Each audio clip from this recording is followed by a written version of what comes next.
Texas heat. It's fucking party time, dude. Yeah.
What's up, boy?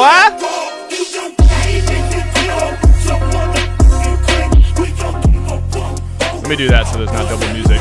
We're doing leg day today, did some yoga, and then we got a lot of shit to get into. Lots of happenings. And the new JCS video came out. Let's go! I fucking love JCS. It's probably my favorite YouTube channel. What's I gonna do? I need to pull up my Twitch chat.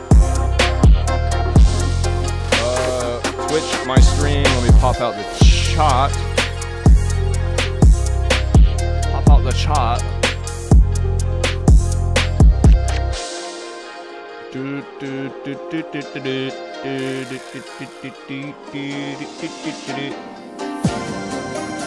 Cool. All right, y'all. Give me 2 minutes. I need to refill my water and finish drinking my pre-workout. Be right back. Let me mute my mic. I'm turning this shirt.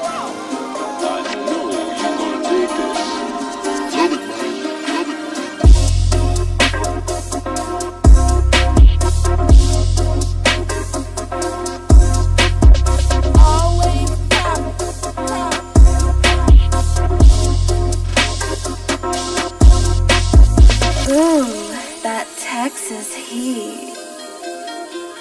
It's fucking party time, dude. Yeah.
Alright, boys, it's leg day.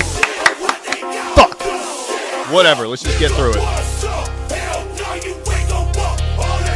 We're gonna be doing some, like, this is like a cardio workout, then we're gonna do like a dumbbell workout, and then we're gonna end it out with some yoga to kind of just stretch out.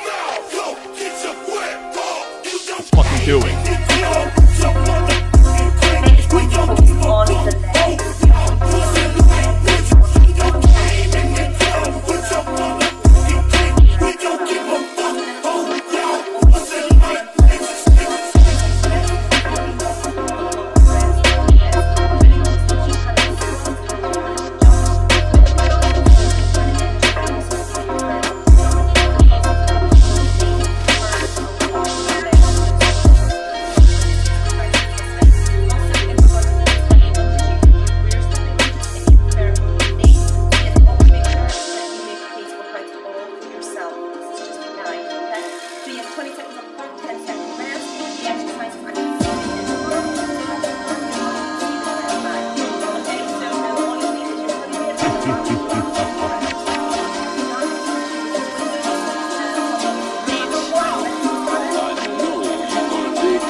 Kill them all, Jason.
Looking for shit, I'm telling y'all. You ain't been called, don't fuck with nobody. Don't fuck with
As far back as I can remember, I always wanted to be a gangster.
straight, I made it play every time down, and I had double goals, so bubble gum. I got a chance, another son, and I drag all over my nose.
Come on, dude. Just take one hit. Don't you want to be cool? Hey, man. What are you doing? I'm so high. Nothing can hurt me. No. Certificated data. Right now.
Rest another minute, and we're gonna get right into it.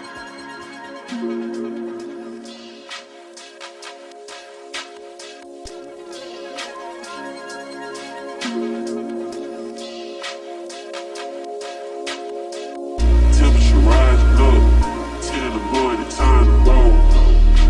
Don't spend it, then tell you the truth, but it's time to roll. I make money with mind control, it's all in mind control. Tell a little shawty to focus and breathe. She can't get a high control. Temperature rising up, 10 in the morning, time to roll. Don't spend it, then tell you the truth, but it's time to roll. I make money with mind control, it's all in mind control. Tell a little shawty to focus and breathe. She can't get a high control.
a suicide mission.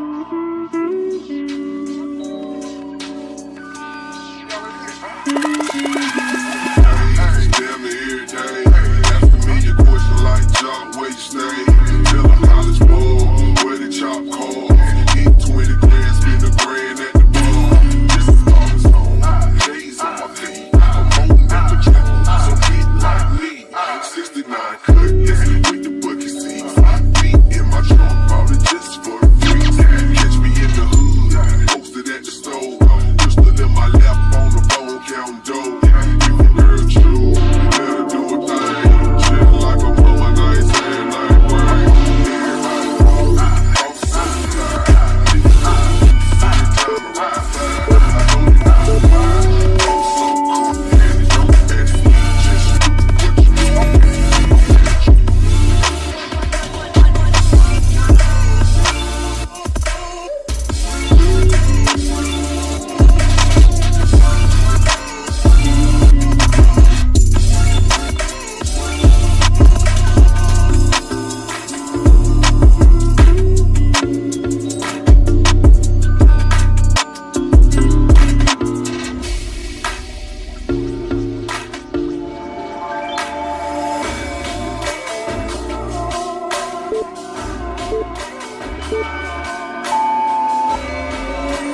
Rocket Man should have been handled a long time ago.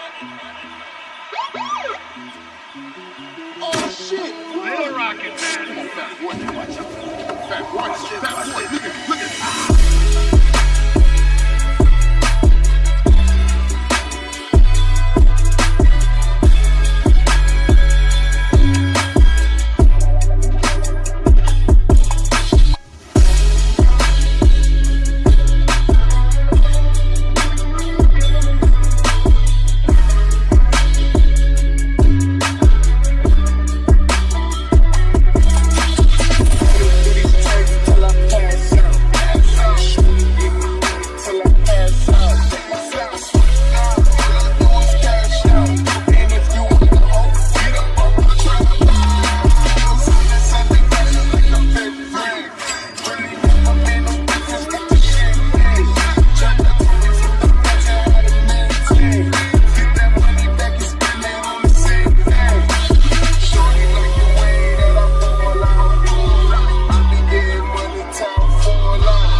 9 page, chopping up the change, put cocaine in my microwave. Made it through my whole month with my lights out, I seen brighter days. Once this shit get me hot, boy, you living, you die by the sky. Homeboy just caught me tapping, he living, he die by the soul. Have we ever hit the same bitch before? Ain't nobody know. Have we ever hit the same bitch before? But nobody business. Niggas be fucking these hoes and see fuck insurance and down the business. Niggas be selling dope and say fuck insurance and down the business.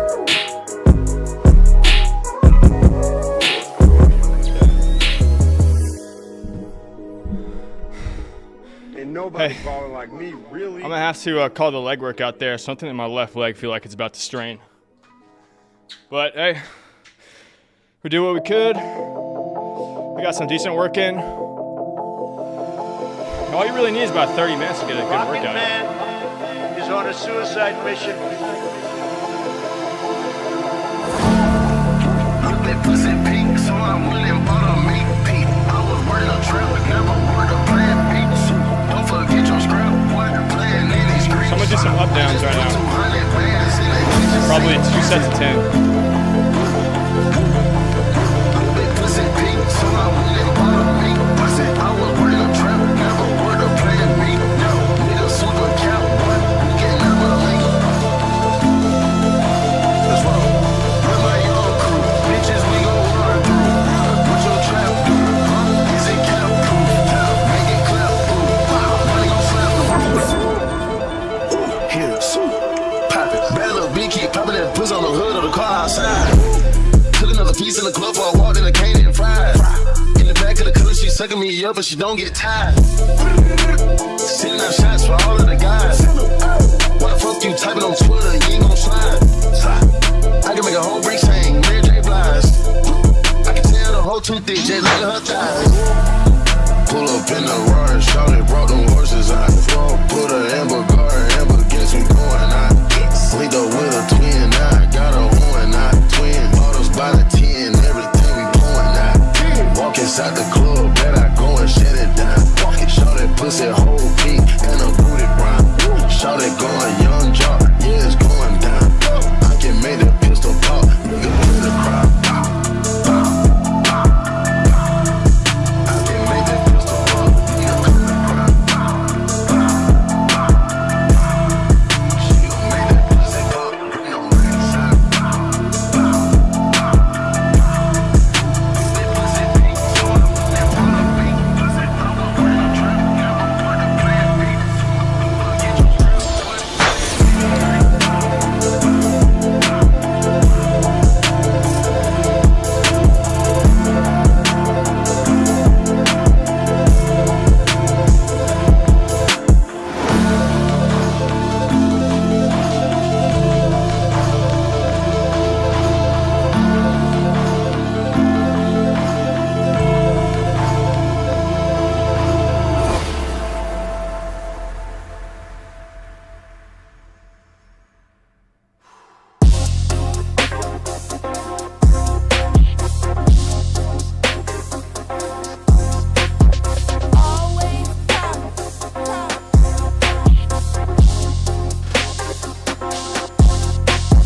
Ooh, that Texas heat. It's fucking party time.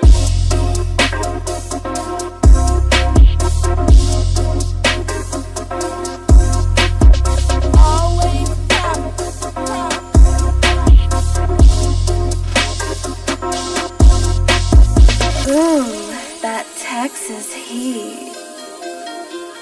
It's fucking party time, dude.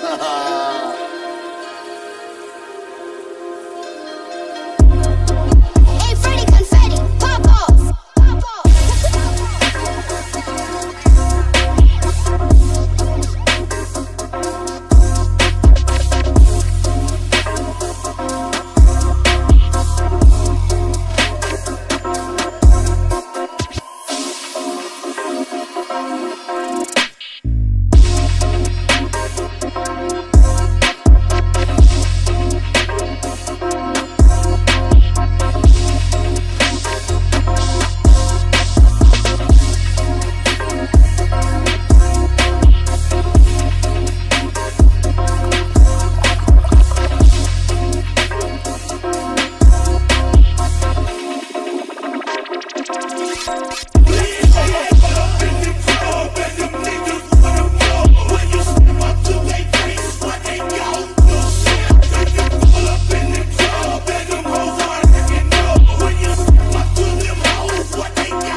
Kicked that workout's butt, and now it is time for our full body stretch to relax, breathe, and increase our flexibility. And with that, we're gonna be on the ground for this entire workout. Just make sure you have enough space to lay back, because we will be laying back for some of the exercises. And we're gonna get started with our first stretch. So just go ahead and take a nice comfortable position here, rolling the shoulders back, breathing, and then let's take the arms up nice and tall.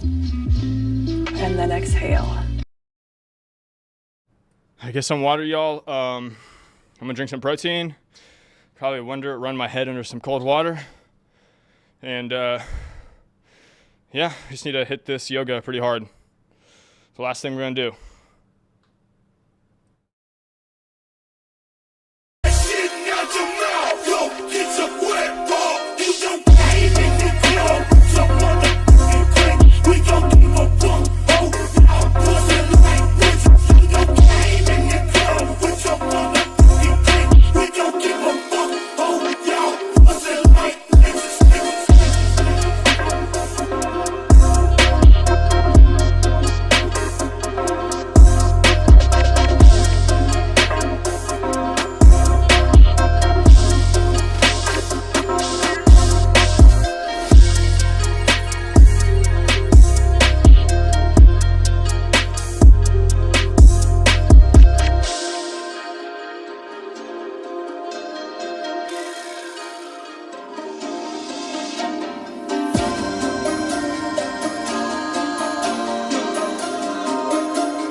Confetti!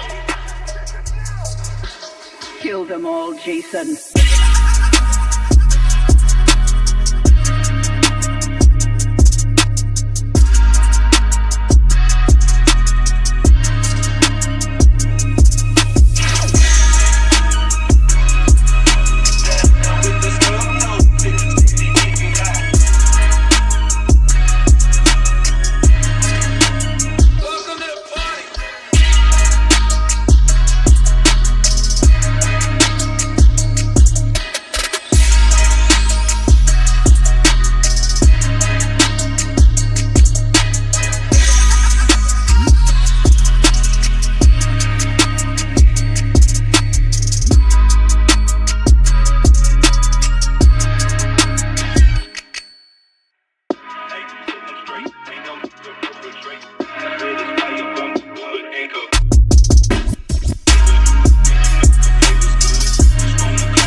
here looking for shit. I'm telling y'all, you ain't been called, don't fuck with nobody.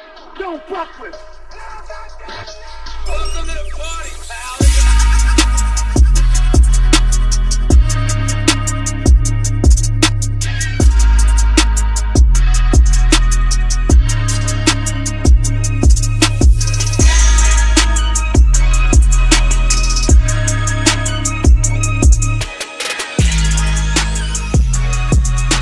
Dude, this camera is so weird, bro. It's like I changed the exposure just a little bit. It's too dark. I change it a little bit more. It's, well, I don't know. Is that too bright?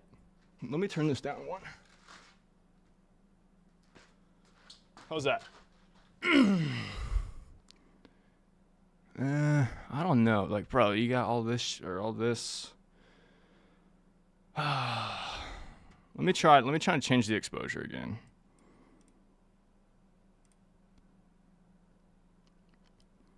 That's fine, right? Okay. I swear it was darker when I first opened it. Maybe I need to change that every time. Okay.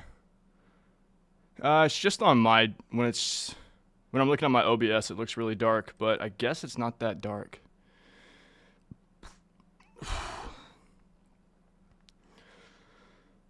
Okay. I'm not going to worry about it. I'm not going to worry about it. Let me make sure the vertical stream's kind of optimal. Sweet.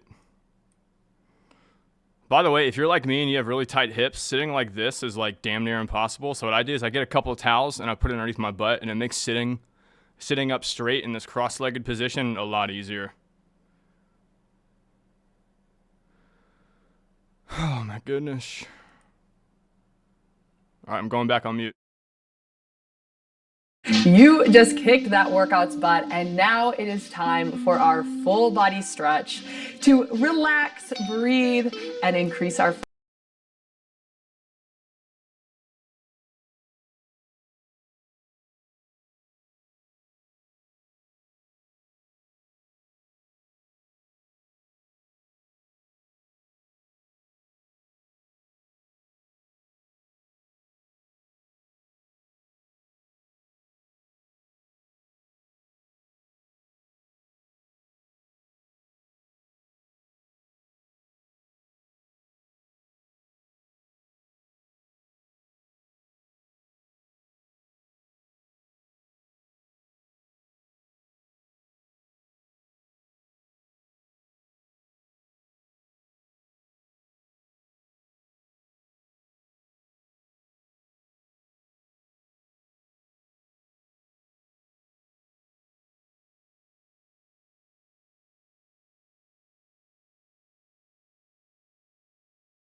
Dude, so we got some good stuff planned for today.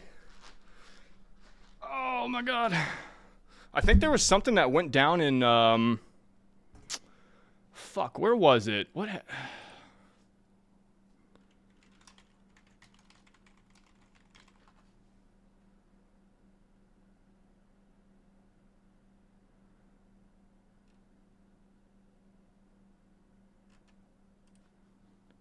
I think it had something to do with the Dutch. The Dutch government collapsed yesterday.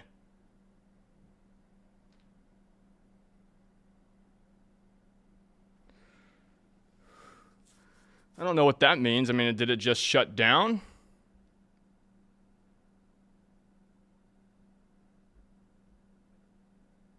We'll look into that. Yeah, let me just drink this protein real fast, man. I just don't want to throw it up. That's the thing about doing those workouts. You gotta be really careful how much liquid you consume, because like you will puke if you're not careful. And dude, trust me, if you've ever thrown up water you just drank, dude, that is like the worst feeling ever. Because you're tired, you're throwing up, and now you're just more dehydrated than when you started. That happened to me one time during summer football, and holy shit, I thought I was gonna die. And then afterwards, I just kept dry heaving. And that's probably the worst. When you're trying to throw up, but you have nothing to throw up. Oh, man. Uh-oh. Flexibility. And with that, we're going to be on the ground for this entire workout. Just make sure you have enough space to lay back, because we will be laying back for some of the exercises. And we're going to get started with our first stretch. So just go ahead and take a nice comfortable position here, rolling the shoulder.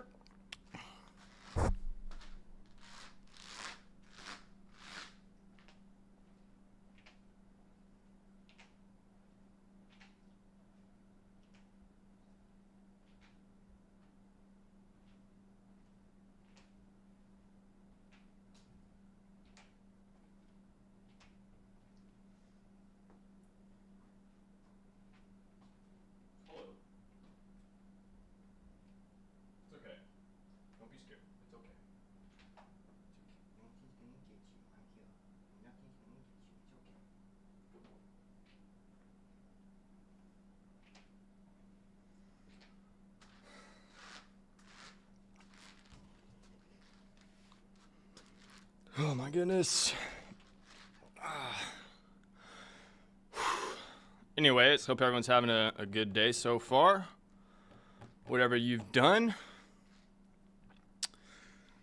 I was trying to figure out how to go live on X, and it seems like you can only really do it from your phone.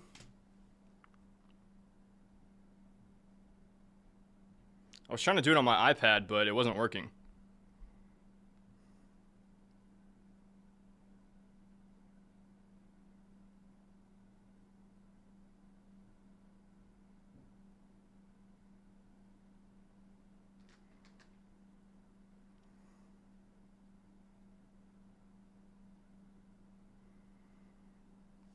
It sucks. All my followers on X are just these artists trying to sell me shit. And I'm gonna be real, they're so bad at sales. They have no fucking clue how to do sales, bro.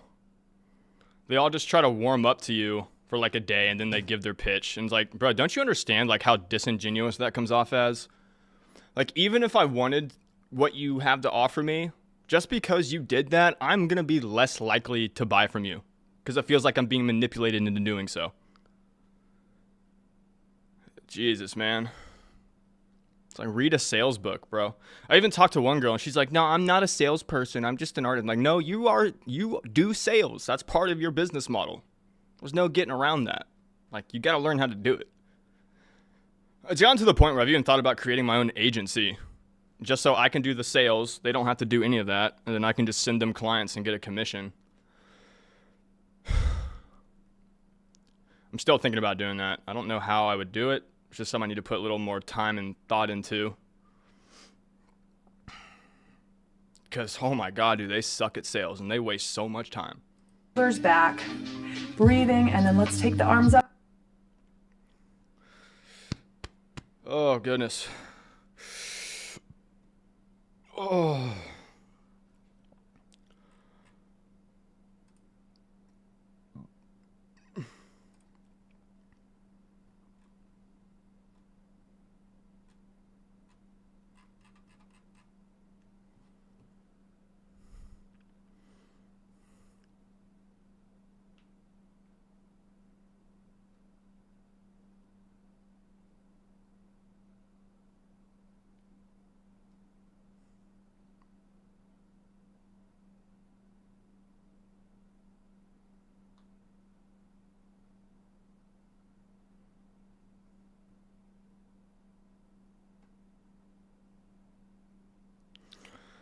Sorry, y'all. I'm zoning out. I am, dude, those workouts are rough. Right, kitty? What you doing over there? What you doing over there?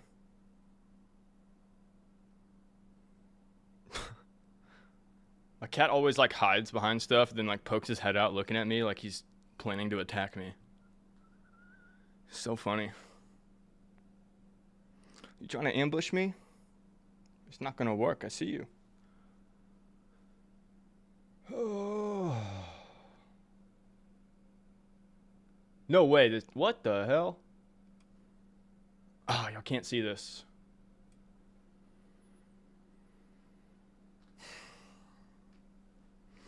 All right, let me finish this protein. I got a little bit more.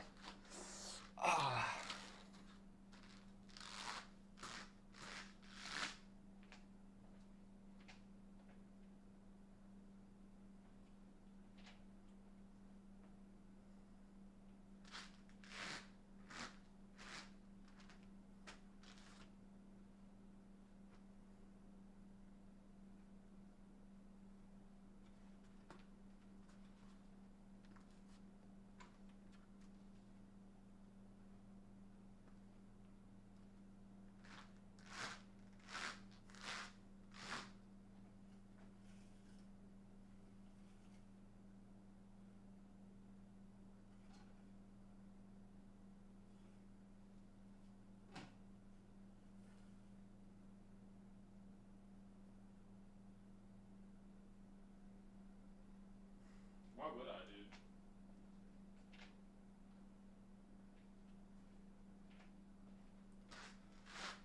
Sorry, let me put some music on for you guys.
Upside her head and let her know my people thick. She gon' try to make it look as if you going out like a hoe.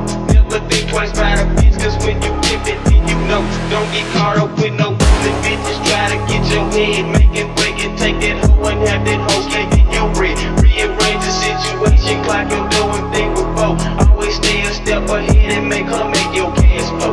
Get that bitch a big nigga, keep that hoe up on the car. Let her know that what you saying is gon' be best for y'all. Take her money, leave her hanging, pimp that bitch and get your G. Think that bitch gon' get my man, man, fuck that shit, my nigga, please. Money game is what I do to pimp and make my business be. Disrespect my pimpin', nigga, I'm gon' have to spit your weed. See, I'm pimpin', make my money, make it on bitches, that's my two. Get your hoe up out my face, cause I'm thanking these fools.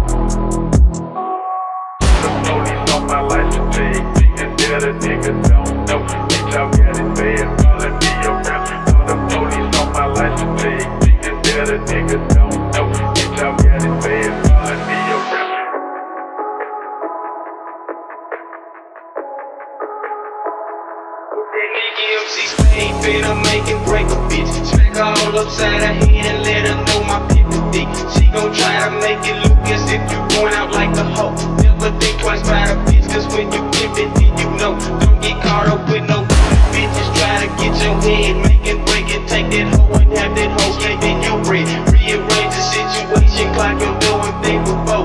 Always stay a step ahead and make her make your cash flow. Get that bitch a big nigga, keep that hoe up on the car. Let her know that what you saying is gonna be best for both of y'all. Take her money, leave her hanging, pimp that bitch and get your G. Think that bitch gon' get my man, man, fuck that shit, my nigga, please. Money game is what I do, pimp and make my business be. Disrespect my pimpin', nigga, I'm gon' have to spit your weed. See, I'm pimpin', make my money, make it on bitches, that's my two. Get your hoe up out my face, cause I'm thinking these fools.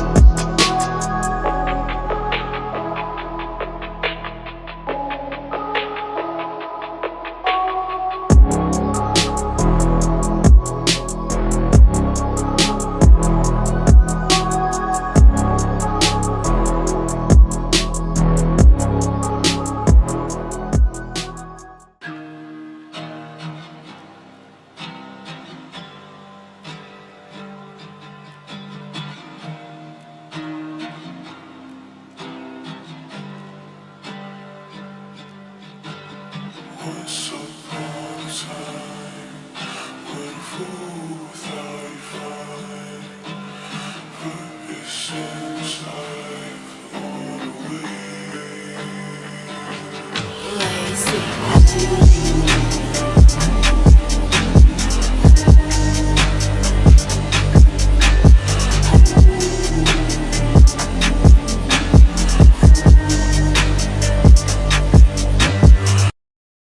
Up nice and tall. Yeah, buddy. And then exhale. You just kicked that workout's butt, and now it is time for our full body stretch to relax, breathe, and increase our flexibility. And with that, we're gonna be on the ground for this entire workout. Just make sure you have enough space to lay back, because we will be laying back for some of the exercises. And we're gonna get started with our first stretch. So just go ahead and take a nice comfortable position here, rolling the shoulders back, breathing, and then let's take the arms up nice and tall. And then exhale. Good, and again, take them up. So for today, we're gonna hold each stretch for just about 30 seconds. That's gonna allow us to really increase that flexibility and just give us that time that we need to relax and let our bodies decompress. One more, up nice and tall. Stretch it, reach it nice and tall. Good, and exhale as they come down. Now we're gonna try to stretch out the neck. So taking your hand, just gently holding onto your head here, bringing one ear down to your shoulder. And again, keeping those shoulders nice and relaxed, rolled back, and breathing.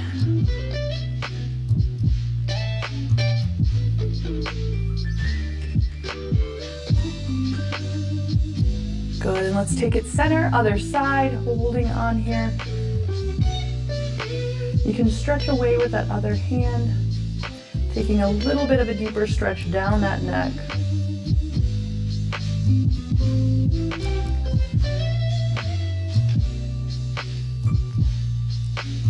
A few more seconds, and then we're going to start to stretch the upper body even more. Here's 3, 2, and 1, taking that head back center. Now we're gonna reach over. You can lean down on your forearm, or you can keep your arm straight and reach it out, holding this here.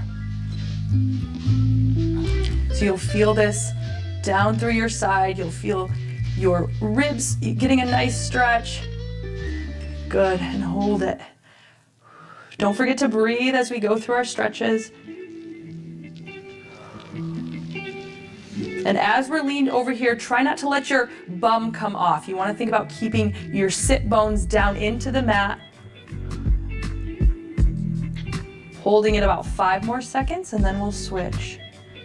Good, here's 3, 2, and 1. Bring it up nice and tall here, hitting that center position with that good posture, and then taking it over. So again, you can keep a bent arm, or you can straighten your arm and try to take it a little bit deeper. take these stretches as far as you can. We are working on our flexibility. So as you continue along with this stretch, you will notice your flexibility increasing. And you may also notice one side might be a little bit more flexible than the other, and that is totally normal, but good to be aware of so that you can work on increasing your flexibility to be even on both sides.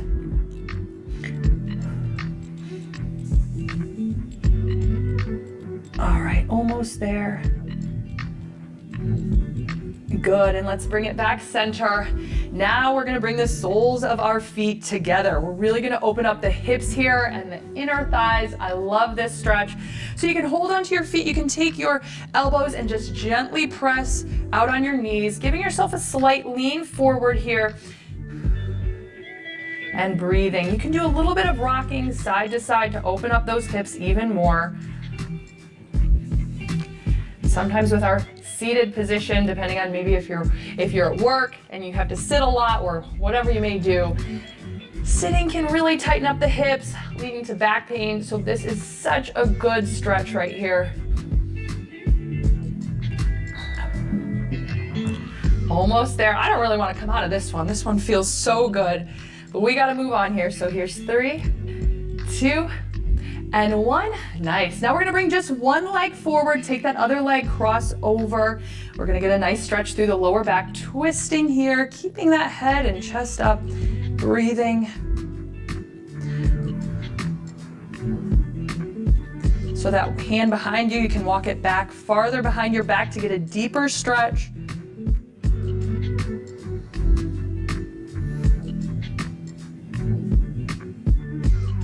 And as you exhale, you can try to take your stretches just a little bit further. We're gonna switch it to the other side here in 3, 2, and 1. Carefully bringing it back to center. Now opposite side, taking that other leg out straight, crossing that other leg on top, and getting that twist. So right here in twisting. This is my tight side. I can feel it. You'll kind of know right away in this stretch if you're like, oh yeah, that's the tight side. But again, good to be aware of. And then you can really focus on taking that stretch a little bit deeper as you hold it. You want to feel the stretch, but it should not be painful. So just keep that in mind. We should never feel pain when we're stretching. It might be difficult sometimes as we stretch those muscles. As we're growing and changing, it can be a challenge. Almost there. Here's 3, 2, and 1. Now we're going to take those legs out into a V. So taking your legs out here just as wide as you can. Sitting up nice and tall, we're going to take it to the right side first. So folding down into the right side, reaching for those toes. Maybe you can reach towards your knees, but you want to think about keeping that back straight and flat. So you don't want to round the shoulders here. So sitting up nice and tall and almost thinking about coming up, down and over. Again, as you exhale, you can try to take it a little bit deeper. And to stretch through that calf, you can pull back on the toes a little bit, a nice stretch for the ankles as well. So as you get in that comfortable position, you'll feel that nice stretch, taking it a little bit deeper. Again, just gently pulling on the toes. 3 more seconds, and then we're gonna take it center. Good, so bring it back up right here. Now walk it out center. Just walk those fingertips forward. Again, when you start to feel that stretch, that's where I want you to hold it. And then as you exhale, maybe you can walk a little bit farther, again, keeping that back flat.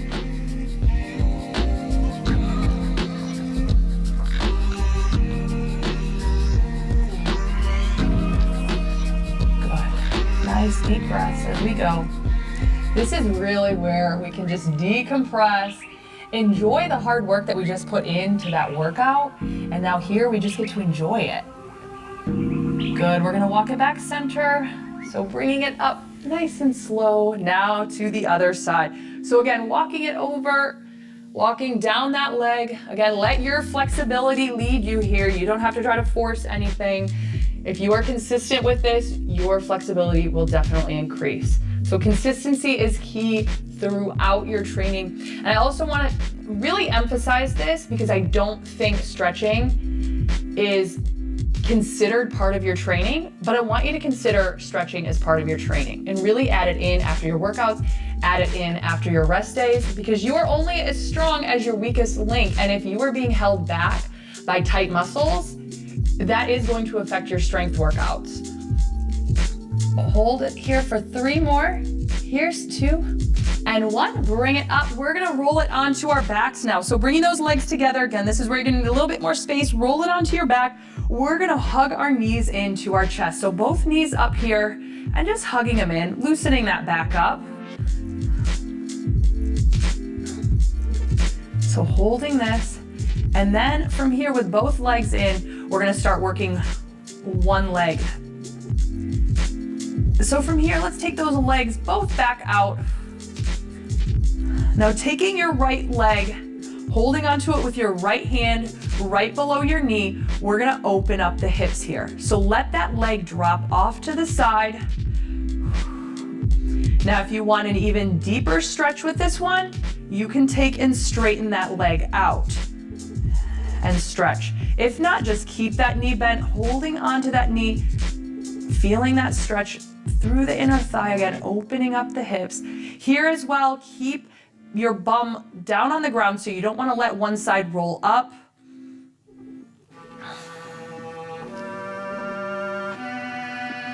Good, and next we're going to take in this leg and cross it over diagonally.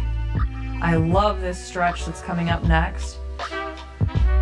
So let's start bringing that leg back into the center. Again, you can hug it into your chest here for just a second. And then we're gonna take, now opposite hand is gonna come across right below that knee. Other arm comes out straight, and I want you to drop that knee to the ground, cross body here. And just breathing and relaxing on this one.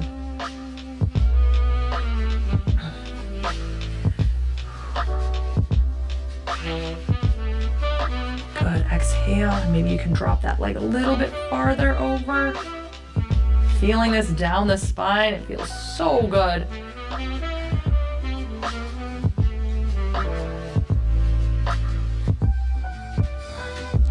Five more, and then we're gonna take it back center. Here's 3, 2, and 1. Let's roll it back center. Let that leg extend. Now hug that other knee in. We're gonna do those same 2 stretches. So holding onto that knee, right below your knee. Now again, if you want to take this a little bit deeper, you can straighten that leg out here and hold it. Again, getting a good stretch in the hips, feeling it down your inner thighs. Keep that bum pressed into the ground so you don't want that hip to roll up. And breathing.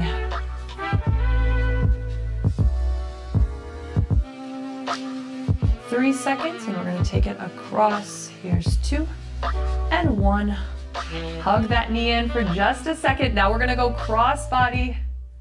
So taking that opposite hand right below that opposite knee, rotating to the side. Other arm is coming out nice and long here. Dropping that leg towards the ground, getting that rotation, feeling that down the spine. Oh, that feels good. And breathing.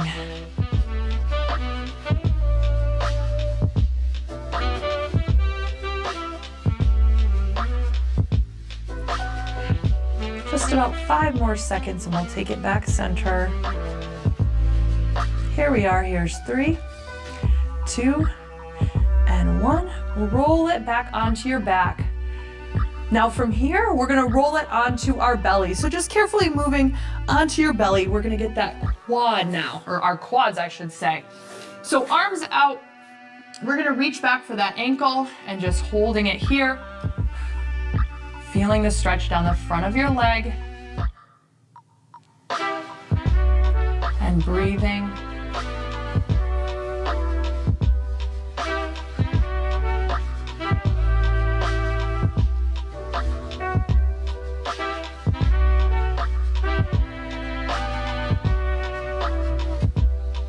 Almost there. 5 more, really breathe, feel that stretch. That muscle is lengthening as we speak. Here's 3, 2, and 1. Carefully let that leg come down. Switching sides. So again, holding onto the ankle, breathing, pulling that heel towards your bum.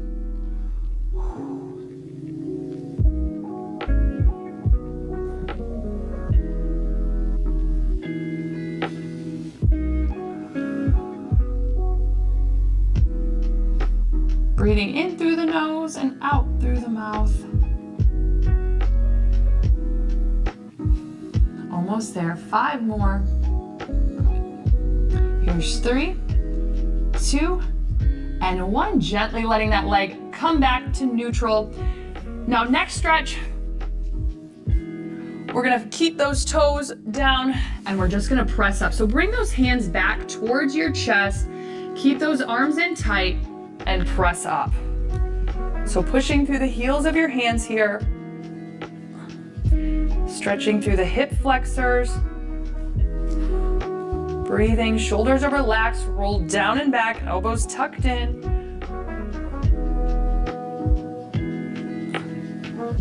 Holding this about 10 more seconds.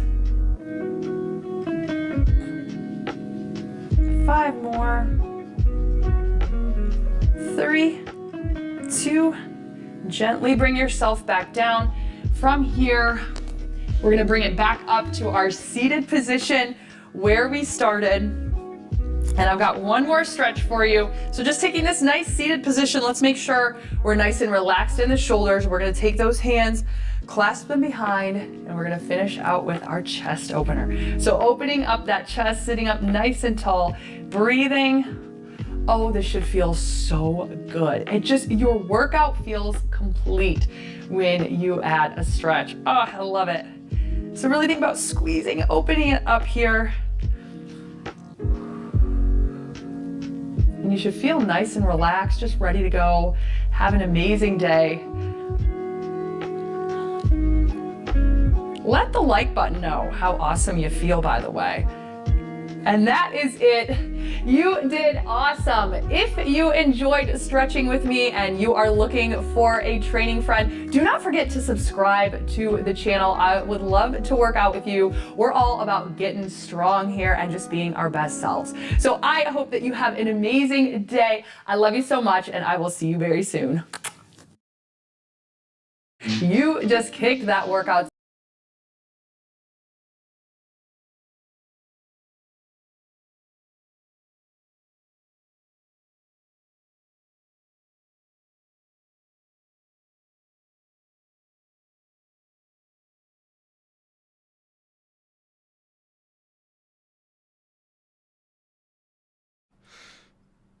Oh yeah, I don't know about y'all, but like when I do those things,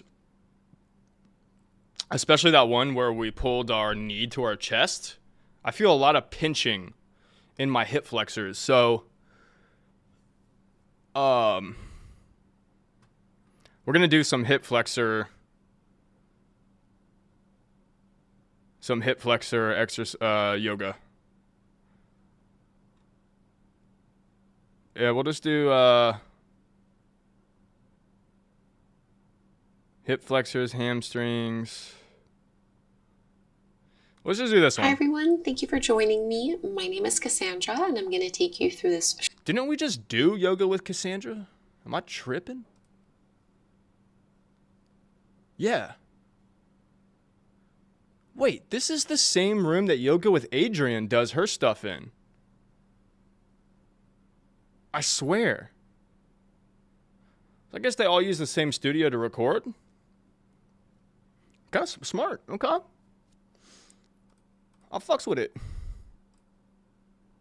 Short and sweet hip release practice. So this is all about stretching out our hips, increasing the flexibility in our lower body, and doing it all in a short amount of time. Great for all levels, no props are required, and we're going to start seated.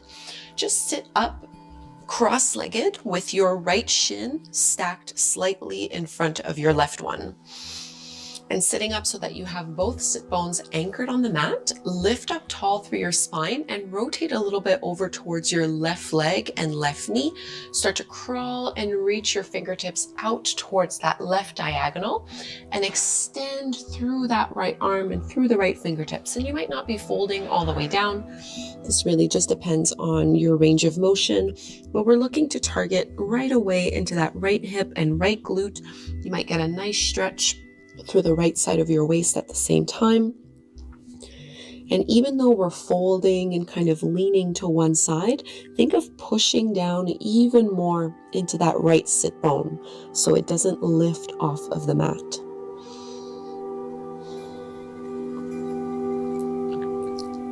And get one more deep breath. See if you can crawl the fingertips out further forward. And just walk your hands back inch by inch, slowly lifting up. Uncross your legs out in front of you, straighten out, find your staff pose. So feet are hip width distance apart, flex the foot firmly, palms by your sides. Really press the backs of your knees into the mat as you lengthen and reach the crown of your head up, toning the navel back. And we'll take a seated pigeon variation. So you can cross your right ankle over the top of that left knee. Walk your hands back behind you for support, and then you choose how deep you go in this pose based on how close you bring that leg in towards you. So the more you bend that left knee in, the deeper you'll feel this. And I like to just kind of come up onto my knuckles or onto my fingertips here. Instead of rounding and contracting, think of lifting your chest up, and you can kind of just let that weight shift from side to side. Breathing in and out through your nose and sending that breath all the way down to your lower belly. Don't feel like you need to take this option if this is already enough sensation, but if you'd like to intensify this, you can grab a hold of that shin, interlacing your hands, and straighten that left leg. So I'm just holding that leg in place. The right foot is in the crease of my elbow, and my right knee is in my right elbow crease. Just rocking it in. And regardless of which option you were doing, we're all going to now straighten that left leg, and we're going to place the right foot to the inside of that left thigh, and now open up your legs a little bit wider. So you're not square to the front of the mat, you're more so angled on a diagonal. Take a side body stretch first, so reach your right arm up and over. You'll start to feel a little bit of a hamstring stretch. I'm actively flexing my left foot for this first variation. Lean that right shoulder back, stretch out nice and long, and then come all the way up, baby wild thing. Right hand places down behind you, press and lift your hips up, reach that left arm up and over. So really give yourself that big hip stretch as you push those hips forward and point through your left toes. Carefully, we set our hips back down to the mat, and now turning and rotating our chest and our upper body towards that left leg, we're going to point through the toes and find a passive forward fold. So let your spine naturally round. I'm not even grabbing a hold of my leg here. I'm turning my palms facing up so that I'm not tempted to push and pull, especially just because this is one of the first few poses. But just get that hamstring stretch. And walking the hands in, let's lift up and release. We'll go do those poses to the second side. It might feel good just to drop the knees in a windshield wiper motion. We're going to sit cross-legged. This time your left shin will be staggered slightly in front of the right one. Lifting up tall, rotate your chest over towards your right knee and right thigh, and start to walk those hands out, really reaching especially through that left hand, and at the same time pushing down into that left sit bone.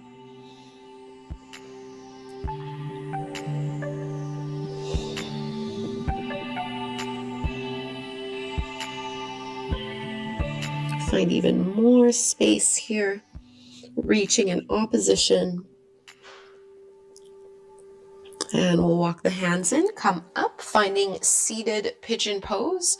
You can straighten your leg, transition into staff first. So really just straighten the legs, push the palms into the ground, lengthen through the crown of your head. And this time your left ankle will cross over the top of your right knee. You can bring your hands back a little bit and bend into that right knee. Rocking a little bit side to side, sliding your shoulder blades down your back. Even though this is a lower body focused class, we don't want to neglect or compromise through the upper body. And you might stay in this first variation, or if you had the hands clasped the first time, you can do that again here, interlacing your hands at the shin, and just cradling that leg into your arms.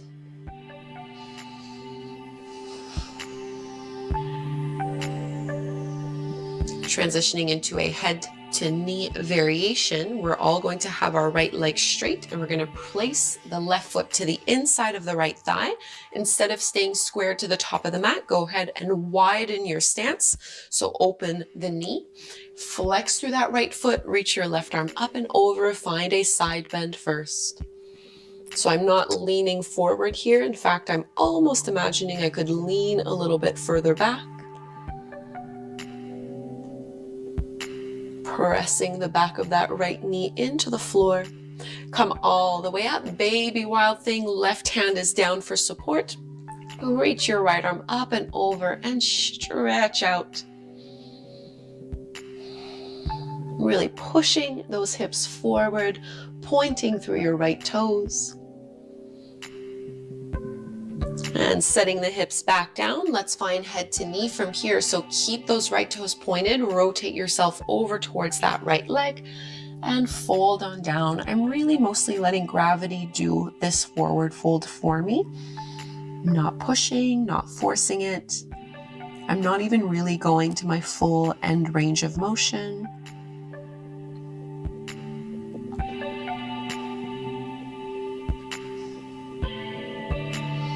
Big breath in and out, and walking the hands in.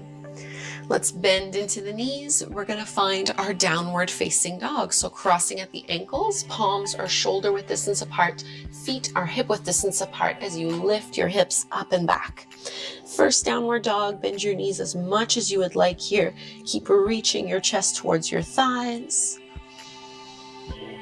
And shifting your weight a little bit more into your left leg, go ahead and reach your right leg up towards the sky, bend your right knee and open up your hip. Try to close the gap between your heel and your seat as if you're trying to bring your calf and your hamstrings together to touch, and see if that can help to lift your knee up even higher. From here, let's step our right foot to the outer edge of our right hand. So you might need to move your palms a little bit here, and we can drop that back knee down to the mat. So I have a wider variation of a lunge. My knee is directly stacked over the top of the ankle, creating some space here, lengthening out. And now if you'd like, you can curl the right toes up and roll to the outer edge, the blade side of that foot for an external hip rotation. And maybe you hold here. You can also add a quad stretch, circling your right arm up and back, maybe just holding your twist or adding that quad stretch by bending into that left knee and pulling that heel in towards the seat. So there's a big twist in this variation of the pose. You don't need to be in this one. You can just stay in that first option, in that wider variation of a lunge. Take one more big deep breath. Carefully releasing the hold of that back foot, we circle the arm all the way back. Let's tuck the back toes under so we can lift the back knee off the mat. We're coming back into our three-legged dog. Right leg extends up, give it a big stretch. And right foot comes down, second side, left leg extends up, bend your left knee, open up your hip, really squeeze that heel in towards your seat, close the gap between your thigh and your calf, lift the knee up higher, And step that left foot forward to the outer edge of your left hand. Drop the back knee down to the mat. So this is option one. Don't feel like you need to go any further than this. There's already a lot going on. But if you did it on the first side, then you can curl the left toes up and externally rotate through that left hip, letting the knee drop down. Maybe add your twist here. Left arm reaches all the way up and back. And then maybe adding that quad stretch. Keep pressing your shoulders away from your ears. Can you sink your hips down a little bit more?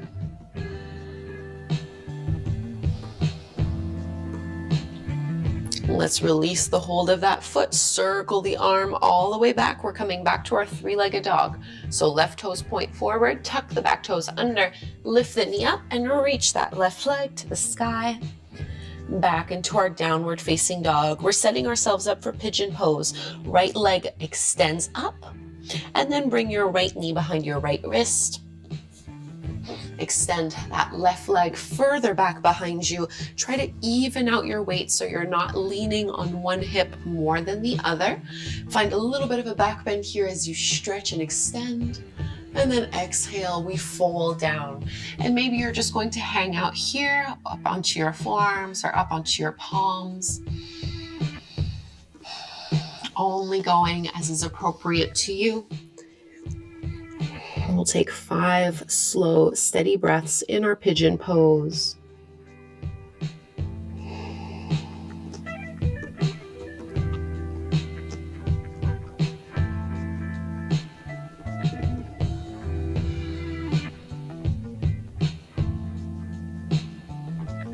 Try to sink your hips down a little more, letting gravity pull you into the stretch.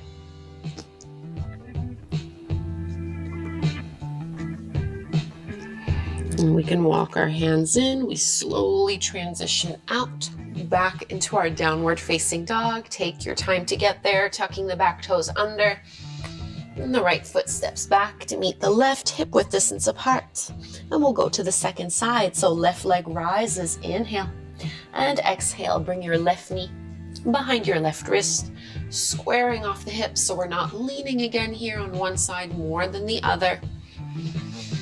Find the alignment that feels the best to you. Find a little back bend first. And then maintain this length even as you walk out. And stretch out, maybe coming down or staying up on your forearms, whatever feels the best. And totally normal for one side to feel different than the other.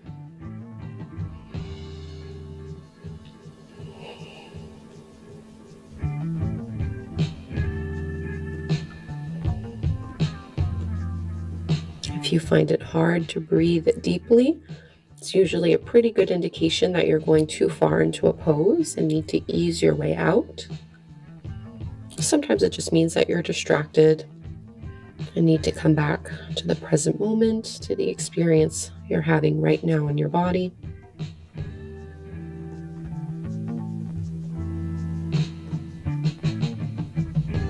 We'll start to lift ourselves up. This will be your last downward facing dog. So make any little movements and adjustments here that feel good.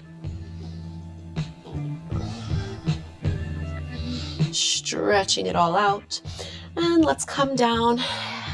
Swing your legs out in front of you just so you can lower onto your back, pulling your knees in towards your belly, coming into Ananda Balasana.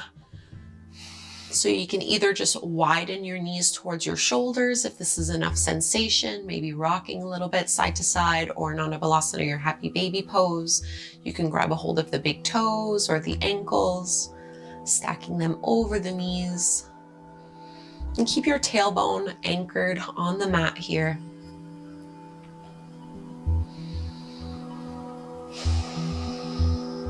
Just rocking a little bit, massage the lower back.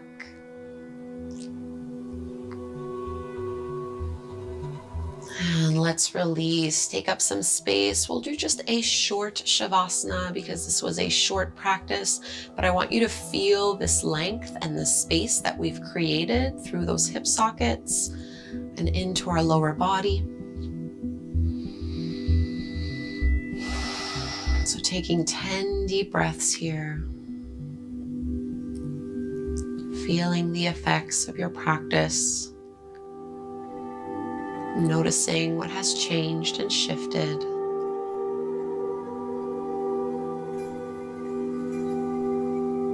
And giving yourself a little bit of time to process and integrate this work.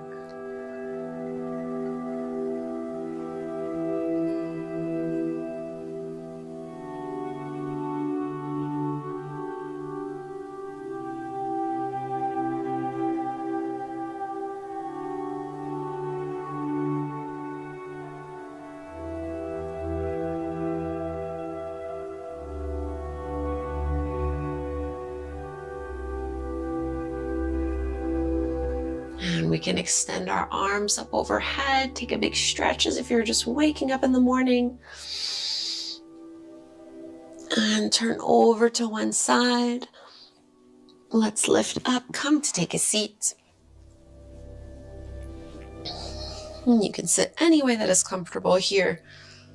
Hands coming together at the front of the heart, closing your eyes.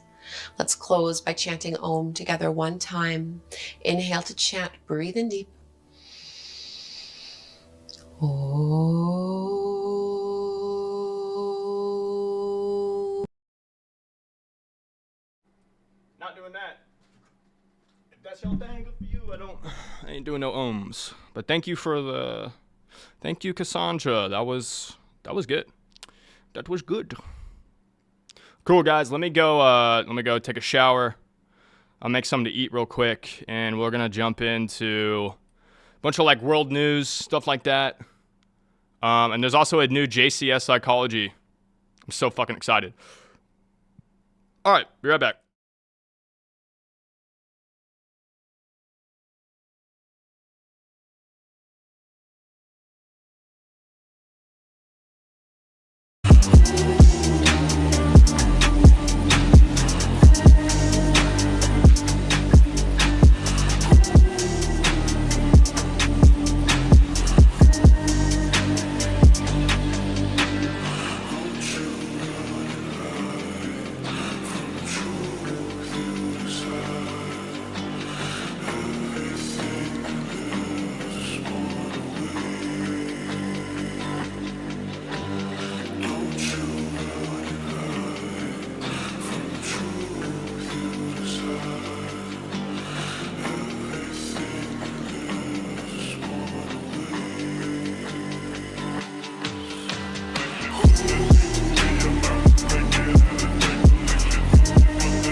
Last century.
Ooh,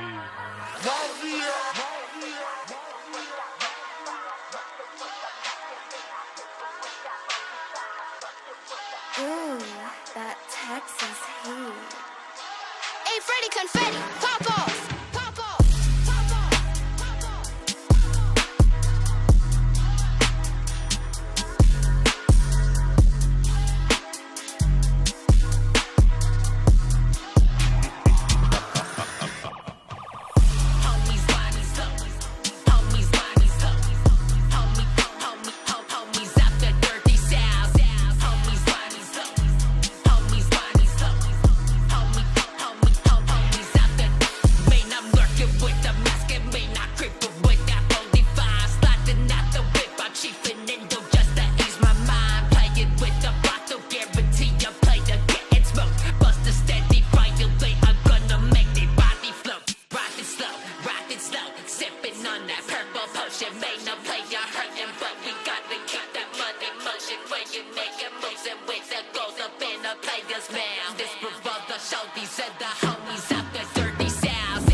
Are you in the mafia?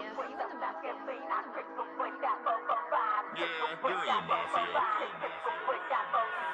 Riding with the scope, so tell me what you wanna do, man. I'ma go and pop my trunk. It best to know we both been screwed. I'm sick of busting, sacking tough. I see you running off your dip, so I'ma roll to do my thing. I pop off.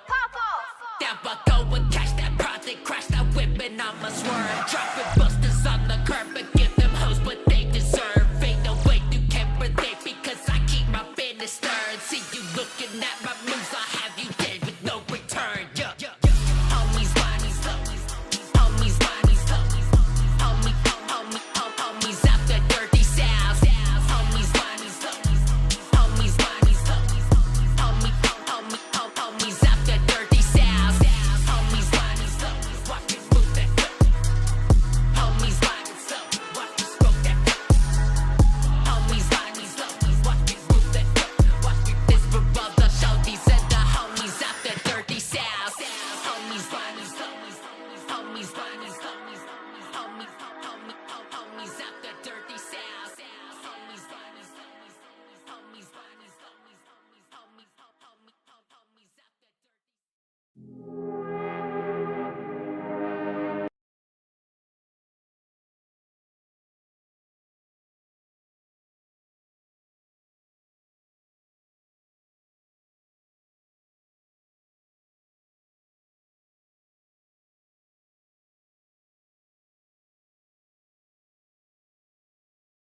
So when you go to gaming.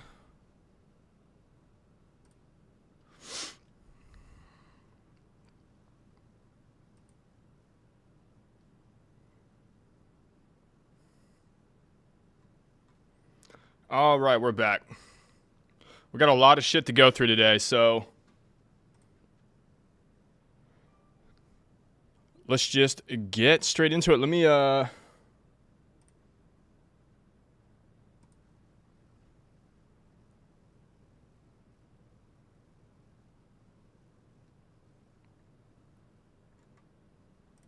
close that. Oh, let me put my headphones in.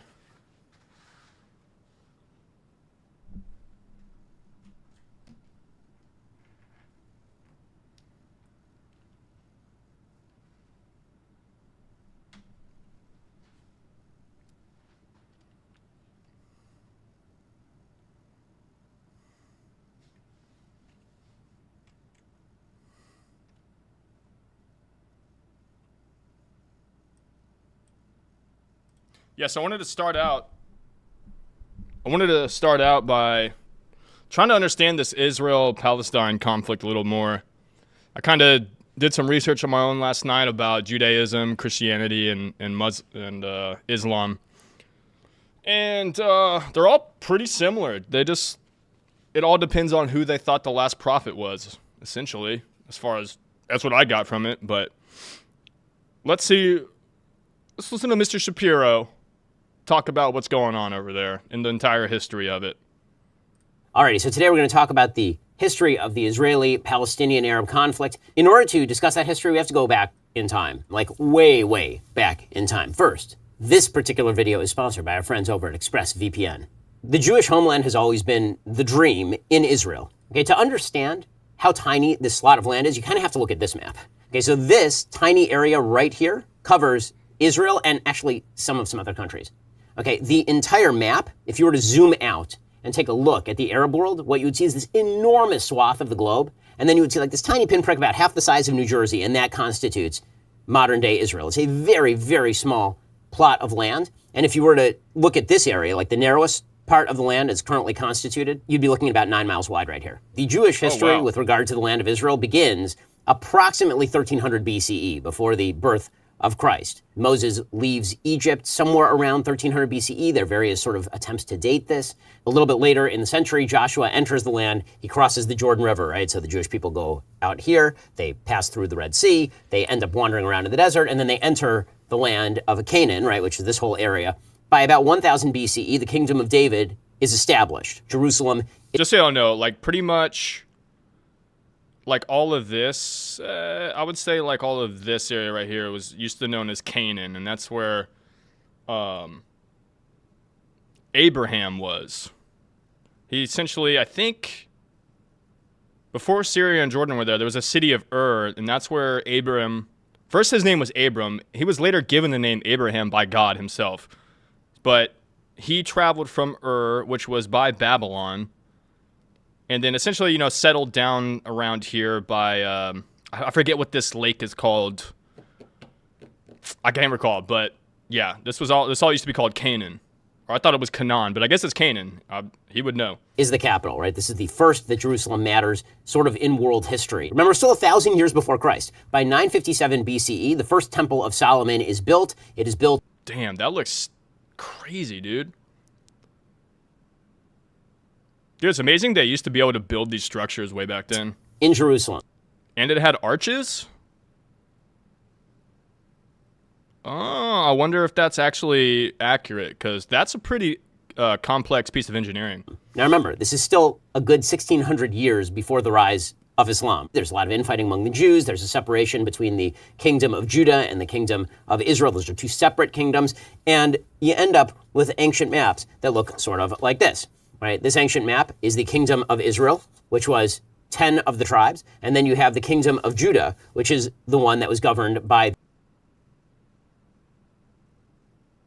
So the way I understood it was Judah was a guy and Israel was a guy.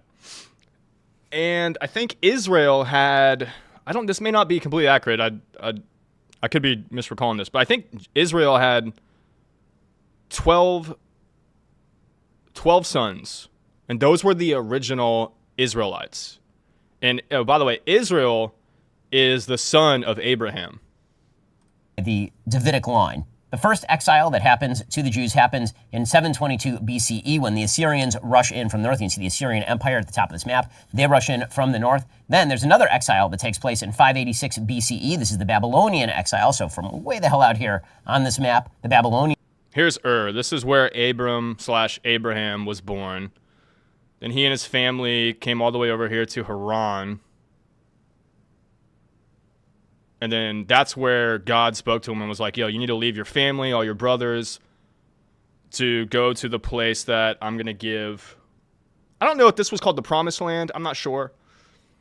Either way, so Abraham left with, like, I think his son, one of his sons, or was it his cousin? And his wife. And he was like 75 at the time. Came all the way down here and then fought like two wars at like 80 years old. It's crazy, man. That's why you do your calisthenics. Come in. They conquer. Judah, Egypt. This is the Red Sea. The Arabian Desert. Babylon. This is where the Tower of Babel was. Oh, okay. So this is the Euphrates River. In the Tigris. Oh, yes. I'm actually remembering some of this from the land, and they destroy the first temple. In 515 BCE, there's this great return from Babylonia, and the second temple is built. In 63 BCE... Wait, is that actually it? Return from Babylonia, and the second temple... It must have been kind of restored. That looks like in too pristine condition to be, 2,000 years old. But even then, dude, like, they've got columns. And one thing about columns is they're always thicker at the bottom than they are at the top. Which I think helps with, like, the buckling. Or the modulus of elasticity. It essentially moves the center of gravity lower. So, like, pretty advanced stuff, honestly. I'm looking for arches. I don't see any arches. Oh, there's some arches right there. There's some arches right there. Okay, so maybe they did know about arches back then. Temple is built in 63 BCE. The Romans take over. So Pompey, at that point, not the emperor, but just a general. And the Romans believed in Christianity, so that's what their whole crusade was. Is they, I don't even know if they really wanted to, like, spread Christianity as much as just kind of take over stuff, I've always wondered that. I need to read more into that. Takes over the area. And Judea becomes a vassal state. And Judea remains a vassal state of the Roman Empire. Basically... What's a vassal state?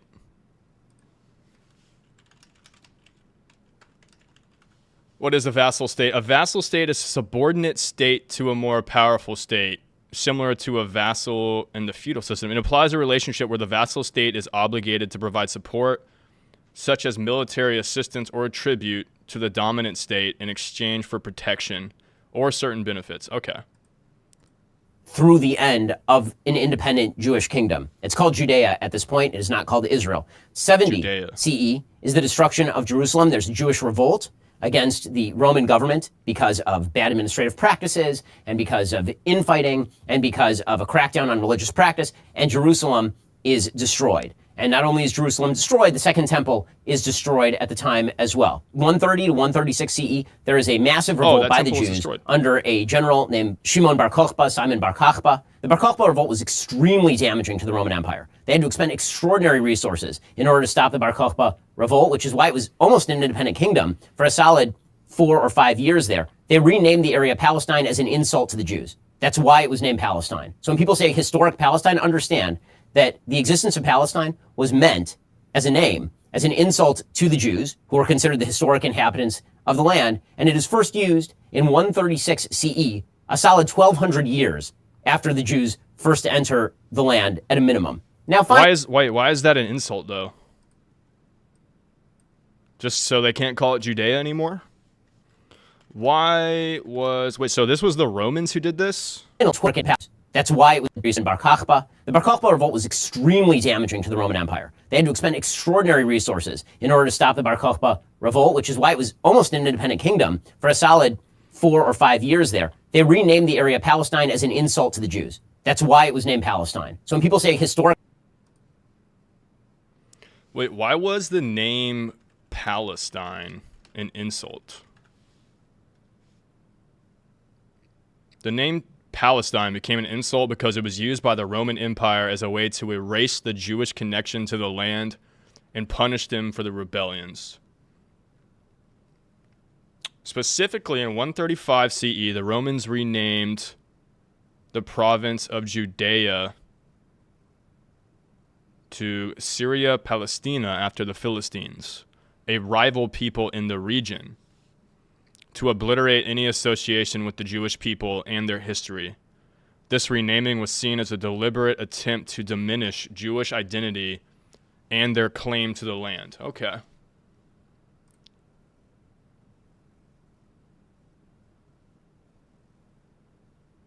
Gotcha. So it was the Romans who named Palestine. Palestine, understand that the existence of Palestine was meant as a name, as an insult to the Jews, who are considered the historic inhabitants of the land, and it is first used in 136 CE, a solid 1,200 years after the Jews first enter the land at a minimum. Now, finally, we get to the founding of Islam. So Islam finally is founded around the 7th century CE. Arabs take over this land in about 636 CE. In 1099, the Crusaders decided they are going to...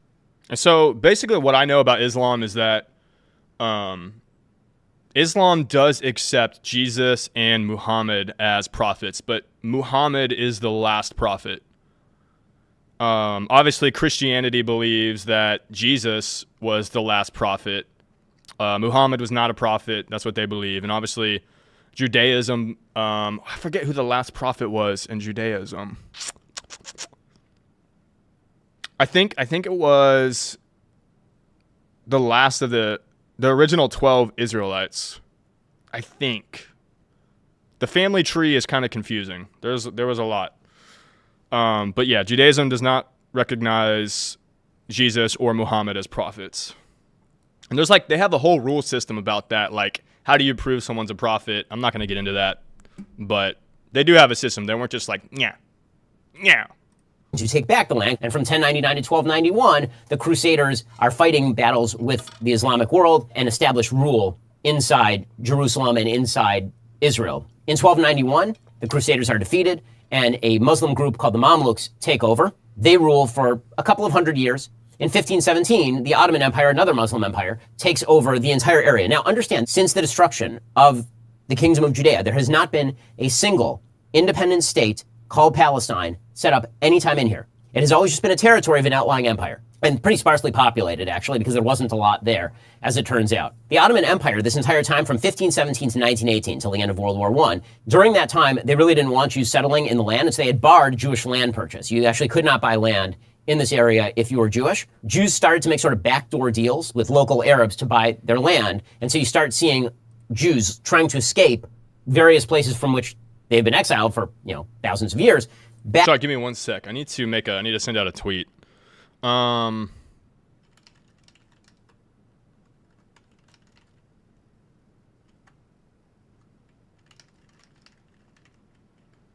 me say write a tweet.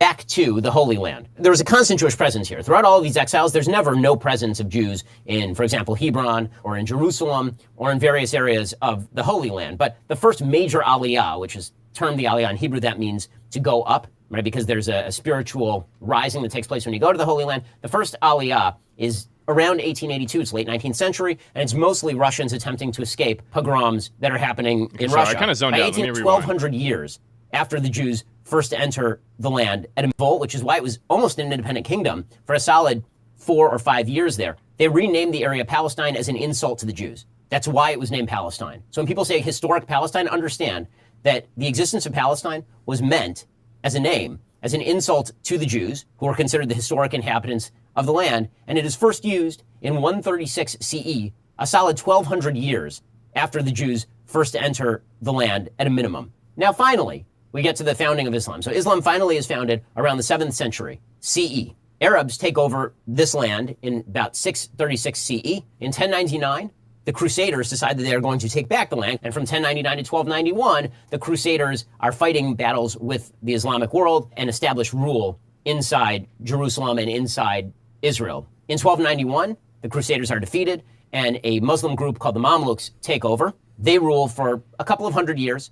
In 1517, the Ottoman Empire, another Muslim empire, takes over the entire area. Now understand, since the destruction of the Kingdom of Judea, there has not been a single independent state called Palestine set up anytime in here. It has always just been a territory of an outlying empire, and pretty sparsely populated, actually, because there wasn't a lot there, as it turns out. The Ottoman Empire, this entire time from 1517 to 1918, till the end of World War I, during that time, they really didn't want Jews settling in the land, and so they had barred Jewish land purchase. You actually could not buy land in this area if you were Jewish. Jews started to make sort of backdoor deals with local Arabs to buy their land, and so you start seeing Jews trying to escape various places from which they've been exiled for, thousands of years, back to the Holy Land. There was a constant Jewish presence here. Throughout all of these exiles, there's never no presence. So one of the things I don't really understand, I forget why Jerusalem is such a...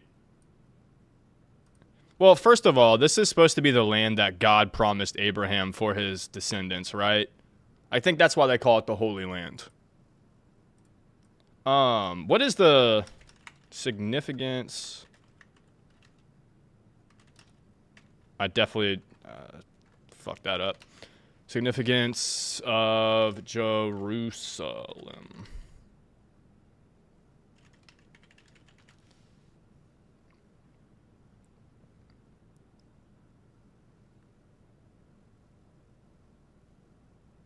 Interesting. So Jerusalem holds immense significance for Judaism as its holiest city and spiritual center, serving as a symbol of national identity and a focal point for religious practice and yearning.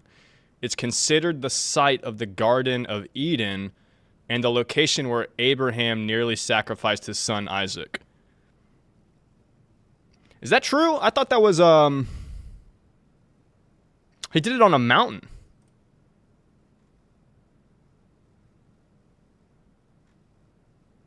Jerusalem.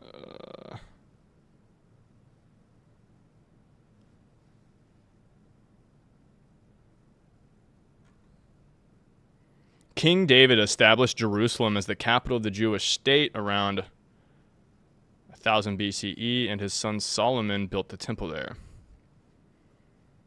King David. Yeah, so David was the king of Judah. I wonder, I don't know why, because I think David was a brother of Israel. So I don't know why they I guess they had some beef or something? I don't know. Presence of Jews in, for example, Hebron or in Jerusalem or in various areas of the Holy Land. But the first major aliyah, which is termed the aliyah in Hebrew, that means to go up, right? Because there's a spiritual rising that takes place when you go to the Holy Land. The first aliyah is around 1882. It's late 19th century, and it's mostly Russians attempting to escape pogroms that are happening in Russia. By 1897, the Zionist movement begins, and this is the idea that there's going to be an independent Jewish state in Israel. It is launched by Theodor Herzl. He's the founder of the World Zionist Organization. He is not a particularly religious Jew. He launches this after the Dreyfus Affair. The Dreyfus Affair was this famous affair in France in which there was a member of the French army who was Jewish. He was falsely accused of spying for the Austro-Hungarian Empire. It unleashed this giant wave of anti-Semitism. He was basically condemned despite evidence because of the anti-Semitism, and Herzl decided, well, anti-Semitism is too strong a threat. The Jews need some homeland to call their own. In 1917, Britain declares the Balfour Declaration. This says there will be a Jewish homeland in the area of Israel. The amount of land that was promised to the Jews was actually not just what is labeled Israel here, but also Jordan, which at this time was called Transjordan, which makes some sense in the sense that... Sorry, I missed the last 30 seconds. Up, right? Because there's We're only 5 minutes in? Holy crap. Spiritual rising that takes place when you go to the Holy Land. The first aliyah is around 1882. It's late 19th century, and it's mostly Russians attempting to escape pogroms that are happening in Russia. By 1897, the Zionist movement begins, and this is the idea that there's going to be an independent Jewish state in Israel. It is launched by Theodor Herzl.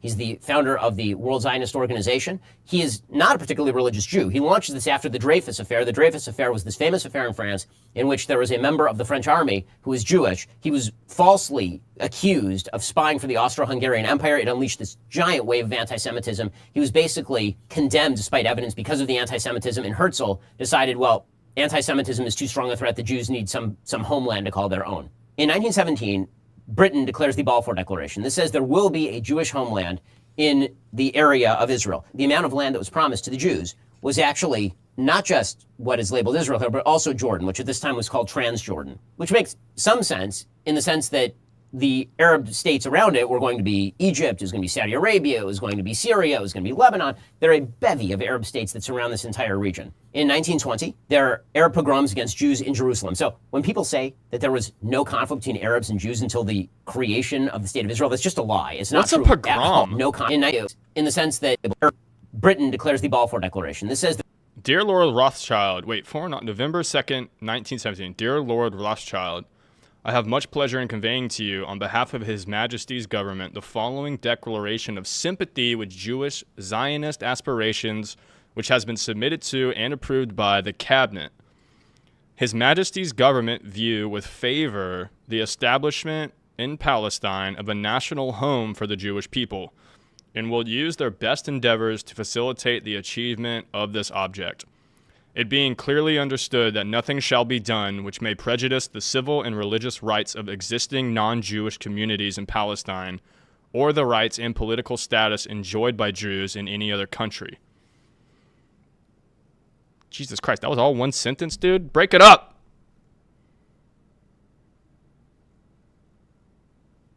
A national home for the Jewish people in Palestine. Interesting, okay. I get why they want to do that, though, because, I mean, technically, that's where it all started for them, right? That's where Abraham was first talked to by God, and then he had all those wars protecting that land, which he ultimately won. And, yeah, that's where Moses led the slaves out of Egypt. It's been a long time since I heard that story. I'm going to need to read into that more, too. But I think, yeah, I mean, that's where it all started for them. So, I mean, I get why they'd want to do that. Like, that's like the sacred holy land for them.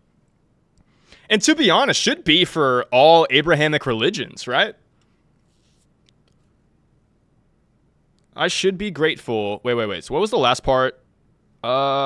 Nothing shall be done which may prejudice the civil and religious rights of existing non-Jewish communities in Palestine. Okay.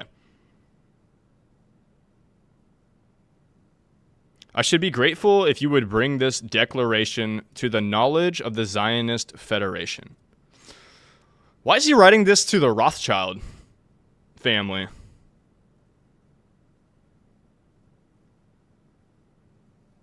God, dude, can you imagine if you were born into the Rothschild family? Must be nice, huh?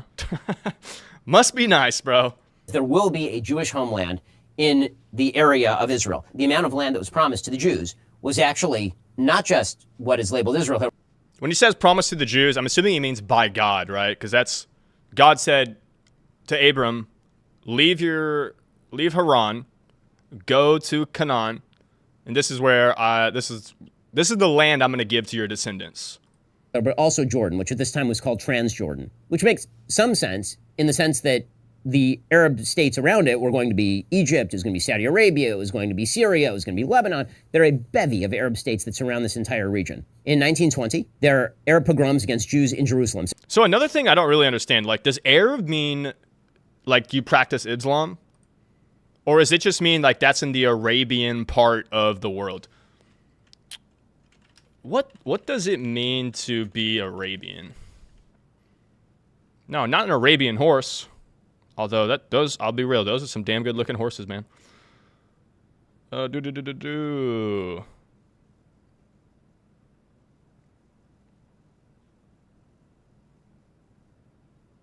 Okay, so I think the term Arabian doesn't actually have to do anything with religion. It just means you're from the people originally from the Arabian Peninsula and surrounding territories who speak Arabic.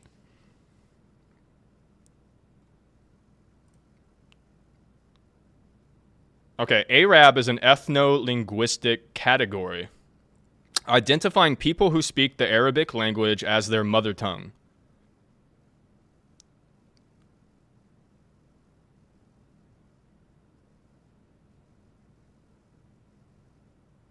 Arabic is a Semitic language closely related to Hebrew and Aramaic. Okay. So when people say that there was... Aren't we learning so much stuff today? This is amazing. No conflict between Arabs and Jews until the creation of the State of Israel. That's just a lie. It's not true at all. There were major Arab... What did he say? Sorry. Syria is going to be Lebanon. There are a bevy of Arab states that surround this entire region. In 1920, there are Arab pogroms against Jews in Jerusalem. So when people say that there was no conflict between Arabs and Jews... Oh, a pogrom, an organized massacre, especially of Jews. So is that... Pogrom, is that synonymous with genocide? Jews until the Seems creation of the State of Israel. That's just a lie. It's not true at all. There were major Arab pogroms against Jews in Jerusalem because Jews wanted to commit the great sin of praying at the Western Wall. This, of course, was not allowed. In 1922... Why is that such a big deal? Bro, just let them pray. They ain't hurting nobody. Oh, sorry. I'm muted. My bad. The Declaration, given a mandate. In 1922, this is post-World War I now, the British are given a mandate over the area of Palestine. They start walking back the promises of the Balfour Declaration. The Brits separate off Transjordan, and they call it Jordan, and they say that's going to go to the Arabs. In 1929, there's another major riot, another major anti-Jewish riot in Hebron.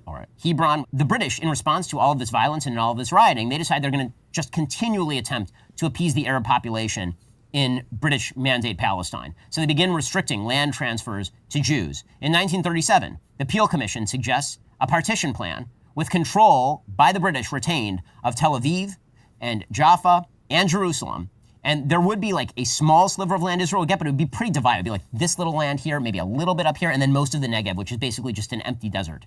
By this point, Jews have been moving to Palestine in increasing numbers because anti-Semitism in Europe is getting worse, but also because there's this nascent labor and Zionist movement, and they're really making the agricultural areas flourish again. Economic growth in this region at this time is because Jews were moving in and they were bringing their resources with them, they were bringing their know-how with them, and they were working the land. And this was driving more Arab immigration to the land also, because economic activity always drives population movement. In 1939, under Arab pressure, the Brits restrict Jewish immigration to 75,000 Jews per year. The Jews are saying, listen, we have like millions of people who want to move here. And the Brits say, we're not doing that, 75,000 per year, because we have to get along with the Arab population. This is just before the Holocaust, obviously. And the Arabs reject this. The Arabs are very angry about this. They continue to launch low-level attacks on the British. They continue to attack Jewish populations. World War II breaks out. The Jews, including Jews who were heavily pushing the British to establish a Jewish state and to lift restrictions on Jewish immigration into British Mandate Palestine, they side with the Brits, right? They form their own divisions. They're trying to help the British. What they say is that we fight for Jewish immigration to Palestine as though there were no Germans, and we fight the Germans as if there were no British, right? That's the way the Jews see it in British Mandate Palestine. They're attempting to negotiate. The Arabs side with Hitler. Okay, during World War II, you have Hashmin al-Husseini. He is the Grand Mufti of Jerusalem, one of the Palestinian leaders at the time, the Arab leaders at the time, and he was literally meeting with Hitler, attempting to encourage Hitler to establish a final solution in the Holy Land should the Germans be able to conquer that area, which the Germans came pretty close. I mean, you had Rommel literally in Egypt, right? Rommel was over here. Okay, so fast forward, you're now after World War II. Still, the British Mandate is limiting the amount of Jewish immigration into British Mandate Palestine, because they're attempting to keep this conflict between the Jews and the Arabs simmering at a lower level. Okay, 1947, there's a UN partition plan, because now the British Mandate in... You ready for some autism? Yo, Immune, dude, thank you for the follow, man.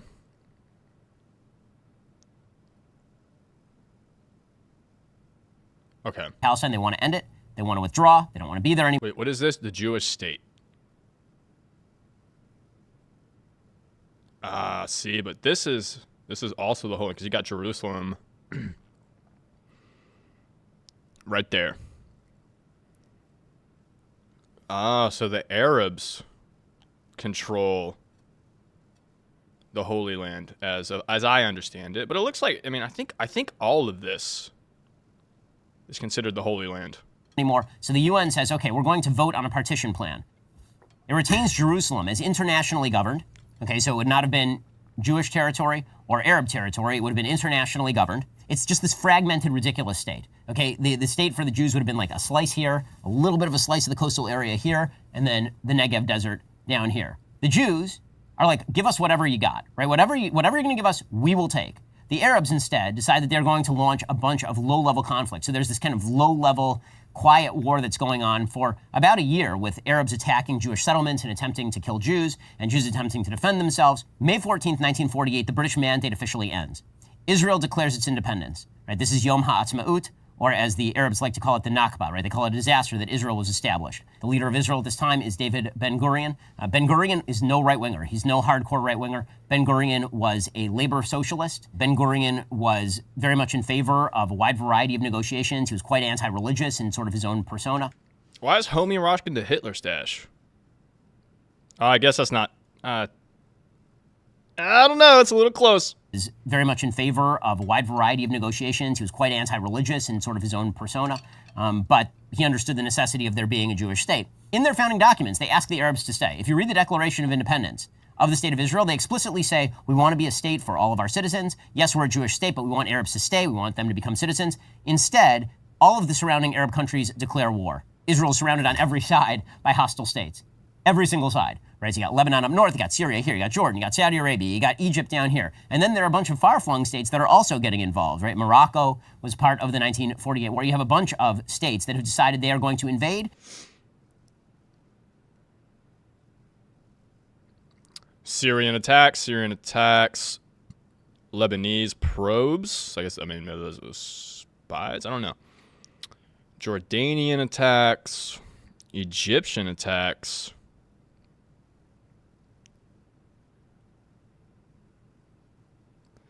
So Hall was not given complete command until after this phase of the fighting was over. Okay. And they're going to destroy Israel. Like, they're just going to strangle it in the crib. And they're openly saying this. And not only are they openly saying this, they're telling the Arabs who are living... Sorry, I got to refill my water. Give me 1 sec.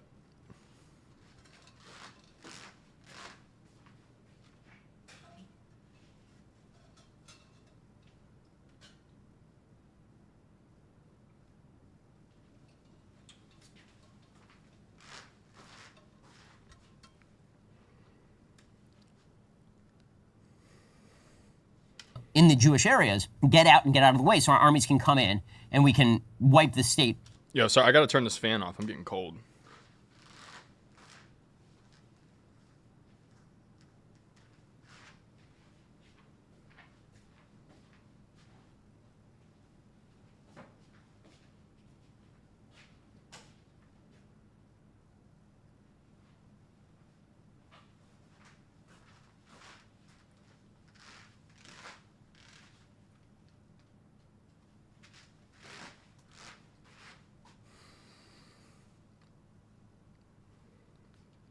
Off the map. Well, that's not how it ends up, right? The way that it ends up is that the Jews end up basically retaining pretty much everything that's on this map, with the exception of the old city of Jerusalem, right? So Jerusalem ends up basically split down the middle. Jerusalem is not controlled by the Jews at this point. The Temple Mount is still controlled by the Jordanians. The way that people speak about this particular period is as if there was a Palestinian state at this point. There was not. By 1964, the Arab states have decided that they need almost a propaganda effort here. So they create the Palestine Liberation Organization. The Palestine Liberation Organization is a terrorist group. It explicitly calls for the destruction of Israel. Now you will note, at this point, Israel does not control any of this or any of this. So when they say Palestine Liberation Organization, they mean this whole thing, right? That whole thing is supposed to go away because Israel doesn't even control that at that point. And they're not calling for Palestine to be liberated from Jordan or from Egypt. They're calling for the complete destruction of the state of Israel. Okay, so in 1967, the Arabs mobilized for all-out war. And this includes Egypt, it includes Jordan, it includes Saudi, it includes Syria. This is going to be the big war where they finally get rid of this nascent Jewish state that is less than 20 years old, right? And this is just less than 3 decades after the Holocaust. And Israel instead launches a preemptive war. They see this coming. They destroy the entire Egyptian Air Force on the ground. And in 6 days, they proceed to take the Golan Heights, which is this area of Syria. Israel takes over the entire Sinai Desert, takes all of Judea and Samaria to the Jordan River, takes all of the Gaza Strip, takes control of the old city of Jerusalem. Right? They do all of this in 6 days, which is why it's considered a miracle by the state of Israel. I mean, it's an unbelievable military performance. Yeah, for So real. in 6 days, They take what was going to be the war for their destruction, and they proceed to expand their borders from this tiny thing to this, and all of this. Israel then proceeds to give up like all of it, right? So Israel keeps the Golan Heights because that's a military necessity. The UN calls for Israel to withdraw from occupied territories. Now, the language here matters if you care about the UN. I don't happen to care about the UN. I think it's a garbage organization. But if you do care about the UN, there's a resolution put forward by the UN Security Council. It calls for Israel to withdraw from occupied territories, not the occupied territories. Now, that makes a difference because if it said the occupied territories, presumably it would mean anything Israel won, it would have to withdraw from if you care about the UN, which you really shouldn't.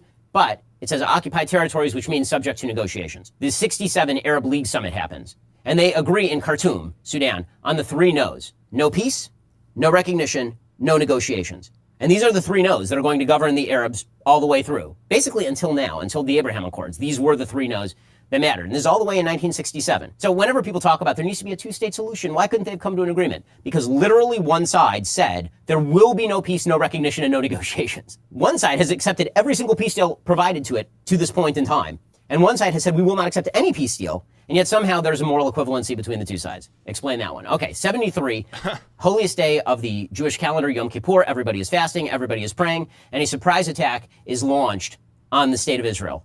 The prime minister is Golda Meir. She gets caught completely by surprise. They were warned, and they didn't take it seriously. Israel suffers extraordinary casualties in the 73 Yom Kippur War, and then once again maintains or expands its borders a little bit. 79, Camp David Accords. Finally, there's a breakthrough. Menachem Begin takes over as prime minister of Israel, a very right-wing prime minister. There were 2 major parties in Israel at this time, Likud and Labor.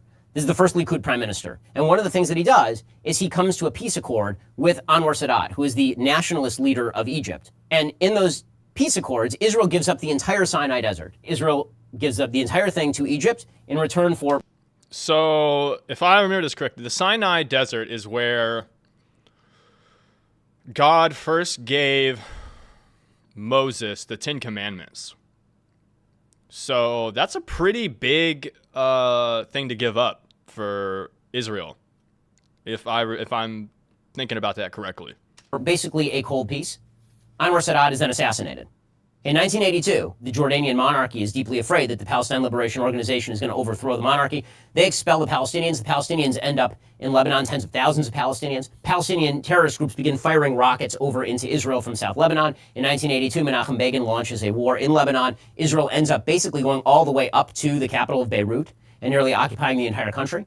And then they end up withdrawing under international pressure in what is considered sort of a disastrous war for the state of Israel. As always, whenever Israel withdraws from a territory, terrorist groups take over and then threaten Israel. This is the constant pattern. No matter, the only time this has not happened is with regard to withdrawal from the Sinai Desert. 1987, the Intifada breaks out. This is the Palestinians in the Judea and Samaria region. The reason that I use the terms Judea and Samaria is they are more historically accurate. People call it the West Bank. Why? Because Jordan occupied it, and this is the West Bank of the Jordan River. So the only reason that it's referred to as the West Bank, which is really historically anomalous, right? It's on the east side of Israel, but it's on the West Bank of the Jordan. That's a holdover from the time when the Jordanians occupied this entire area. Again, no one cares that Jordan occupied quote-unquote Palestinian land or that Egypt occupied quote-unquote Palestinian land. They only care when Jews occupy historically Jewish land. That's when things start to get really hot and bothered. Okay, so anyway, the Intifada breaks out in 1987. You get these widespread riots and violent confrontations and terrorist attacks all the way from 1987 to 1991. By this time, Yitzhak Rabin has taken over as Prime Minister of Israel, and pushed by George H.W. Bush, the government of the State of Israel starts negotiating with the Palestine Liberation Organization, which is a really weird shift considering that Yasser Arafat is a master terrorist responsible for tons of murders on his hands. He at this point has been expelled all the way to Tunis, right? He's not even in the picture. And Israel brings him out of retirement basically and says, why don't we negotiate with you? And maybe you can make all of this stop. So in 1993, they signed the Oslo Accords, and that is where you get Bill Clinton presiding over one of the least successful international negotiations in the history of international politics. The Oslo Accords have been a complete and utter failure. That ends with Yitzhak Rabin, who's this historic general who's been Prime Minister of Israel a couple of times by this point, shaking hands with a mass murdering terrorist, Yasser Arafat. And this was going to initiate a new period of health and accord, and there was going to be peace. All that the PLO had to do was acknowledge that Israel existed and had a right to exist, stop educating their children in terrorism, and cease the violence. They couldn't do any of those things, right? So none of that happened. Instead, there's an uptick in violence, pretty dramatic uptick in violence after the Oslo Accords. In 1998, Israel again attempts to make some sort of concessions to the Palestinians, this time under the first tenure of Prime Minister Benjamin Netanyahu. Israel does not want to govern these areas. Israel is not interested in governing millions of Palestinians in the Gaza Strip or in Judea and Samaria. The last thing they want to do is have their soldiers wandering around these dangerous areas or to preside over these areas. All they want, and all Israel has ever wanted, is to separate off from these particular areas and say, listen, you guys rule yourselves. Like, just stop bothering us, please. Okay, and you will see that this is the continued pattern. 2000, Israel engages in the Camp David negotiations. Bill Clinton is still president at this point, and the prime minister of Israel is now a guy named Ehud Barak. And Ehud Barak is a real dove. Ehud Barak wants to make as many concessions as humanly possible, right? This picture here, which is just an unbelievable picture. Bill Clinton and Ehud Barak trying to push Yasser Arafat into negotiating, right? They're all joking, they're all happy, and all this kind of crap. Ehud Barak offered everything. Ehud Barak offered complete control over the Temple Mount with just like a little bit of a recognition that Israel has a historic claim religiously to the Temple Mount. Arafat turned it down flat. He offered control over virtually all of Judea and Samaria. He offered control over the Gaza Strip, right? A Palestinian state, boom, done. Arafat does not even negotiate. He just launches a massive round of violence. I remember this because I was actually in Israel right about the time they launched the Intifada, and there were suicide bombings on a fairly regular basis. They blew up a Sparrow's pizza shop. I was supposed to be at that corner like a couple of hours later. This was a thing that was really scary. It was really violent. Remember, he launched that not after Israel did something aggressive. He launched that after Israel offered him everything he could possibly want if he weren't a damned liar who just wanted Israel wiped off the map. This, again, is the great lie, is that there is desire for a two-state solution from the Palestinian side. So far, there has been no evidence whatsoever that this is the case. Okay, 2004, Arafat dies, and Mahmoud Abbas takes over. Mahmoud Abbas is himself a terror supporter. He wrote his entire doctoral dissertation on Holocaust denial and why it's correct. Israel, in 2005, under the auspices of Ariel Sharon, who's one of the great hawks in Israeli history, right? He was the general in the 1973 war who ended up pushing all the way down close to Cairo. He was called the bulldozer. He's this famous general. He unilaterally withdraws from the Gaza Strip. There are a bunch of Jewish areas right in the northern tip of the Gaza Strip. Jewish soldiers went in and removed Jewish settlements in the Gaza Strip. These are places people have lived for decades. They removed them, and they just turned them over to the Palestinians. Hamas, a terrorist group, immediately rushed in and burned everything. They burned the greenhouses, they burned all the Jewish houses, they knocked down all the good infrastructure, and then they just took over the place. This is when you start to see a difference emerging among the Palestinians in terms of governance. You've got Judea and Samaria, the West Bank here, you've got the Gaza Strip here. In 2005, Abbas wins the Palestinian elections, but only because Hamas and Islamic Jihad boycott the elections. Okay, in 2006, after Israel withdraws from Gaza, remember, Israel's not in control of anything here now. Hamas wins an election. So the first move is not, oh, look, Israel wants to make concessions and make peace with us. The first move is, why don't we elect a terrorist group to actually represent us? Okay, in 2008, Israel's response to this is, what if we just offer you everything? So Ehud Olmert becomes prime minister of Israel, and he proceeds to offer everything to Abbas. He gives him basically the same offer, but better than the offer that Barak gave in 2000. He offers everything. He offers Judea and Samaria. He says, we're going to keep some of the big Israeli settlements that exist here, but we're going to give you land swaps. You can keep the Gaza Strip, everything. Abbas does not even bother to issue a counteroffer. He just walks away from the table and launches violence. Gaza war begins 2008, missiles flying in from Gaza. This is the first Gaza war. Israel has to go in Operation Cast Lead and shut that down. 2014, this breaks out again. Another giant rocket attack from Hamas in Gaza. Israel has to go back in 2014 and shut it down. And that brings us to today, 2021, another Gaza war in which Hamas has decided to launch rockets at the state of Israel. The real reason for that has nothing to do with land disputes in Jerusalem. The real reason has to do with the fact that Mahmoud Abbas was about to hold an election in April. He canceled it because he knew he was going to lose to Hamas. As always, the best way to garner support when it appears that you're about to go down is to start blaming the Jews and start trying to kill them. You can start an arms race between yourself and Hamas on how many Jews they can kill. So that brings us to where we are right now in 2021. A few decades ago, private citizens used to be largely that. Private. Well, what changed? The internet. Think about everything you've browsed or searched for or watched or something that so a VPN might connect to use. Let's just say VPN. VPN Fatah, which is the military press, VPN.com today.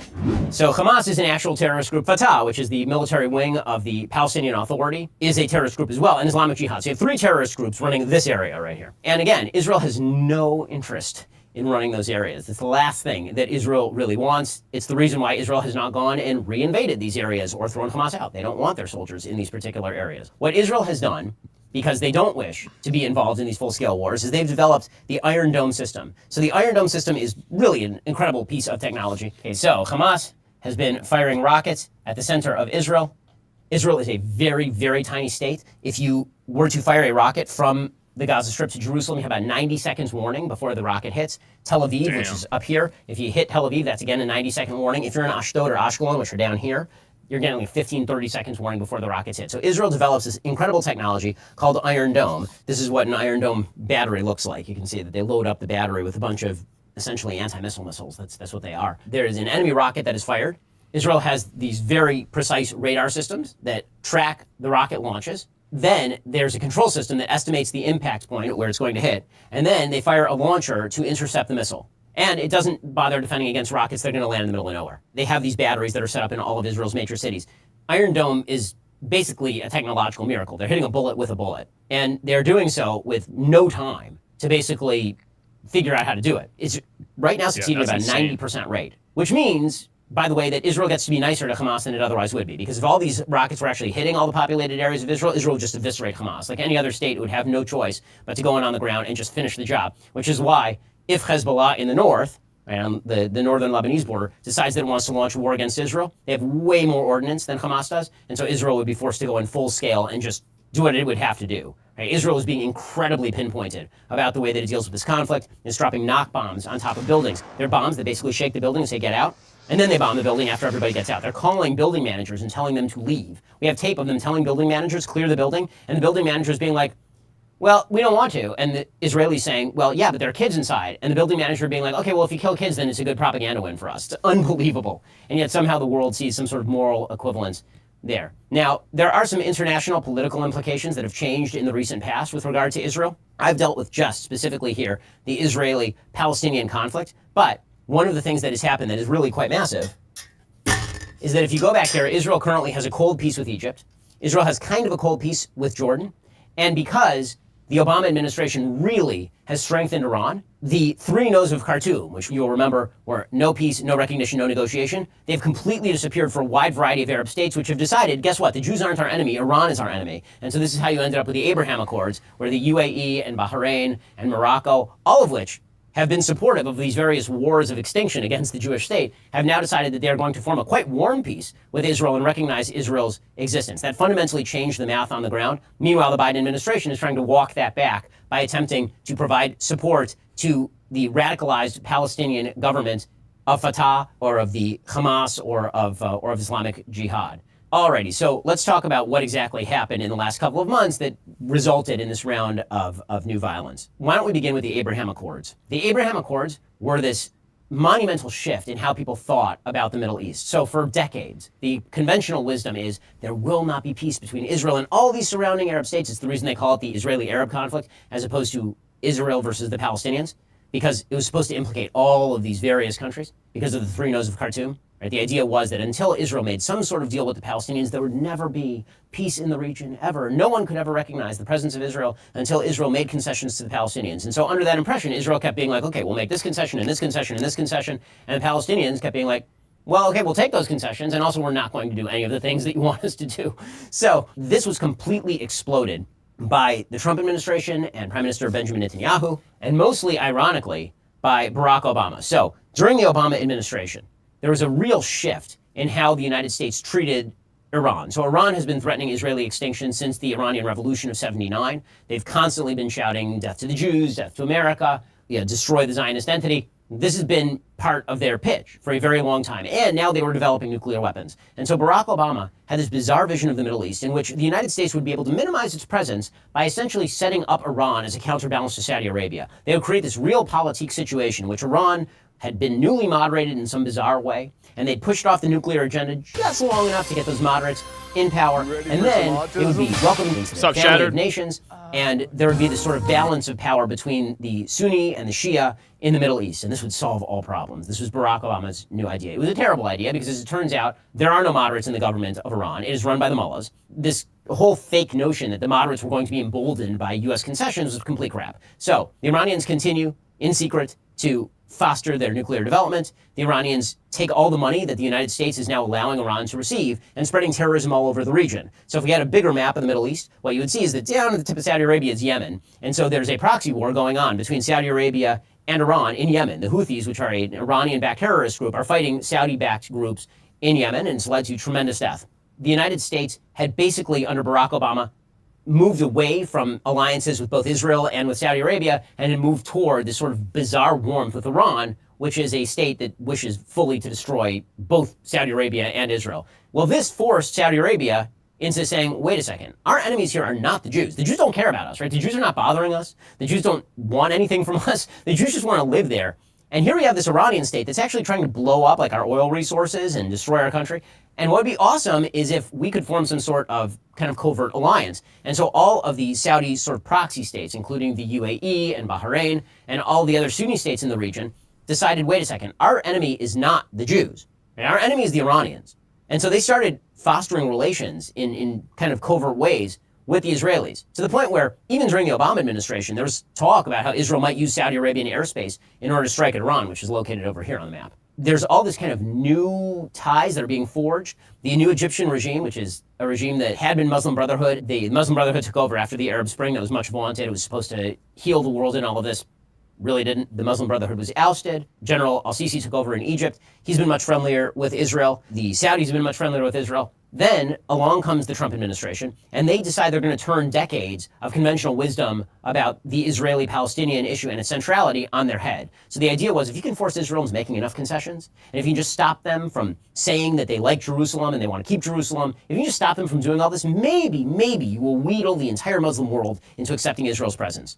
The Trump administration comes along like, nah, this is nonsense. Okay, so we can see these burgeoning ties between Israel and these Arab countries. The Palestinian issue is a completely different issue. It's completely separate. So instead, here's what we're going to do. We're going to make very clear to everybody that we actually back Israel's right to exist, and we back Israel's sovereignty over Jerusalem, and we back Israel's sovereignty over the Golan Heights. We're going to take those off the table. The Arabs no longer have a right to expect that Israel is going to give that stuff up, because we say that we're not going to push them on that. And we are going to foster ties between Israel and the UAE and Bahrain and Saudi Arabia. And shock of shocks, it turns out that all these Arab nations decide our enemy ain't the Jews, our enemy is the Iranians. And so we really should foster ties with these folks and create this sort of new regional security bloc. And that's exactly what happened. Okay, Joe Biden takes over, and Joe Biden decides, come on, man. And he says, we're going to ditch all of the progress that was just made. We're going to pretend the Abraham Accords never happened, and we're going to start making overtures to Iran. Simultaneously, we are going to undo another Trump administration policy. So the Trump administration made very clear, we are not going to pretend that we are honest brokers between Israel and a bunch of terrorist groups. Instead, we are just going to make clear our support for Israel, and we're going to withdraw funding from, for example, Fatah and the Palestinian Authority and the UNRWA and Hamas. We're just going to take away the funding from these various organizations. Biden comes in, he says, I'm going to restore the status quo ante. I'm going to try and get back into the Iran deal and allow Iran to foster terrorism with U.S. taxpayer dollars and with us allowing money to flow into Iran.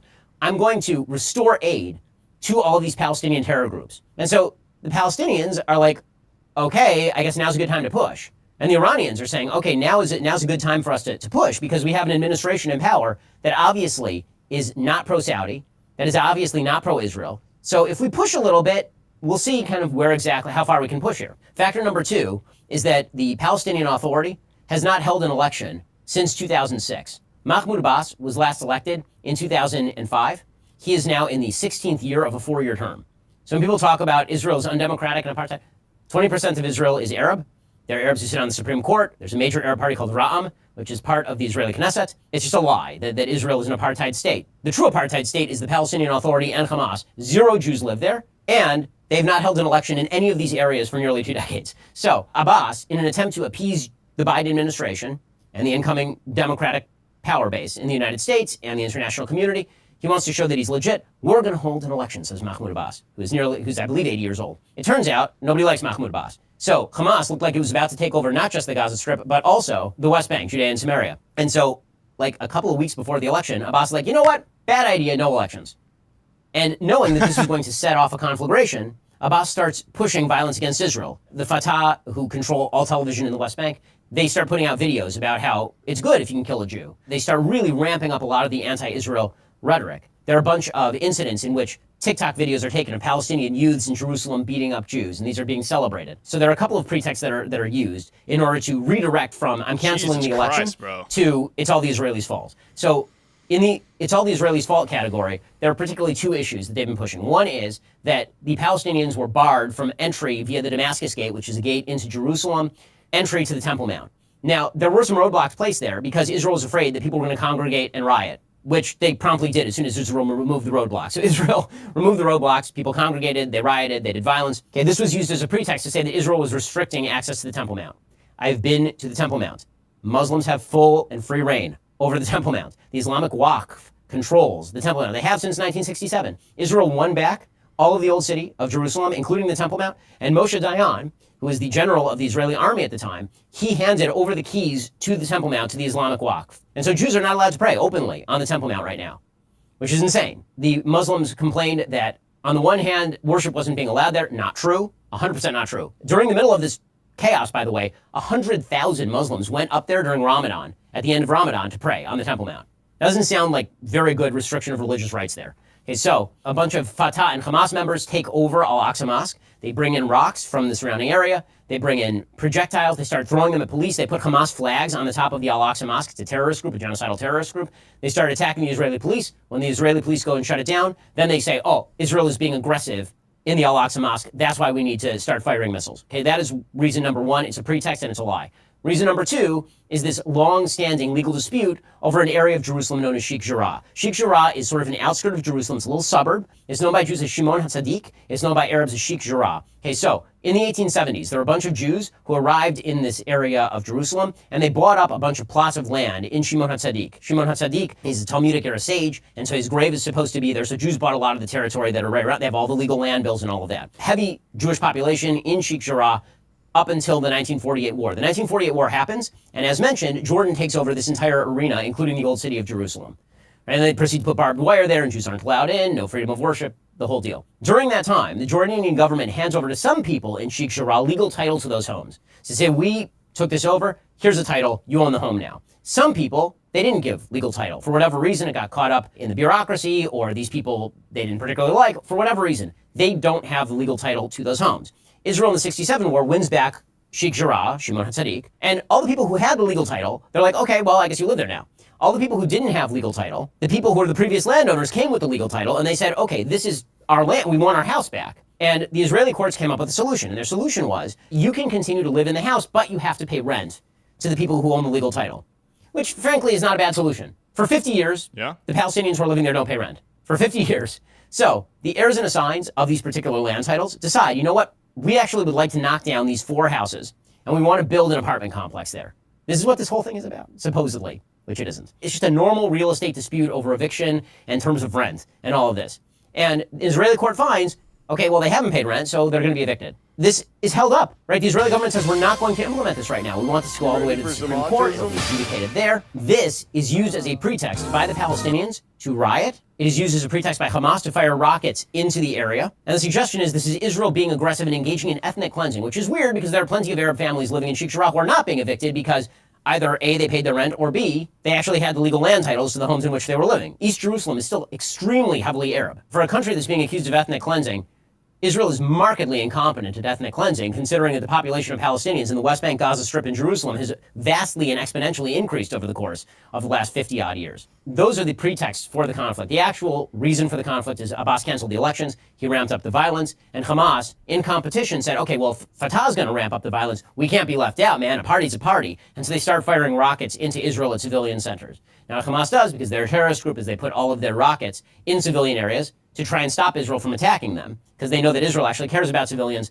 whereas they do not. A lot of the foreign aid that was being granted and given to Hamas was not being used for actual aid. It was not being used for electricity or water. Israel's been providing electricity and water to the Gaza Strip for free for years. Hamas didn't use any of this money to actually build up infrastructure or help people. They used it to build these giant terror tunnels and stock up on rockets. These rockets, by the way, being provided by the same Iranian government that the American government is currently attempting to negotiate with under Joe Biden, which makes no sense at all. It's also the reason why, by the way, why 200 Democrats just voted last week that they would not place sanctions on any company that was doing business with Hamas or donating money to Hamas. There's a bill in 2019, identical bill, said cut off funding to any company that does business with Hamas. It passed unanimously in the House. Now that Joe Biden is president and trying to negotiate with Iran, 200 Democrats voted it down and never saw the light of day in the House of Representatives. That is where things currently stand. Israel is attempting to do what it can to wipe out Hamas's capacity to fire rockets indiscriminately at its civilian population without having to actually do a ground invasion of the Gaza Strip, because frankly, there are no good solutions there. If Israel goes in and wipes out Hamas, And maybe Islamic Jihad takes over, maybe Fatah takes over, maybe the next level of Hamas takes over. The only thing that has actually guaranteed peace in the region at all for any prolonged period of time was, in fact, Israeli troops on the ground staffing these areas, but Israel doesn't want to be there. And so the two alternatives historically have been Israel has to subject itself every few years to a barrage of rocket attacks, go in, knock out some infrastructure, you get a couple of years of peace, same thing happens in a couple of years, or you have to have a long-term quote-unquote occupation in which Israel basically attempts to pacify by keeping a certain baseline level of troops in a particular area. So, as you see, it took a very long time just for me to go through the basic history of this conflict, and that's the very basic history of this conflict. There's a lot more there. There are a lot of resources out there, but suffice it to say, the media members who try to boil this down to just a border dispute or try to suggest that this is just a matter of Benjamin Netanyahu, it's coming from ignorance and it's coming from stupidity. Do your reading before you bother to comment on the situation. One of the things that you will have noted in the news is that every time there's an uptick in the violence in this particular region that involves Israel, there's widespread anti-Semitic attacks that happen all over the world. You're seeing it happen right now every place from LA to New York to Europe. And there's this argument that's constantly made by people, particularly on the left. Well, if Israel didn't exist, wouldn't there be less anti-Semitism? And even in the U.S. now, so some Holocaust survivor was burned alive the other day. Fucking insane. Well, first of all, as we've talked about, you'd have to ignore every bit of history from in the U.S. 36 CE all the way to 1948 to get to that point. There's something quite ironic about somebody beating a Jew in the street over Israel saying, if Israel didn't exist, I would stop beating this Jew. The reality is that not every criticism of Israel is anti-Semitic, of course, just like not every criticism of the United States is anti-American. But every anti-Semite is anti-Israel. Every single one. And there's a heavy crossover between anti-Zionism and anti-Semitism for sure. I do is holding people's hands. Interesting, dude. I mean, yeah, from what I can tell from what I've read and everything like that, like the Israelites, I feel like they should have a right to their land over there, what they consider the promised land. And that was a lot to take in.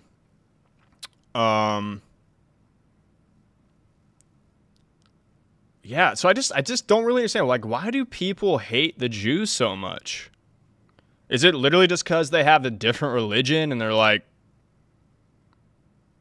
I mean, yeah, I just don't get it, man. Or they just all think like that's our land. But either way, Israel seems like they've been doing a lot to try to find some peace or some common ground, right? And obviously, like Hamas, they just don't give a fuck. They just do not give a fuck. So, yeah, the more I learn about this, the more like a fucking psycho Hassan seems, which is what we're about to get into next.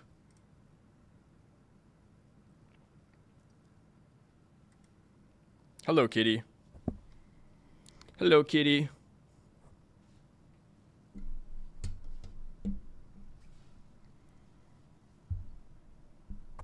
All right, so this is from one of my new favorite channels, More Pegasus. Dude, this guy cranks out videos, man. They're really good, too. Hi, buddy. What are you doing? You get some food? Hassan's new response is criminally stupid.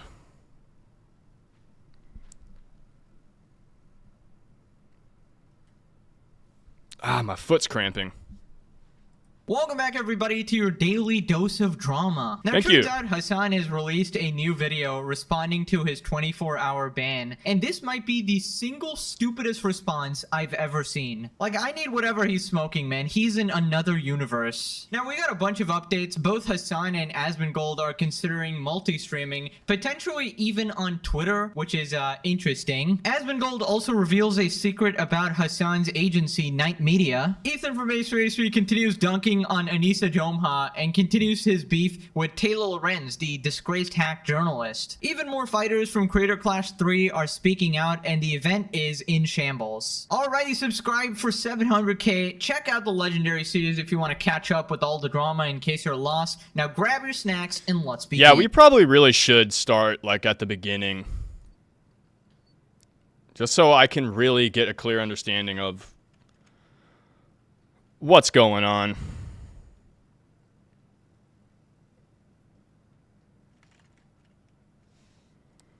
Let's see, more Pegasus.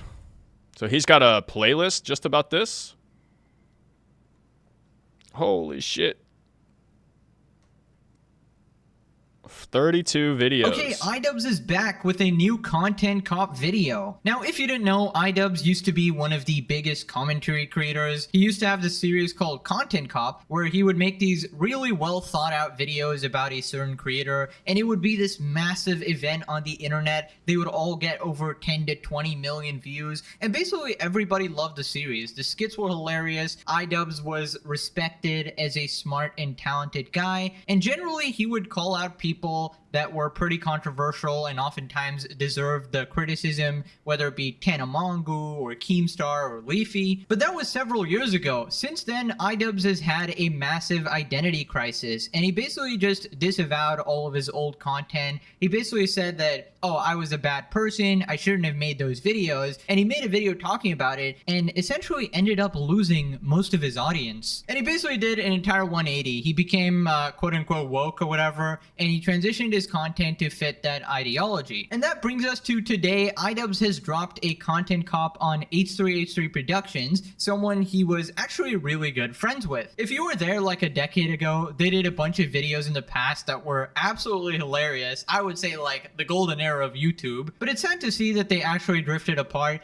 and in this video, iDubbbz essentially calls out Ethan for stuff like harassment, being a hypocrite, etc, etc. And honestly, in my opinion, both of these people have had a massive fall from grace. Both were hilarious, amazing creators, and now they're just kind of like sad train wrecks. But anyways, let's just go over this new video, see what's up, see what the internet is saying about it, starting with the description. So iDubbbz has listed a bunch of people who helped make this video, and immediately we have some of the biggest red flags I've ever seen. This is an absolute nightmare blunt rotation of dishonest people. Starting off with Hassan here, open terrorist supporter, that's a fact by the way, lies as easily as he breathes, rich elite living in a $3 million mansion, champagne socialist. We covered him in the past, laughing at an old man, literally. Wait, he lives in a $2.74 million house and claims to like socialism? It's actually insane.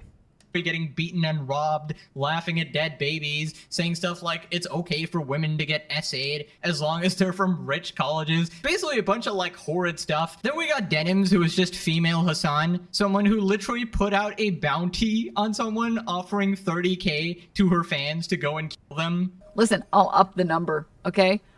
30K to anyone who'll make this dipshit disappear and make Eve's breasts bigger. Okay, you have to do both, because then it's a win-win for me. And I don't have to see that moron on my timeline anymore. Dude, how the fuck? How are you not getting a call from the FBI after this shit? This is actually insane. She did it on Twitch, dude. And then Tectone calls a girl fat and gets banned. For 2 weeks. What the fuck is going on over there? Oh my god. I might put in a police report. Yeah, this is like a felony. Then we got Shonda Black, who also said they wanted to kill someone but then censored it. Shonda Black says someone needs to kill Destiny? Like, it would just be so easy to just, it would solve all of our problems. Like, we would have socialism now at this point. We would have socialism at this point if someone just went out of their way and. Then we got. Yeah, the whole fucking economical system will change because one person dies. What a fucking idiot, dude. How are these guys platformed? Jesus Christ. Rogan, who is Hassan's head moderator. This is essentially just Hassan's goon squad here. And the last time we covered Frogan was her shaming Ludwig for donating $10,000 to Gaza while she was actively e-begging for donations on stream for her own stream to pay her rent. Meanwhile, contributing none of her own money to the issue. Me, I donated $10,000, but I'm not going to promote it.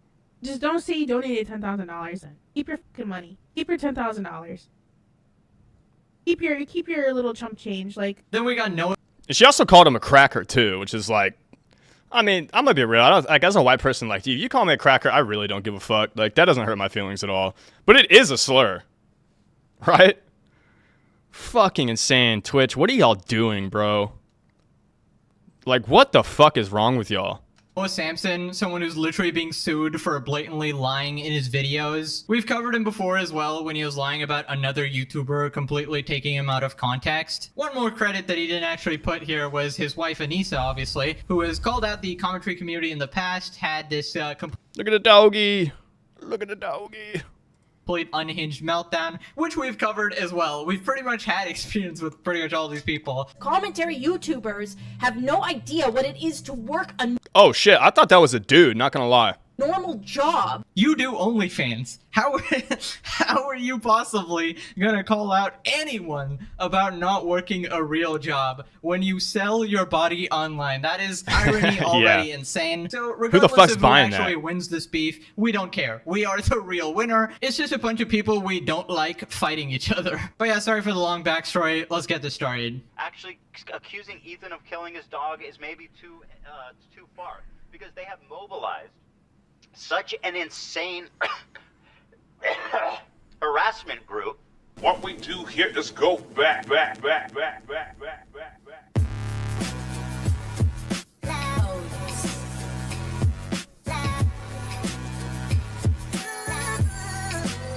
Oh, I know that. That's the tiger.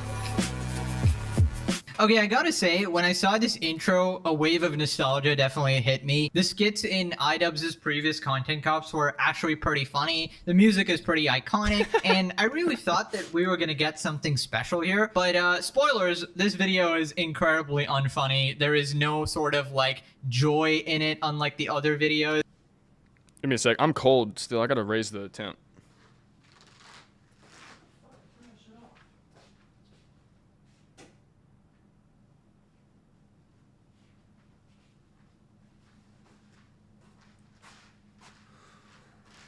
Now I'm gonna keep standing. I need to keep standing for a little bit. Give my back a rest. This is a massive rant, essentially just defending his political buddies like Hassan and stuff. And if any new viewers are here, I just gotta reiterate, I am not American. I don't give a single shit about politics at all, because I know people on the internet get so obsessed with it, and it completely rots their brain and turns them into sad, pathetic individuals, kind of like iCucks here and his group of cronies here. And when your entire identity surrounds that, it's Wait, just, who all it's was just there?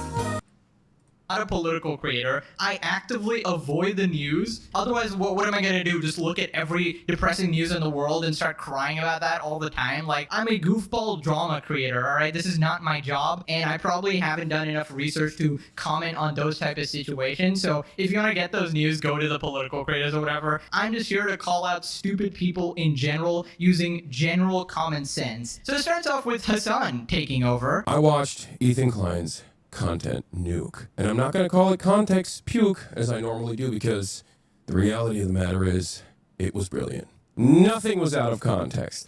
Everything was correct. I am an Islamist, fundamentalist, radical terrorist. I am a vicious anti-Semite. It's true. Okay, so Hassan obviously being sarcastic here, but it's not really far from the truth. Like, he did openly support terrorists, call them Luffy from One Piece. Bro, this shit was insane, dude. He had a Houthi terrorist. Like, he did.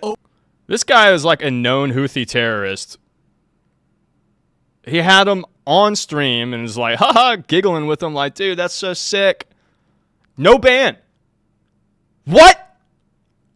Openly support terrorists, call them Luffy from One Piece. That is like a fact, not an opinion, right? This entire video is iDubbbz calling out Ethan for harassing people, when Hassan's community and his group of gooners literally constantly harass people non-stop. So it's just the most hypocritical thing ever that iDubbbz is associating and defending these people and, you know, dancing with them, having a good time, and then calling out Ethan for the same thing. But yeah, now we have probably like the cringiest shit you will ever see.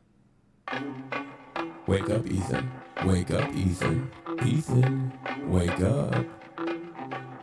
Wakey, wakey, Ethan. Wake up, Ethan. Wake up. Time to be awake, Ethan. Wake up, Ethan. This is no longer a dream. This is a nightmare. Wake up. Ethan, the dumb is telling you to wake up. Wake up, Ethan. Wake up. Wake up, Ethan. Yo, that bitch is scary looking. Wake up. Wake up. Sees anyone? Just wake up. Wake up. Wake up. Wake up.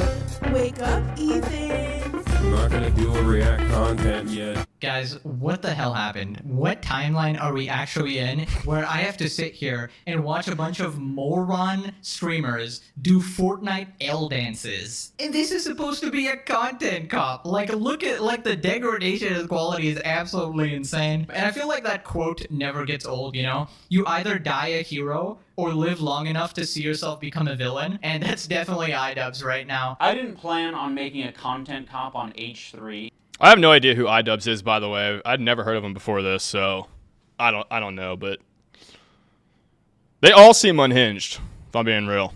It sounds very stupid even saying that. In 2016, I would have been like, oh yeah, if I ever do that, it's gotta be because I lose the plot. Well, it turns out it's not me losing the plot, it's Ethan. Nope, it's actually both of you. Both of you somehow did a complete 180 and became soy cringe puck content creators who abandoned your audience, the people who actually cared for you and supported you, and you turned into just this husk of your former selves. Like, you can actively see that the life has been drained out of them. But it's just sad to see someone fall so hard and so far and become this unfunny political shill who likes to pretend that they are better than everybody, you know? So Ethan, as you know, is a content creator who has a podcast where he says all sorts of outrageous stuff. Sometimes it's fun, sometimes it's up. Now, in his podcast with Hassan, Leftovers, they would mostly talk about surface level progressive shit and make fun of right-wingers. And you're telling me he didn't flick their dick once at least? Oh, that's 100 shavers use trans women. I say, oh no! And it was mostly that until they actually had to reckon with a very serious topic. I would say that Hassan was very well equipped to talk about that topic. Okay, so he basically says that Hassan is very well equipped to talk about this because he's talked about it in previous years as well. What he doesn't mention is that Hassan has a reputation for taking absolutely everything out of context and lying in a borderline sociopathic way about any and every detail about a situation.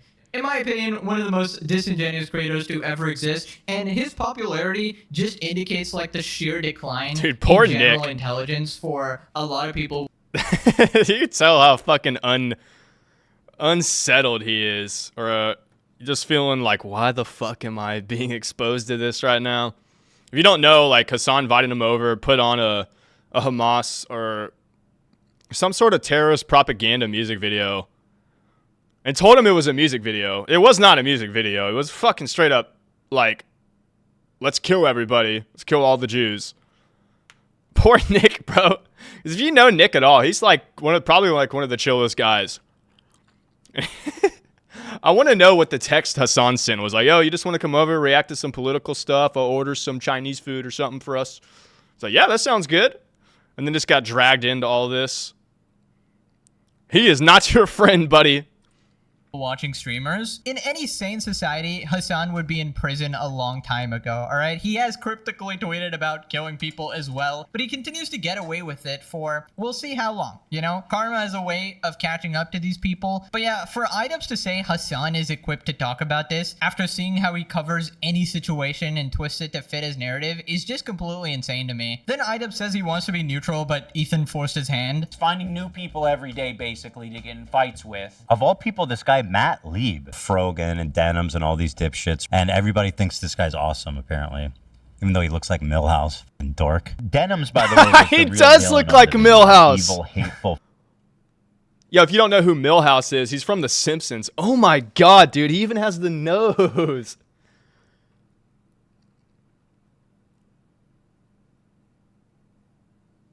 Millhouse with a beard. Oh my god, dude, that's perfect. Like Millhouse and dork. Denims, by the way, was the real villain of the video. Evil, hateful, fucking. And I'll say it and I'll double down on it. And people, oh no. Since Ethan and Hassan's falling out, I've been keeping to myself mostly. I don't have many nice things to say. Maybe if Ethan's able to get some help, maybe if he stops harassing other creators, maybe if he does these things, eventually he'll find peace and we can like I mean, critically analyzing what other people say is not harassment. That's just like holding people accountable. Right? Kindle our friendship. You know, I can agree with some of what Idubbbz is saying in the video, but the thing is, he comes off as such a hypocrite because all of what he's saying about Ethan applies directly to all of his buddies, including Hassan. Like, Idubbbz will say, oh my god, Ethan just goes on these harassment campaigns with these people. Meanwhile, his friends are literally threatening to kill people, putting bounties on them, dude. Exactly. And you're dancing with them, doing Fortnite L dances. Like, how are you this blind? It's crazy. Creators are actively participating in this gaslighting to make it seem like I'm fucking crazy. I mean, I don't know what he's getting at here. Like, yeah, people are gaslighting you. A lot of people gaslit me when I apologized. That was actually like the #1 type of harassment I got, was people gaslighting me and taking my newfound woke ideology to its extreme. Yeah, nobody needed to take your ideology to its extreme because the people you are associating with are some of the most extreme people on the internet. What Idubbbz doesn't understand is that his audience didn't gaslight him. Wait, what did her tweet say? Not gonna do charity for Palestine because some of my chatters might be Zionists. Sorry.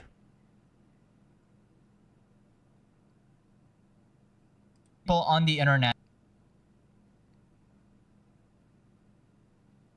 What Idubbbz doesn't understand is that his audience didn't gaslight him. They literally just told you the truth, that you became this absolutely unrecognizable version of your former self. You know, before you were someone who was unafraid to speak the truth, and now you're kind of doing the exact opposite. You are cowering behind a group of people who will eat you alive the second your opinion changes. It's kind of why nobody has any sympathy for H3 either, because he made his bet with Hassan. He became co-host with Hassan, and everyone warned him that Hassan was completely crazy, a radical extremist, and then Ethan had to learn the hard way. And now he has to deal with the consequences of associating with that community, dealing with that relentless harassment. And Idubbbz is going to have to deal with the same thing the second he falls out of line. I mean, I don't really get that, dude. Like, everyone makes mistakes, have lapses in judgment. Like, that's the thing that makes us human, is that we're able to, like, analyze your mistakes and learn from them and, you know, try to put things right.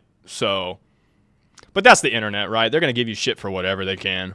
Okay, so this next part needs a little backstory. Basically, people were harassing Ethan, and they called CPS on his kids, which is obviously a very messed up thing to do over an internet disagreement or whatever. And Ethan wanted people like Idubbbz to disavow this because, you know, they're friends. If you want to hang out with those people and have no spine and not stand up for another girl that stood up for you, enjoy your new friends. She's friends with people like Denims. I know, yeah. Which I'll show. With Denims is actually participating in this whole Child Protective Service lie.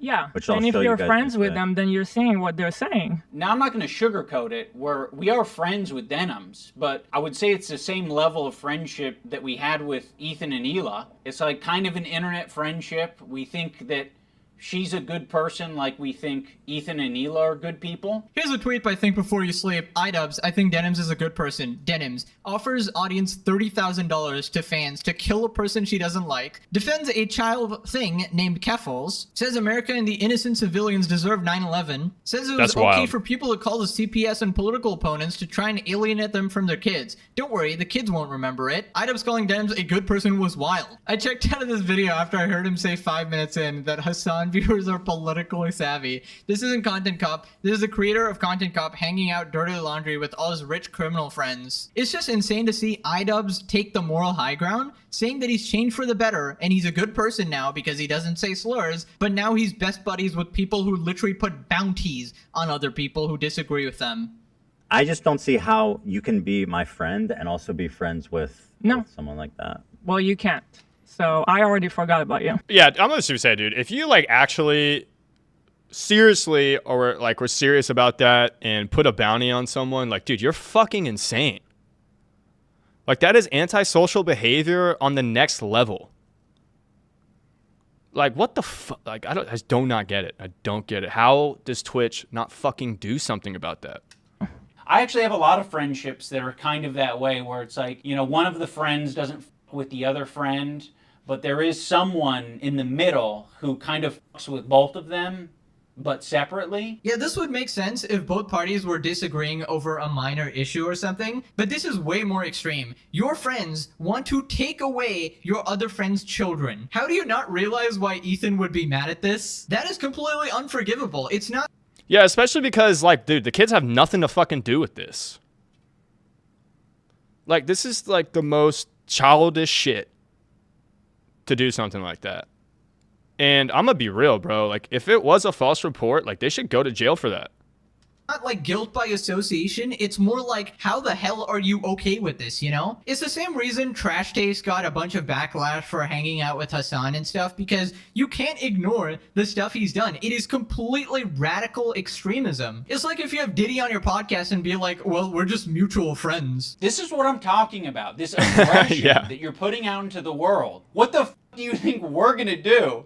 You think I'm gonna fucking sit on my hands when you do this shit? Like, this is nasty. We had such a fair response to what you guys were going through. We don't support harassment. It's a bad thing, but it happens, and you're perpetuating it. It happens, Ethan. It's completely normal for someone to call happens. CPS on someone else's kids unjustifiably over a disagreement or difference in opinion. It happens, Ethan. Just deal with it. I don't know why you're complaining. It's just harassment on the internet that transitions into real life and people showing up at your door taking your kids away from you. It happens. I don't know why he's mad, guys. I think he shaved off half his brain with that haircut, dude. Have you ever been in a comment section and found someone to argue with? It doesn't stop.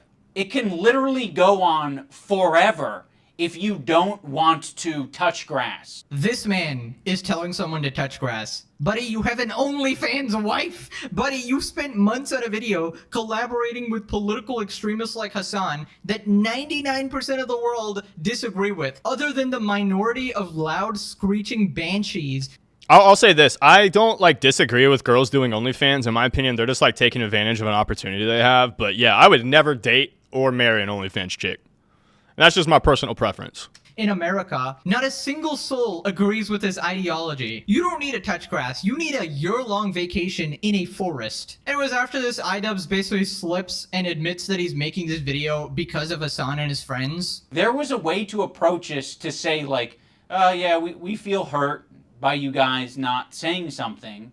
You've decided to do the extra thing and attack. Now, in fairness, I am attacking back, but I feel very insulted and I feel defensive and I feel like I am speaking up for a lot of people who have problems with you and a lot of people who have been on the receiving end of your harassment. Okay, this is exactly what I predicted. Remember last time when we talked about Hassan? He said that if he wanted to... Bro, harassment is such, like, an overused term these days. Like, you know, criticizing someone for having a terrorist on their stream and obviously, like, just a shit-faced backwards approach to life and everything you do is not harassment, bro. It's not. Like, you fucking children. He could make a video on Ethan and destroy him after the content nuke, right? And I said, there's no way Hassan could ever make a good video rebuttal because he doesn't make videos. He sits on his ass on stream, eating food, reacting to other people's content. He doesn't even know how to do proper research or proper commentary. So I knew he would take some sort of a shortcut, and he basically asked iDubbbz, who has actually done plenty of research in the past, to go and make a video on Ethan. But the unfortunate thing is, iDubbbz is completely brain dead now, so it just did not work out. It's just unlucky. It's a pathetic attempt at sort of combating the content nuke, but it just didn't work at all. Then iDubbbz talks about why he never disavowed any of these people or gave his opinion about it. There isn't a single person that I respect who would give a fuck if I publicly said that Ethan and Hila are great with their kids, Ethan and Hila didn't kill their dog, and Ethan and Hila wipe their asses or don't have giardia or whatever the prompt is. No one would care. The only person who would care is me because I'm like, why did I tweet this out? I'm not tweeting out because I'm not your lapdog. That's why I'm not tweeting it out. I'm not saying it to my audience because I don't give a Yeah, let me tell you the real reason iDubbbz didn't say anything. If he ever commented positively about Ethan or anything like that, he would be relentlessly harassed by Denims, by Hassan, by Frogan, by his so-called friends, because these people aren't really your friends. They're only your friends for as long as you support their extremist views. The second you try to change that, just Yeah, and help them kind of blast it out to people. a little bit, they will turn on you, just like they did to Ethan. As I said, politics rots your brain. If you want to get involved, just look at the surface level and don't pour your entire life into it. Otherwise, you're going to become unhinged and be completely depressed like iDubbbz. He thinks I'm weak. He thinks a lot of these other creators that he's gone out of his way to attack, he thinks that they're weak, and he thinks they're a target that he can bully, he can manipulate, he can send lawsuits to. And I want him to know that we're not going to be bullied. You're being a piece of shit, and we're going to call you out. Yeah, your friends are literally relentlessly harassing him, calling CPS on his kids, never-ending threats, and you're talking about them being bullied. You guys are actively bullying him and being like, don't bully me. It's like insane levels of hypocrisy. Now, there is one part where I actually completely agree with iDubbbz. I started to wonder if I had any idea who this guy actually is. You made how many episodes with Hassan? Like, this guy made a program with the biggest mega leftist on the platform. Now he's acting like he was tricked and he was incapable of figuring out what this guy's beliefs were. Bro, I didn't make the fucking leftist program. You did. You made fucking, 60 some odd episodes of this shit for hours talking to this guy? You didn't have a problem with any of it until, That was spot on. Ethan unironically did this to himself. Everyone warned him about this. Everyone warned him his sound was completely crazy. His community was toxic, but he didn't listen. And now he's fostered a community where he continuously gets harassed. You basically reap what you sow, and this is... Dude, I think, having constant conversations with someone who doesn't have the same viewpoints as you that's not a bad thing. Like, bro, that's how... you have to listen to other people's opinions because it'll expand your view on the way you see things, right? Someone else could offer a different angle that you never thought of before. I don't think that's anything to look down on him for. Sadly going to happen to iDubbbz as well. He just doesn't know it. I think something that's very important to me in bringing back Content Cop is to be fair.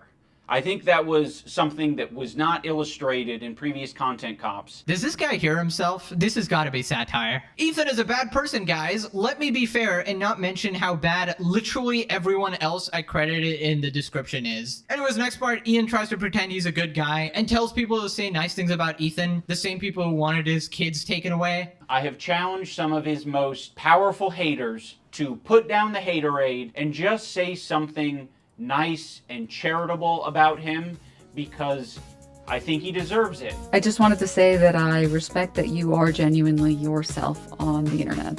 I think a lot of other people respect you for it as well. I think that's a big reason why people were drawn to your content in the first place. I think that's a lot of the reason why your employees chose to work with you over anyone else. HJ used to be the sports figure that I used to watch. I hope that one day gets back to what I remember. You were one of the inspirations for me to start That's a underhand jab.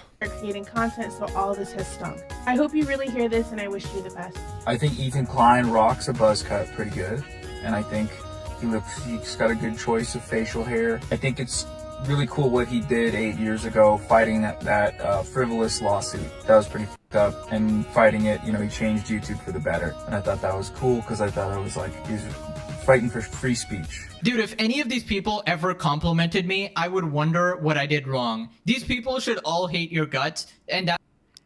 I'm gonna be real, but none of those even really seemed genuine. That's just kind of the vibe I got, but I mean, it's obviously like a 5-7 second clip. That's when you know especially Frogan's though. She didn't mean any of that. We're completely right in the situation. Anyways, it ends off in the most pathetic way possible. iDubbbz just starts crying. I also see the dynamic of Ethan and Neil. It's really hard to be a couple online and see people attacking your partner, and it's okay, if you come to their defense, if that doesn't always help them. Right? Sometimes that makes it worse for them. Yeah, let's start crying on camera. That'll get people on your side. Also, I love how he pretends to have empathy for Ethan. He's like, oh my god, it must be really hard for you, Ethan. Here's a 1-hour Content Cop video making your life 10 times harder and multiplying the hate 10 times more. Isn't this just gaslighting? I really care about you while stabbing you in the back. If 2016 iDubbbz saw what he would become, he would literally toaster bath. I'm just saying. Anyways, here's what people are saying. Since the last Content Cop, I've gotten 2 degrees and 3 children. I became addicted to drugs, got clean, got extremely fit in the gym, got a job, got promoted, relapsed, lost everything, and got clean again. All I'm getting from this so far is that Joji is the one who truly won. True. Bro, I remember when these guys were eating dumpster chicken together, and now we got this. How the times change. I have no one I can talk to about this, which is why I'm making this video. Basically, nobody's actually talking about any of the points in the video because people actually just don't care. They're both train wrecks here. Anyways, I gotta go eat my chicken and rice, guys. Chicken and rice sounds damn good. What's up, Laughing? Dude, thank you for the follow, bro. Hope you're doing good. Hope you're doing good, man. Okay, we gotta talk about the Frogan situation. Yeah, I'm more interested to learn about this chick, because... Oh my god, dude, that racial tier, or the... I guess it was like a religious tier list. But, dude, holy shit, that was wild, and I can't believe Twitch broadcasted that. I don't know what the fuck Twitch is doing, dude. They are unhinged. Dude, I don't even fucking know. I don't know. Basically, if you didn't know, Frogan is a failed political streamer. She gets absolutely no viewers and has to pretty much beg for donations on... What did the gold bar say?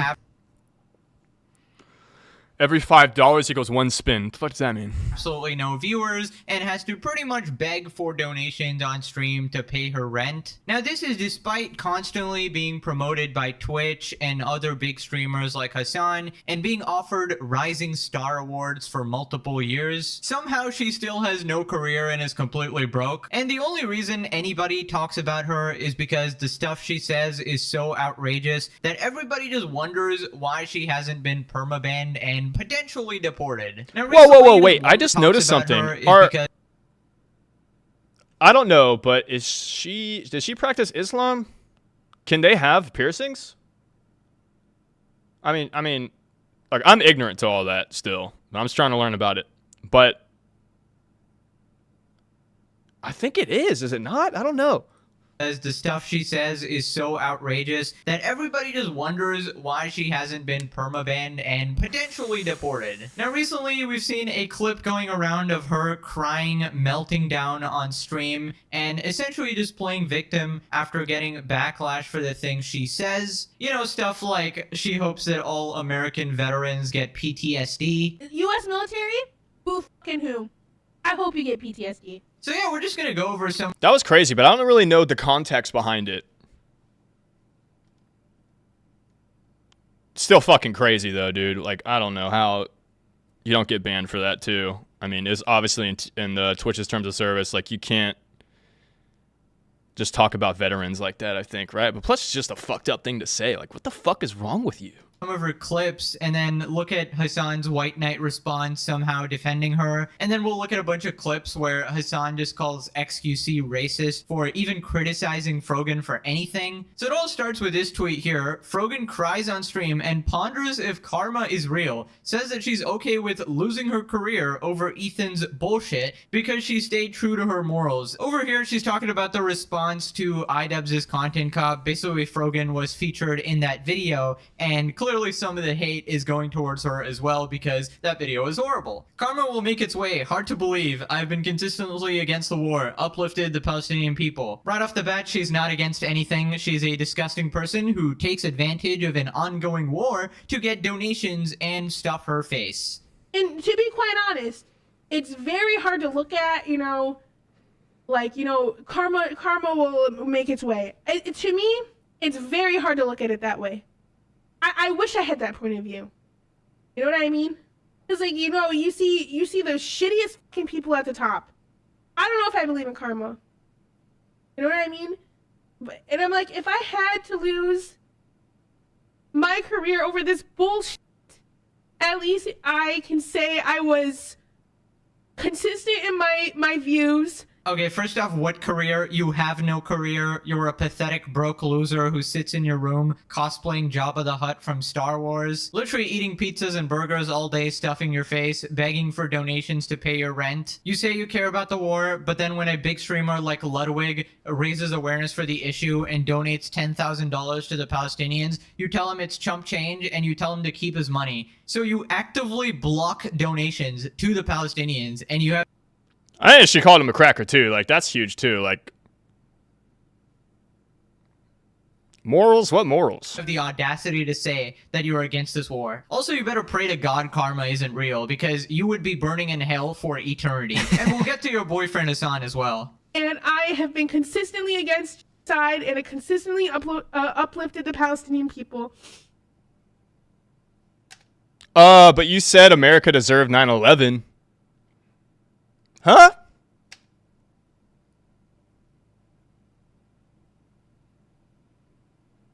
Others can't say that, but I can. Pull it together, lady.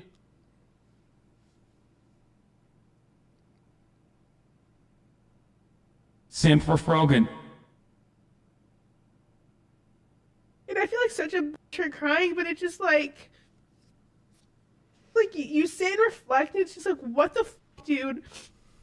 There are some days I just sit and I'm just like, I'm just like, what did I do to deserve this? You know what I mean? Okay, so I'm not sure what exactly is happening here, like why she's actually crying. I think she just got a bunch of messages telling her that she's a horrible human being after like the content cop video. And I mean, can you really blame them? Let's just do a quick recap of what Frogan has said, and then you guys can tell me, does she actually deserve this? Twitch streamer Frogan proclaims that she hopes all American soldiers die or get PTSD. I have no pity at all for any fucking soldiers. I will never have any fucking pity for any fucking soldiers.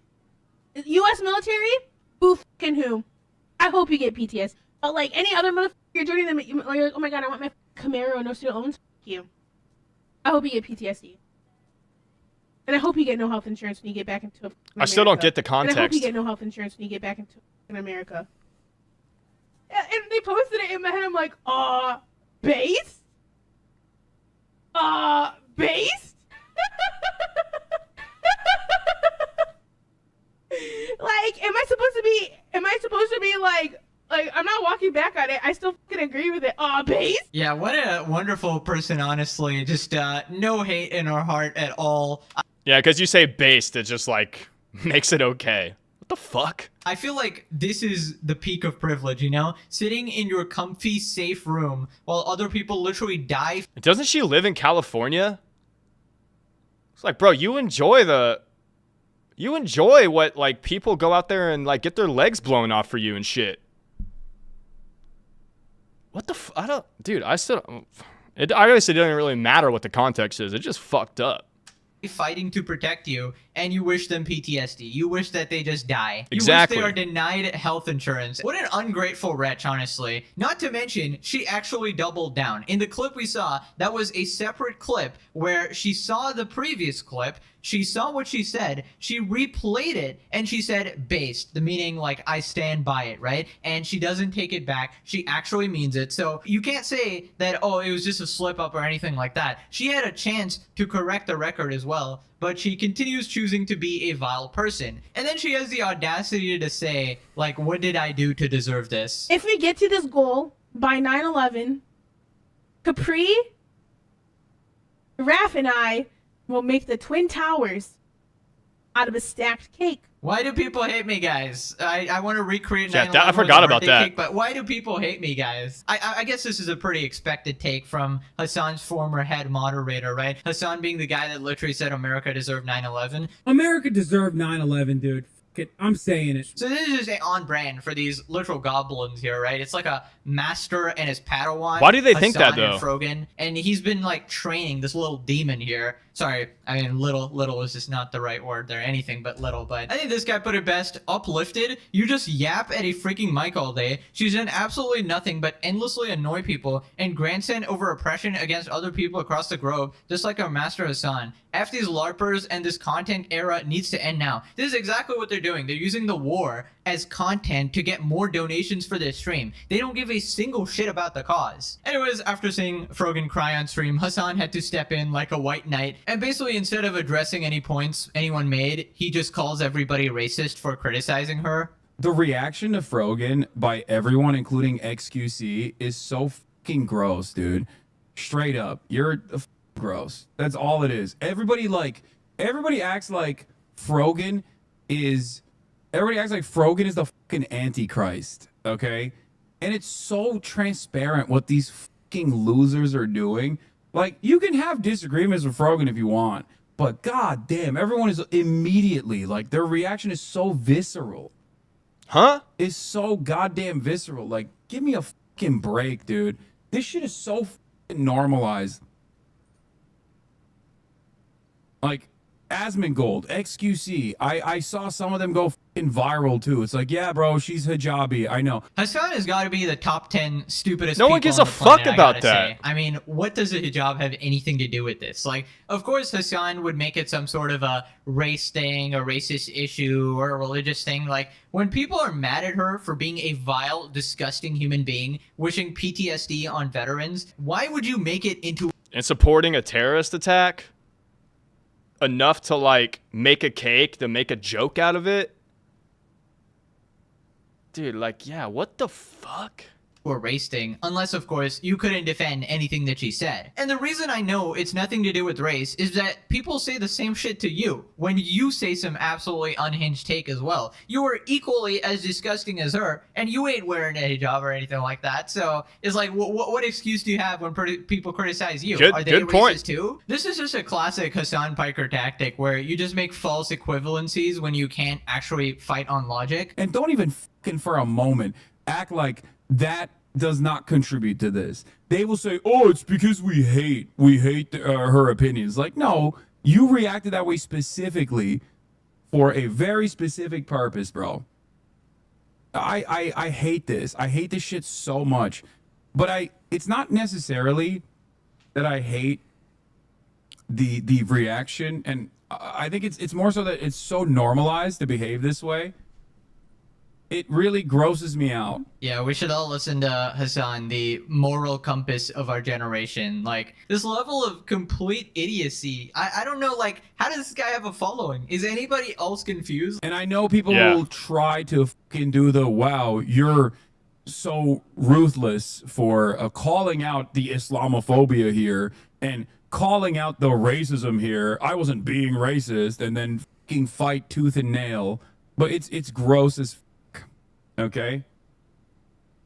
That wasn't the part I was talking about, bro. Keep watching until you bring up the content nuke to see his reaction. I don't care about Ethan's reaction. I don't want to see it anymore. I'm so pissed off. I'm so pissed off. My queen is crying. My queen Humpty Dumpty is crying here, bro. You need to Humpty Dumpty is crazy. Touch grass. Like, I can't imagine having this sad of a life. Like, you're a multi-millionaire, and yet you have the saddest life ever. You stream all day to complete insane troglodytes in your chat. You're constantly stressed. You're losing your mind. Like, the second your viewership drops a little bit, you're just crashing out on every stream, crashing out on your Discord, enraged over random shit. I imagine, like, every time this guy even goes outside, he has to look over his shoulder, worried that somebody's just gonna beat him up or assassinate him or some dumb shit like that. He probably sleeps with like one eye open. That's just how many people just hate his guts, bro. And you know, sometimes I do feel bad for him. It's like, why don't you just like retire and just leave all of this like hateful shit behind, you know? What are we doing? Oh, because he loves it. Probably loves it. Wait, what the fuck are we doing? How are we so goddamn cruel? You know what I mean? How is that allowed? How do other people in the community don't fucking check these people? You know what I mean? Why is that? Because we have brains, bro. What are you talking about? Appropriate. Why is that in any way, shape, or form appropriate? Like, that's a fucking peer, okay? Yeah, I'm sorry she doesn't have fucking 30,000 live concurrent viewers. maybe then you would suck up to her and respect her. Bro, I assure you nobody gives a single shit about your viewership. Yeah. You try to bring it up at any cause because you're riding the wave of like angry political people. But if you try to stream anything else, your viewership just completely drops and you crash out. And I think what he's referring to here is XQC. Basically, like anytime Frogan like shows up on screen, his entire chat just starts laughing at her because I mean she is geometrically shaped. Hassan acting like he's above regular insults is crazy. This guy routinely shames people on stream. Her having a hijab has nothing to do with it. I swear these guys are projecting their own feelings. Nobody's saying it but them. Exactly. Then we got this conversation with Frogan. Just Hassan gaslighting as usual. People dislike Frogan because she's a terrible human being. Classic. Here we have another terminally online Twitter user. Glad Hassan is calling this disgusting shit out. Frogan doesn't even cover politics on her stream. She's one of the kindest, most caring people is this satire? I've met in the Twitch place and gets the most hate online. It's gross and we should all do more to fight it, of course. 100%. I think one of the most effed up parts of being brown is that you have this campaign. There's no way these people are real, dude. This has got to be some like programmed NPC. Is this dead internet theory? Are these bot comments? Okay, now we got to move on to XQC's response to this because this is just gold. Basically, you know, Hassan just called him racist for just criticizing Frogan. And let's check out XQC's response and then decide, was he actually being racist or was Hassan lying out of his teeth for about the millionth time? A bunch of 9/11 jokes, apologists would smile and laugh. Actual casual racism all the time. Legit actual racism. Like it's nothing. Okay? The I wish veterans get PTSD shit. Dude, what else? The 9/11 cake, classic. She's unlikable. She's annoying. So fucking viral too. It's like, yeah, bro, she's hijabi. I know. And don't even for a moment act like that does not contribute to this. They will say, oh, it's because we hate her opinions. Like, no, you reacted that way specifically for a very specific purpose, bro. I hate. Yeah, dude, that's just such a wild claim with absolutely no evidence behind it. What the fuck? I hate this shit so much. Dude, if a white person said this shit, they'd be on his ass too. Like, what the fuck? But it's not necessary. I'm just not like that. People know this. People watch my clips all the time. People watch my shit all the time. They know it's not something that I do. In fact, I even have to defend myself against if you don't like this person, you're hating because she's wearing a hijabi. Bro. Please, brother. There is so much to hate on that person. It's hard to find things to like. I mean, XQC is completely right here. Basically, Hassan is trying to take all of the valid criticism and turn it into racism somehow. This is just a... Yeah, he's just trying to, like, undermine the argument by just baseless bullshit instead of saying, like, just using logic. I noticed Hassan does this a lot, dude. Classic Hassan strat. Zero arguments, zero facts, zero logic. Just make people enraged. And obviously these super ultra far lefties will be like, well, racist, I gotta spurg out, you know? We all know the average negative IQ Hassan Frogan fan is gonna go into XQC's chat, going to go into one of my comment sections and spam racist, when in reality, it has nothing to do with that. We're criticizing their horrible takes. I mean, imagine you said this about any other situation. Imagine like Vitaly commits a bunch of crimes in the Philippines, gets put in jail, and then people are like, well, he's only in jail because he's they're white racist towards Russians. He's actually Yeah. white, so that's just some white racism right there. Like, let's just ignore all the brain dead shit that he did, right? Every clip I've seen of her is like atrocious. But look, she's unapologetically offensive, asking the world not to be offensive.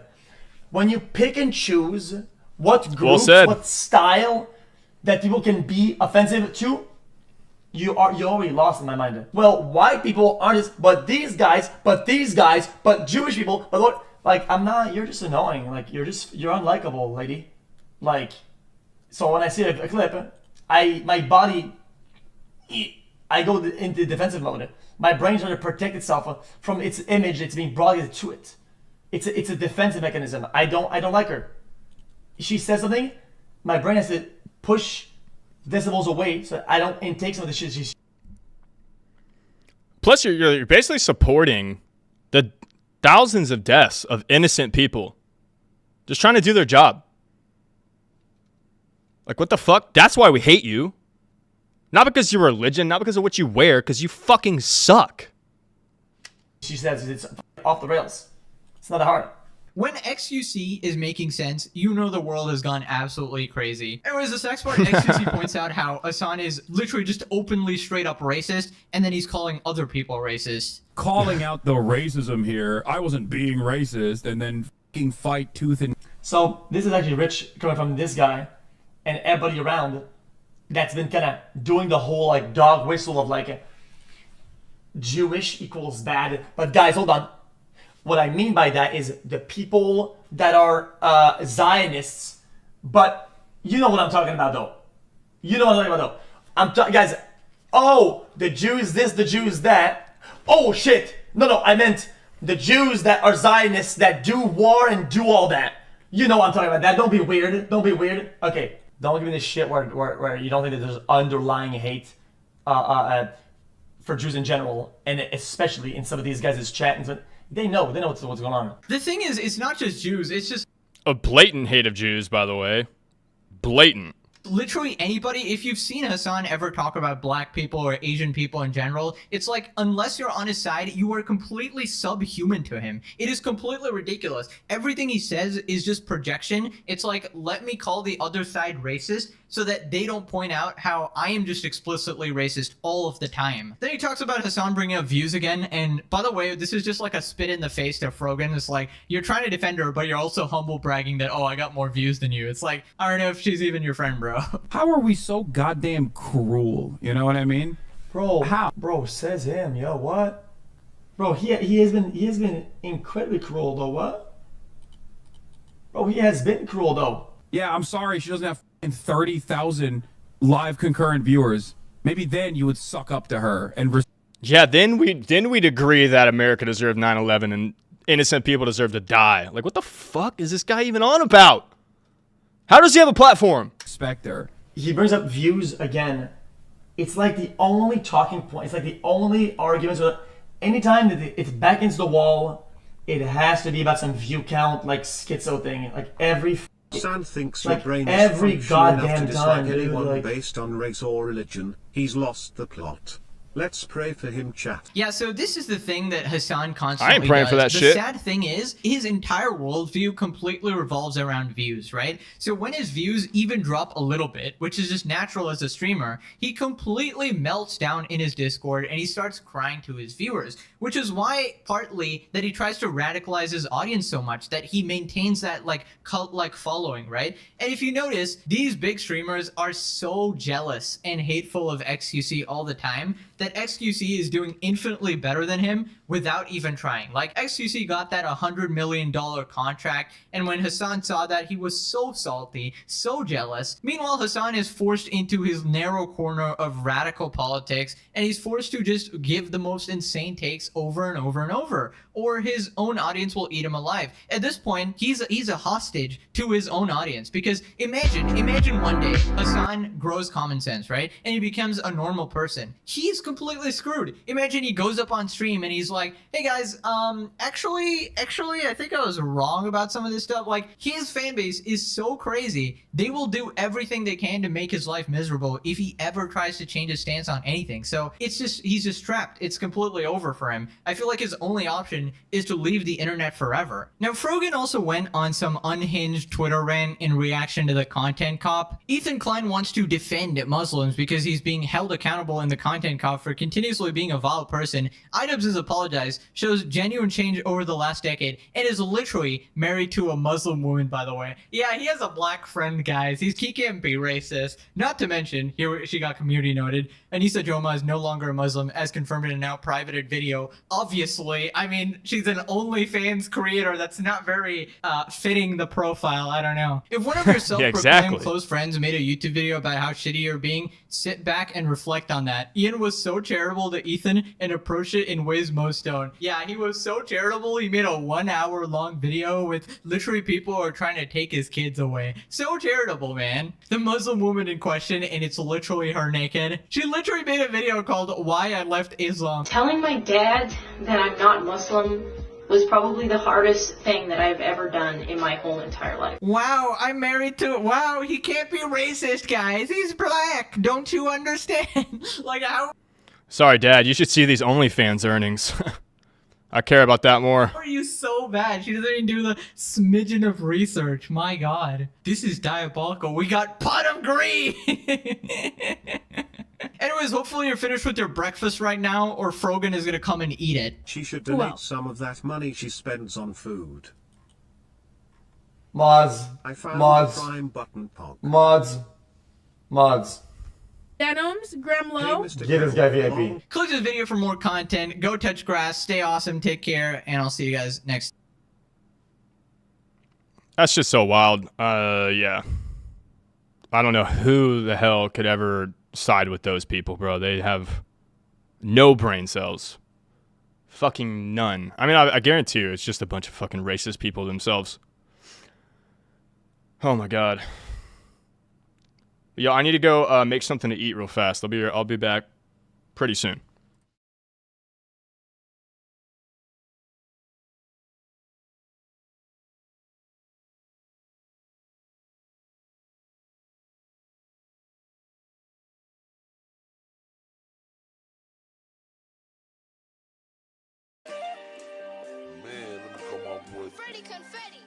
See what my partner up to. My boy probably sipping the dip and sewing some shit up. Yeah.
pretty confetti. Pop off. It's get back, boy, you kiss me the max. Back pay, nigga, I don't know why you asking. Yeah, but this bitch tryna ask me. Pull up with that chop on the dash. Bitch, bro, don't play that. Me and my niggas, yeah, we stay strapped. These niggas like to play, we don't play around. About to take a nap, we finna leg out. I got 100 nigga, all hundreds. It's 100 round drum, got them all running. Get to tweaking like we want something, gon' say. You fuck with me, finna off. I might drop another fold in this bitch. It's your bitch, I'm tryna get my issue. This nigga on your block, I get that tissue. Say that.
All right, we're back. I think that's enough Hassan stuff for the day. I can't go through all of these. But yeah, I don't, dude, these people are fucking unhinged. And it's so weird that Dan Clancy forced Twitch to sing happy birthday to Hassan. That's the CEO of Twitch. I wonder if Hassan's dad, like, made some sizable donation to Twitch or something. Either that, or they're literally all just a bunch of, like, racist fucks themselves. You know what's funny? I have no problem saying this, because I'm just a small streamer. I ain't got shit to lose on here. I'll call it how it is. That shit's fucked up.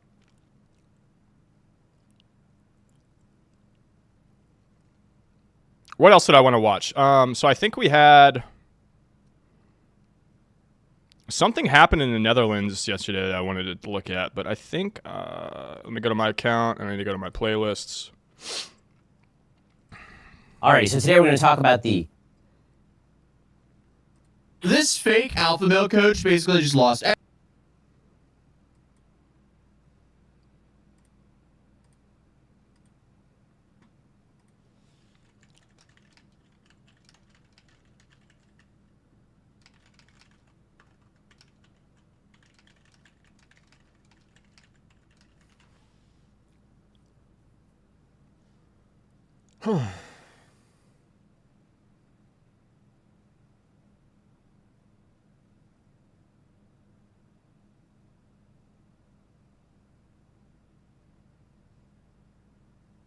All right, let me make sure I'm recording. So this guy is one of those alpha male coaches, right? I forget his name, but I mean, they're all the same, dude. They essentially just play to young men's insecurities, and they're kind of,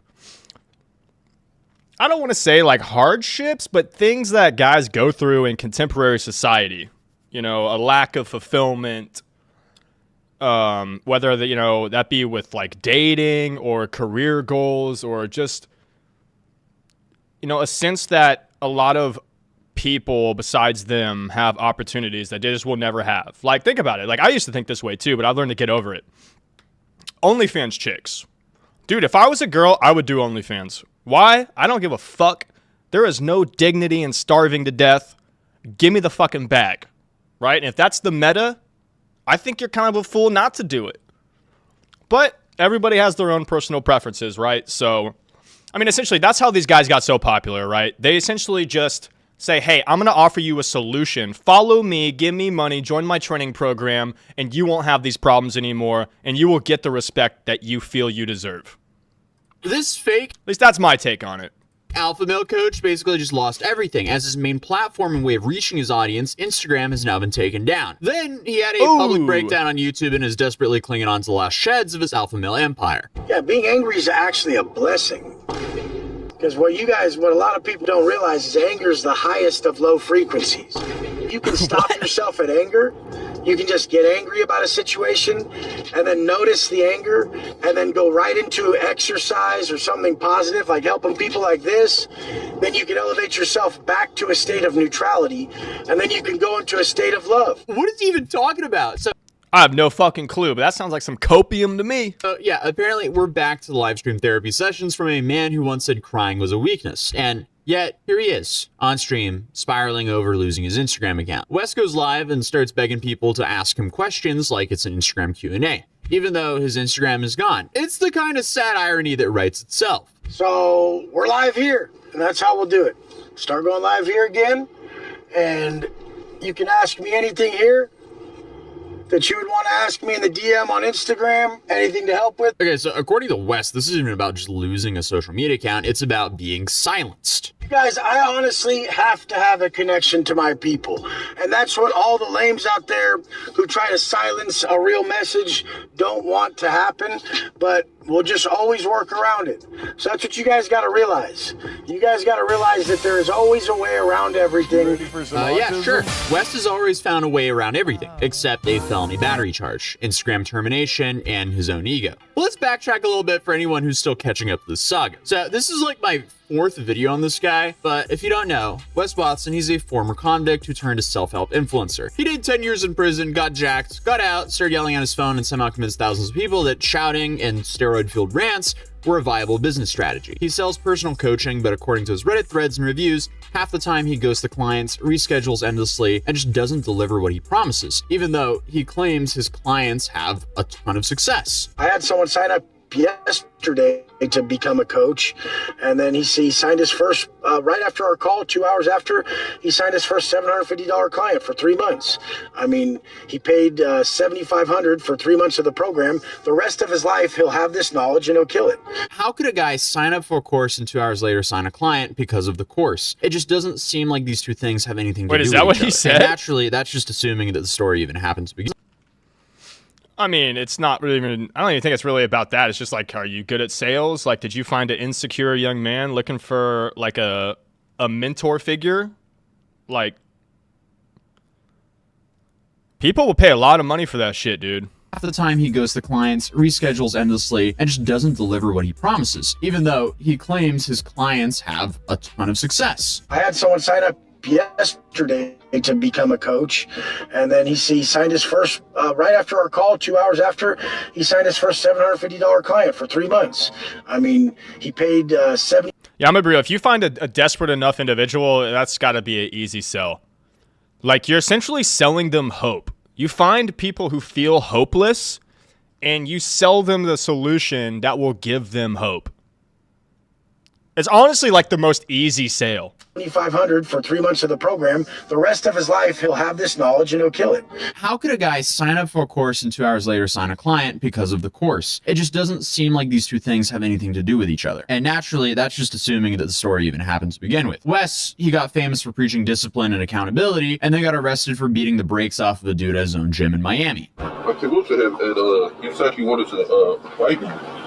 So I came to the gym and they jumped me. Like two of the guys, they're hitting me with a weight, and then he hit with a weighted belt. And like they were pulling my hair and like they were like beating me up. Okay, before we get anywhere, did you physically make contact with him, or did he? No, I didn't do it. Are you sure? Because there's cameras and everything. They literally attacked me. They hit me first. So he's now facing up to 25 years in prison for felony battery and aggravated battery. Yeah, that's some bitch ass shit, dude. And the guy said he was gonna come to fight you, and then you just all jump him.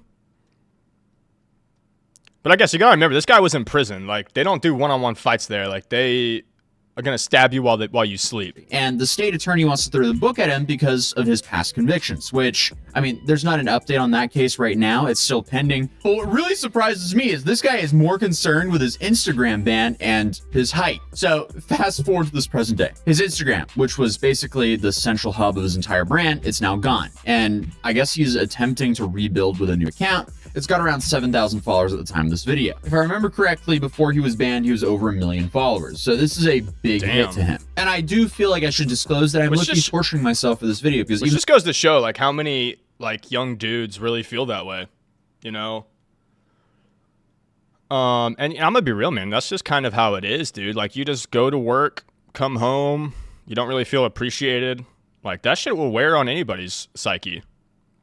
Whereas, like, dude, if you're a hot chick, I'm gonna be real, bro. You fucking set. Like, you'll always find someone to be there for you. Probably with money, too. Even though he's on YouTube claiming that, hey, this is his main platform right now, he's still posting about 50 times a day on Instagram. His live streams feel more like therapy sessions than alpha male guidance. And his coaching pitches are sounding more desperate than motivational. So it's an all-around mess. And his whole message right now is like, I just signed a guy to my program, and he's already made a couple bands. Sure, dude. I feel like mindset coaches and manifestation bros, they're just kind of such a joke when it comes to making money. Because if you want a coach, you need it to be within some sort of niche specific information that will directly benefit your life or your business, not some dude who will teach you the mindset to make money. Like if your career is building sales funnels, it might be worth it for you to take a sales funnel course from a proven professional. It's like if you're out of shape, you don't hire a mindset coach, you hire a personal trainer. Right. So if you were gonna categorize his streams, it would be a lot of complaining, a lot of pitching his courses, and then for some reason he's still also spending a massive chunk of his live streams ranting about how everyone's obsessed with his height. The crazy thing is the 5'6" thing or 5'8" thing, I'm 6 foot. It's the craziest thing in the world that they would pick something that's so obviously stupid. I couldn't lie about my height to the people who are in my life. So everybody who's around me all day, if I'm sitting here saying I'm 6 foot and they're standing next to me, they would be like, bro, you're the gayest that you're saying you're 6 foot and I'm standing next to you, Wes. Everybody who knows me knows I'm 6 foot. I mean, again, the dude is pending a felony case and he's still more pressed about people saying that he's 5'8" than, I guess, the possibility of doing 25 years in prison. He says he's 6 foot. People say he's not. He says proving it with a tape measure wouldn't matter because people would just say it's fake. So instead of proving it, he just keeps yelling about it. It's like watching someone lose a fight with a mirror. And then there's the beef with Eric Konofsky, the YouTuber who does parodies of Wes Watson and actually went to his gym to check his height. Jesus Christ! Look at this stud over here. You sound like why? Chill, bro. Chill. Chill. Chill. Chill. Yo, man. You don't come here for that. You came here for really good. They like that. Face hurt. Face hurt. Want to handle it? Handle what? Came over here for some heat, yo. What's up? You did it. No. And what the fuck you come over here for? To make friends. He made a story saying to check his face. He said it would be friendly. You don't gotta touch the camera, bro. You don't have to touch the camera. Huh? You don't have to touch the camera. We didn't come here touching anybody. Take your little chance out of here, yo. You're 6'6". 6'4". Wants to make money off of all we wanted to do was measure it and prove. We wanted to prove it. Nothing to prove, man. Wes claimed that he liked Eric, said that his parody was funny, but the moment Eric actually shows up, Wes flips, tries to fight him, and has his friends steal Eric's camera equipment. And it's not like Eric was instigating a fight. The dude literally just showed up in a costume and didn't say anything before Wes started barking like he didn't know Eric. I feel like odds are he knows who this guy is, as he's pretty much the only dude who's gone viral consistently for dressing up as this guy. Honestly, I don't really watch spoof videos about me, but that one was funny. If I saw that guy in person, I'd be like, dude, you are classic. Like, I really thought it was going to piss me off, and I liked the guy after seeing that one. I'm just saying, he was hilarious. But let's be real. Right. Wes isn't mad because people question his height. What's up, He's mad Spooky? because How you people doing, are dude? laughing. And I guess the alpha male persona he has doesn't really know how to handle the humiliation. We're doing all right, dude. We're just trying to get some reaction content. Who knows? Maybe it'll work. Maybe it won't. It seems like low editing effort. So it's like, yeah, fuck it. Hop on the bandwagon. Especially not when you've built your entire brand off of the idea that you're essentially untouchable. What you been Even up though to? He claims not to care. He gets on these live streams. He rants about haters, claims all of his coaching clients are getting rich, and says that anyone who makes fun of him is mentally ill or traumatized. If you're ever putting a wig on a man and shit, or you're ever putting makeup on a man's pic, you need to really go talk to a psychiatrist. You were probably touched by your parents or something when you were a kid, and or a family member, and now you're all Dude, like, and this is what really makes the downfall of Wes Watson so fascinating, because it's not just a guy who made some bad choices. It's a guy who's built his identity on being above everyone else, who tells people to control their emotions while letting his own emotions ruin his own life in real time. Can you guys share with our viewers what you do for a living? What do you do for a living? I'm Wes Watson. Everybody knows who I am. What's your name? Wes Watson. I mean, so he says that he's the strongest, the smartest, the richest, but when his social... Wes He Watson. looks 6 I mean, foot, so dude. he- I don't think so. I'm Wes Watson. Everybody knows who I am. What's your name? Wes Watson. I mean, so he says that he's the strongest, the smartest, the Nothing major, just richest, chilling? but when his social media is gone, when the legal system closes in, and when his viewers games start you been tuning playing out, lately? he seems to be just another insecure man screaming into the camera. The latest meltdown over Instagram just shows how fragile the brand really is. Maybe he can bounce back. Maybe he'll keep spiraling. No, dude, that sounds interesting. This one's over anyways. Who knows? Gary, come. Minnesota is in the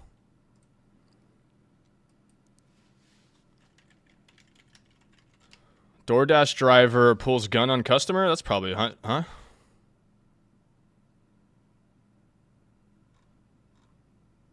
Is there like a full video of it?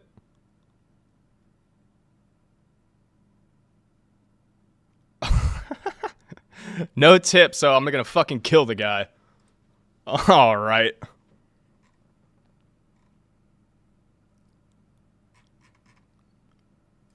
Pulls gun on driver, full video.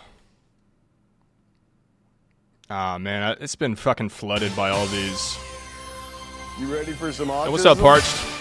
Appreciate the follow, dude. Any idea what channel has it?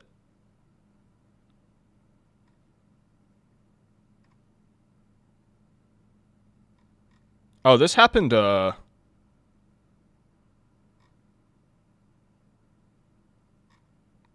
like this happened, what, a couple months ago?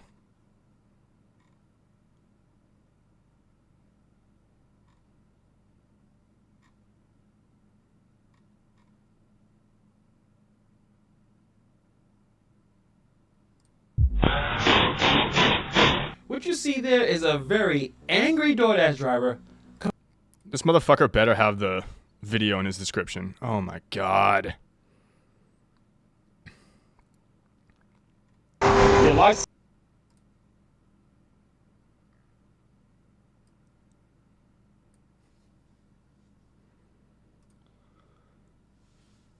Okay, cool. Let me pull up my clutch. Caught on camera in Vancouver.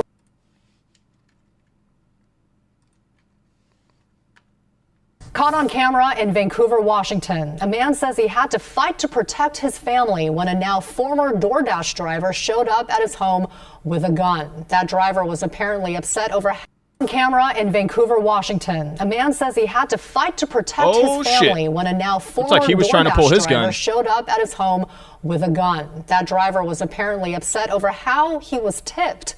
Those tense moments could have escalated into a tragedy. Alma McCarty has a story. A quiet morning in Vancouver interrupted. This loud I will say this, not tipping is fucked up, but it's no reason to kill someone over bang it. on the or shoot door, someone. real loud, startled my daughter, and she goes, "Oh my gosh, who the heck's pounding on the door?" Anthony Valino explains it was the DoorDash delivery driver. Oh, I bet the daughter didn't tick. Oh. Damn, sorry, I could have.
Alright, looks like we're back.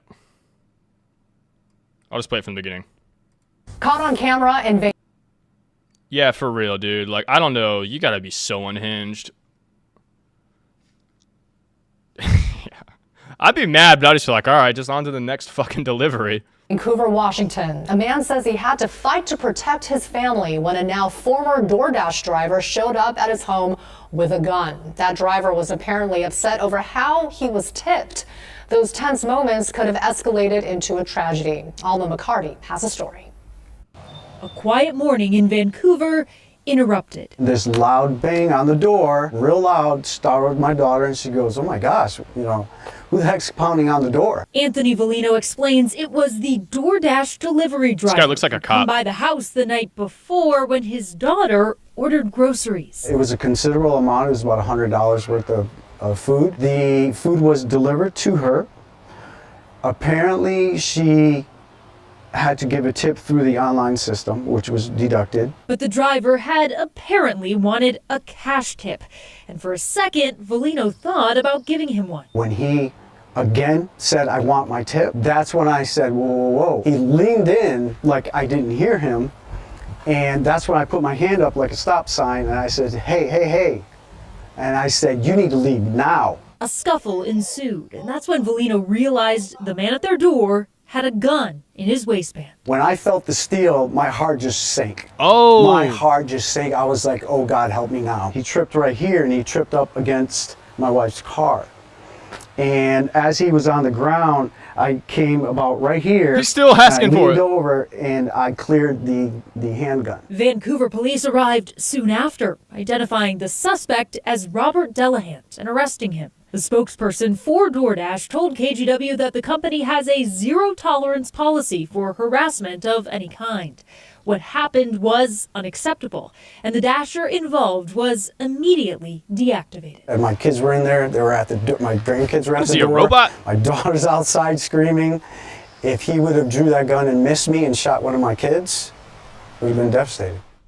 That was Alma McCarty reporting. So the suspect faces felony harassment, DUI, and assault charges. Neither he nor Volino were injured in that incident. Yeah, the different charges per state are so confusing. Like, I wish they could just like, what's the term? Just make it all the same. Like, I was watching a video the other day where someone murdered someone and got life in prison. I think that was like in Florida. Then someone else like killed 4 people and got like 30 years. You ready for some I'm like, autism? what the fuck? Yeah, universal crime. Yeah, for sure, dude. I think it was like New Jersey was the one. I actually got so fucking pissed. I was like, what the fuck are y'all doing up there? It makes no sense. Let me look at my playlist. I have a bunch of stuff I want to do. Alrighty, so today we're gonna Oh yeah, the shortest civil war ever. Minnesota is in the middle of a civil war. Minnesota. This time the enemy is stupidity, as the feds rolled in to serve some high-risk search warrants. But rumors got out. Oh shit, I forgot to hit record. A civil war in Minnesota, huh? Minnesota is in the middle of a civil war, but this time the enemy is stupidity, as the feds rolled in to serve some high-risk search warrants. But rumors got out that they were actually ICE and not the DEA, as the activists surrounded them outside a store that ironically says, "Make tacos, not walls."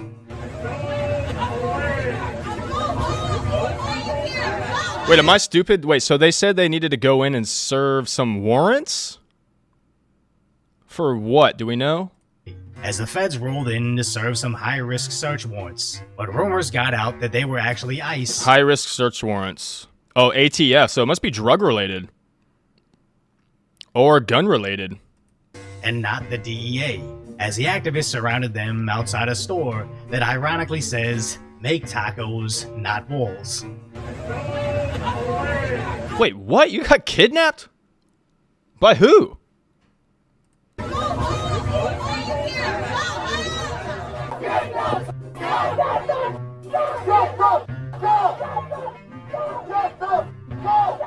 It's hilarious how they're chanting "go home and get the F out," which kinda sounds like they're in support of what ICE is doing. But spoiler alert, this isn't ICE. This wasn't even about immigration. These protesters are just idiots that somehow got tricked into protecting criminal traffickers, as the protesters desperately tried to protect wanted criminals from the ATF. Yo, I'm gonna be real. Fucking arrest everybody. A prostitute's boyfriend. Oh shit, no way. How did that work out? What, so you like showed up to the place where y'all agreed to meet, and then there was like a bunch of dudes hiding in the place or something?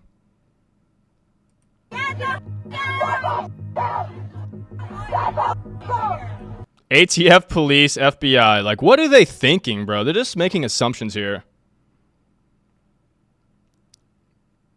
A couple hundred? Eh. That sucks, but could have been worse. Wait, so how'd they kidnap? Like, they put you in the car or something?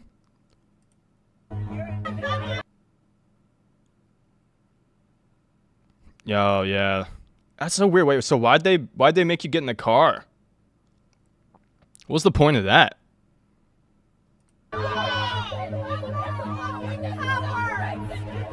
Bitch, get the fuck back!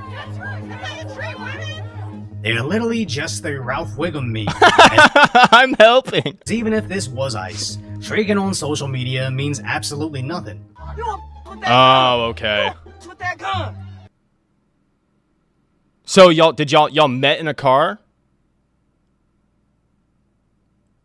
But what, so did he like drive somewhere with you?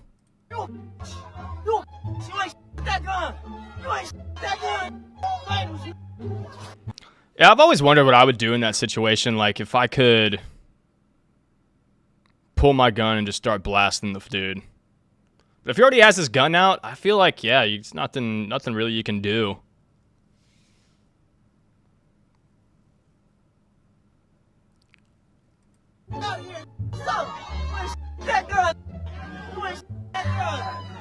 He thinks he looks hard while fixing his hair in his selfie cam, but he's no different than the emotional idiots that yell at baristas. It's not that the cops can act tough because they're caring, it's the Karen that can act tough because he knows someone at their job can't fight back. As Nick Shirley shows us, this group doesn't know what they want. Abolish the police!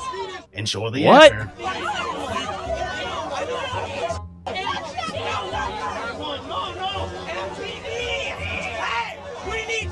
Protection from these guys! There's a man yourself! Help us! What's going on? The cops won't protect us from these FBI agents! Whenever they What the fuck, dude? Dude, these people are so unhinged.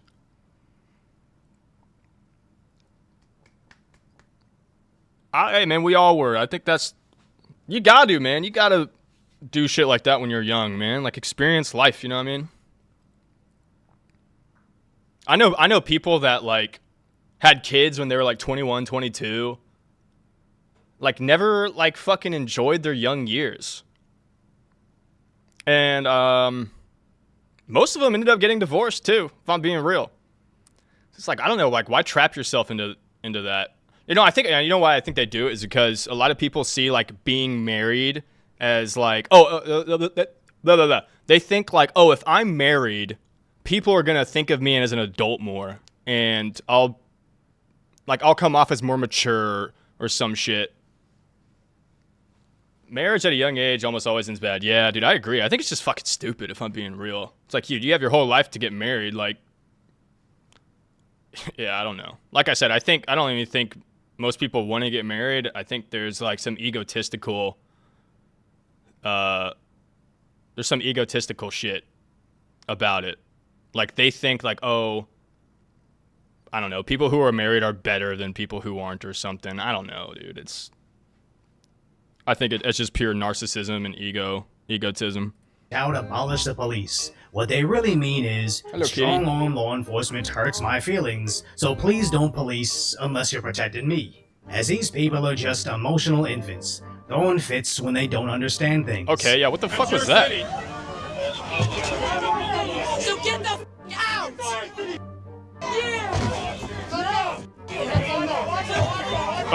Arrest, put her in handcuffs. Hey, you're the animals! You're like animals! We protect us! We don't need any of you! As trash in your own city is equally stupid and ineffective. Now that people are trying to block ICE from leaving this place. Yeah, I agree.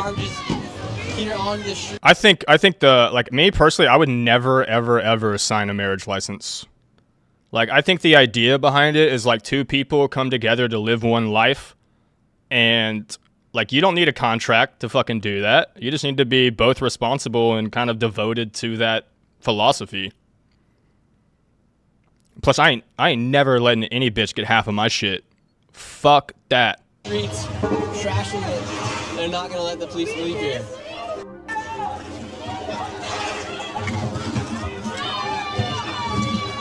But they think they're the warrior princess.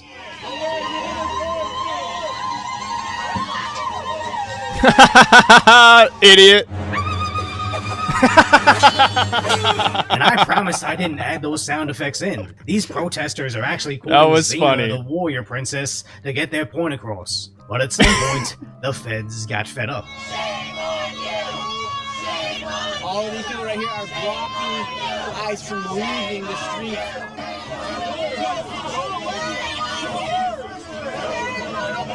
Notice how, dude, it's gotta be like 10 a.m. right now. None of these fuckers are at work.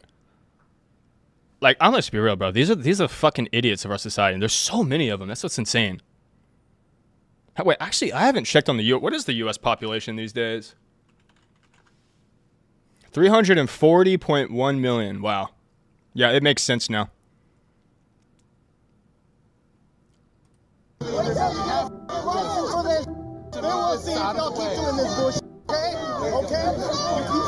Yeah, arresting Nothing criminals annoys is bullshit, me more for than sure. the fake tough guy. As the moment he mentions lawsuit, everybody knows he can't win a fight without the assistance of an attorney.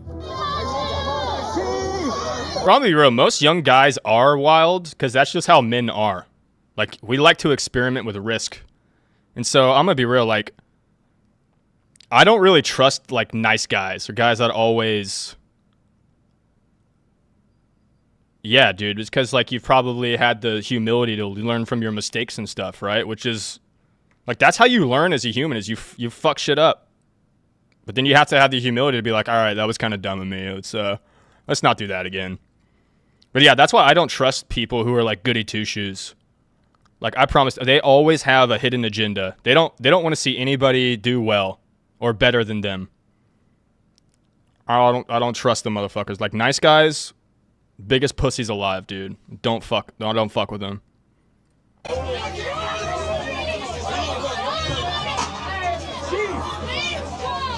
Pretty much having to save this guy from getting run over. Where was this? Minnesota?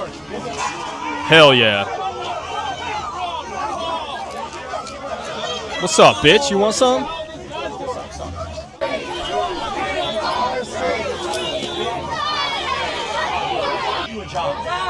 I can get you a good paying job. I can get you a good paying job. Guns don't belong here. Put the gun down. I'll get you a job. You're hired. Please, man. What? Brother, you haven't even used shampoo in like 2 days. What are you talking about? These special agents look like they unlocked all the top-tier DLC in real life, but I'm sure they're just jealous of a job that allows you to have a mullet. Police are now pepper spraying, throwing stuff out here in the streets. They're blocking ICE, blocking the FBI from coming through.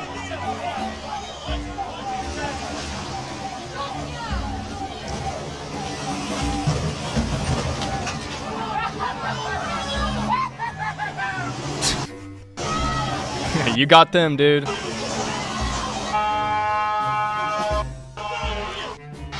But intelligence wasn't this group's strong suit. Never forget. How are you doing? I'm all right. Yeah, so what happened? What just happened? I don't know. I was riding by. With that Shrek to nose. the gym, and then I hear them just yelling ICE. And then this restaurant closed down. I don't know. But I know I didn't like what I seen by the energy that's out here. This was a common theme that seemed to repeat with anybody that Nick Shirley spoke to, as they're super angry about ICE operating in their sanctuary city, but they have zero evidence this is ICE, which is just what happens when you have more emotions and information. You get weaponized, unemployed behavior. Yep. As this all sparked over social media posts Perfectly saying said. this was an ICE raid, getting shared everywhere to thousands of upvotes and interactions. Despite the fact that the Minneapolis police said there was no immigration enforcement activity today, with the local sheriff's department echoing the same exact statement, but that the feds were teamed up to execute some high-risk warrants in the area. That even their Democrat mayor had clarified this was regarding. Wait, who are those warrants for? Did it say?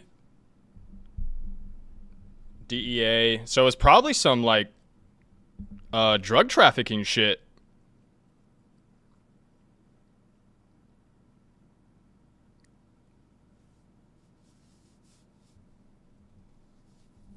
Yeah, dude, I don't understand protests, bro.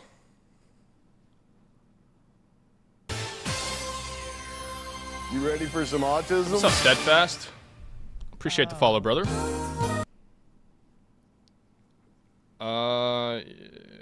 Yeah, go and vote like a regular person. Yeah, exactly, bro. I mean, dude, it's just crazy how everyone just assumed it was ICE. But, you know, I mean, I'm cool with people migrating here, but like, you definitely should do it legally, because if you're illegal, then that means you're probably willing to undercut minimum wage and take jobs from people that like should get those jobs. You know what I mean? High-risk warrants in the area. That's my biggest gripe gripe with their Democrat mayor had clarified this was regarding drugs and money laundering, but no arrests were made, which is just great. As for something that prompted a response from multiple federal agencies, deploying a whole fleet of MRAPs that cost nearly $500,000 apiece, they have to be going after someone that you 100% don't want in your community. But these groups did the same exact thing in Boston, where they thought they were crowding and shaming an ICE operation when they actually just burned an undercover surveillance on a murder investigation. Now this sounds insanely stupid to assist criminals like this, but 4 years ago, they openly told us this was their mission.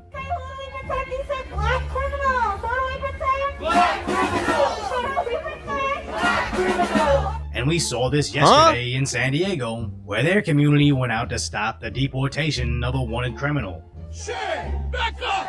Yeah, back up! Back up! That's right! That's right! Back the up! Back up!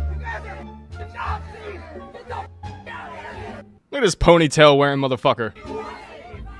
But the liberal news media covered That's it nothing. as I don't trust dudes with ICE ponytails. agents Actually, are some of them using could be scary alright. weapons, Some so of the them could be alright. community is fighting back. We haven't seen propaganda this pathetic since fiery but mostly peaceful. Don't doom scroll on social media all day when you have my consent. I just think this proves just like how easy it is to influence people. I don't know, man. I don't get it. It's so crazy. It's so wild. People don't think for themselves. They just believe what their favorite talking head says. Hello. Hi, kitty. Please stop fucking with my wires.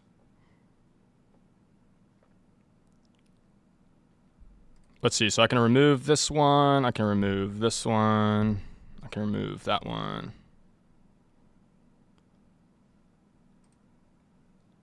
This dude Jamari usually makes some pretty good videos. So last night, I was doom scrolling when this video came across my phone screen. A feature film where a male Karen, a Keith if you will, goes into a food court to order some Chick-fil-A with what appears to be his grandchild.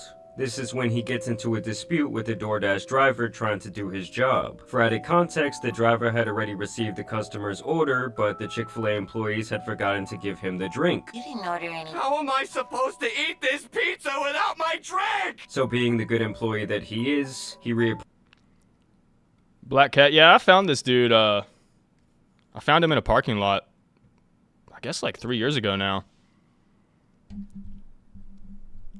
So I had to name him Lucky, right? Because they're usually unlucky. Just like calling a big dude tiny. But he's pretty chill. I mean, he does normal cat things, like he just fucking hides and attacks me when I walk by. It's funny. And he's weird too, actually. You know, he doesn't really purr, but he growls. Like whenever he hears someone outside, he'll fucking start growling. It's so funny. I've never heard a cat growl. approaches the counter, and that is when he has this interaction with the male Karen who was off to the I didn't know cats could growl. Why do you think he's got a dog in front of you? Well, I'm trying to get a drink, sir, for a DoorDash. Yeah, this dude's a pussy just because he said that passive shit. He thinks he's got a dog in. Oh my god, I have a funny story. One time, so I used to work at Starbucks in college, and this lady hands me her card to pay, and she's talking on the phone, being fucking annoying the whole time while I'm like asking her what she wants. And so I get her card, I swipe it, and I put it down on the counter and slide it over to her.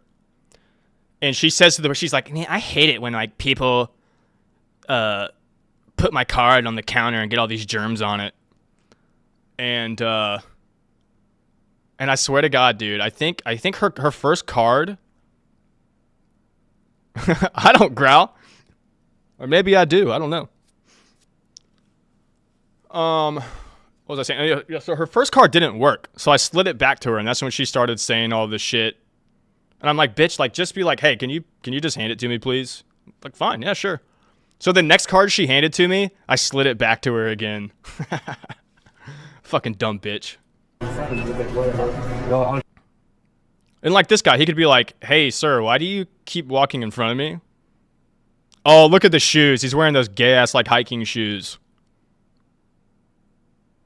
Trying to get a drink, sir, for a DoorDash. Okay. Oh, and cargo shorts, bro. Cargo shorts. Big red flag. Doesn't mean you keep walking in front of me. I understand, but I'm just wanting to ask a question. Don't you get aggressive about it. And so right there... What do you say? Okay. Well, I'm trying to wait for my order. Doesn't mean you keep walking in front of me. I understand, but I'm just wanting to ask a question. Don't you get aggressive about it. And so right there, I would say the interaction was still somewhat normal. Yes, the man did have some aggression in his tone right off the bat. Passive and aggression. He did try to do that sly Like shit pussy. where he acted like he was whispering something to his daughter, but he said it loud enough for whoever it's really directed at to hear. Honestly, a pretty pussy move to me. Yep. But still, I would say Major that pussy this move. is usually when 90% of interactions like this would have ended, but not this one. You have been an asshole. I'll punch you in the face. Oh! I might. Go, so just because there's a camera here, you're not going to do it. Nice. Yes. Brother, you are not 20 anymore. Dude, I'm just trying to do my job right now. You don't think I whoop your ass? Go ahead. Go ahead. Dude, I got good insurance. Come on. Huh? I got good insurance. Let's go. Yeah. Yeah, that's right. Stand the fuck down, bitch. Job. Oh, the pump fake. Turn your fucking camera off, little boy. This motherfucker really thinks he owns the entire counter and all of the employees' attention. Like, sir, Plus, I mean, I'm pretty sure if someone comes at you like that, you can just fucking pop them right in the mouth, right? Like, that's aggression. Like, bro, I would have thrown a jab right in his fucking nose, bro. I know you've right in been the to kisser. Chick-fil-A before. It takes them a solid 2 seconds. My face? I gotta say, I'm very surprised that Grandpa didn't get his head bounced What the fuck? off that nasty-ass food court floor. I mean, I know it's not Popeyes, but I thought this guy was gonna get that Is it still frozen? combo in front of him.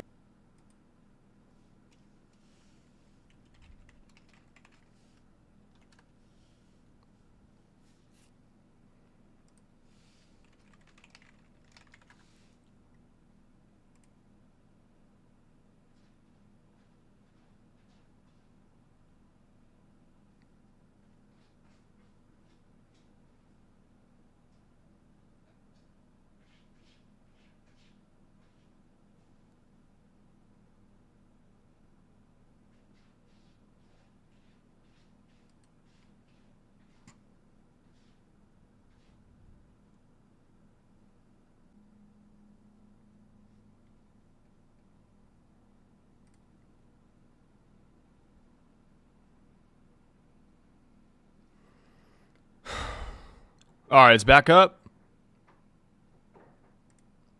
Dude, the apartment complex I live at, man. This is the worst apartment complex I've ever fucking been in, bro. They forced me to use this fucking gay-ass, no-name, Temu brand internet service provider. That, of course, they didn't even fucking tell me about until after I signed the lease. I'm gonna have to call these motherfuckers, man.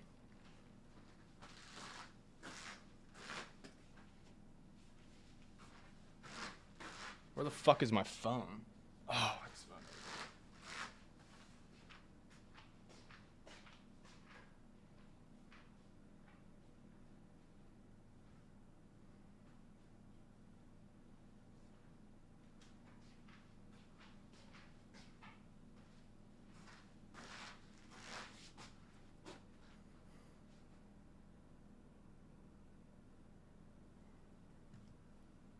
I mean, it's my bullshit internet, dude. It's this fucking Temu brand ass internet provider they force us to use. I'm gonna call these bitch asses. Nah, I'm gonna have to tell my name and all that shit. I don't want to dox myself.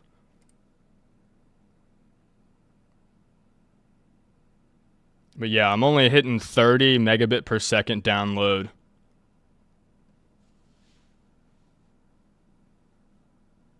Is it, so am I on right now?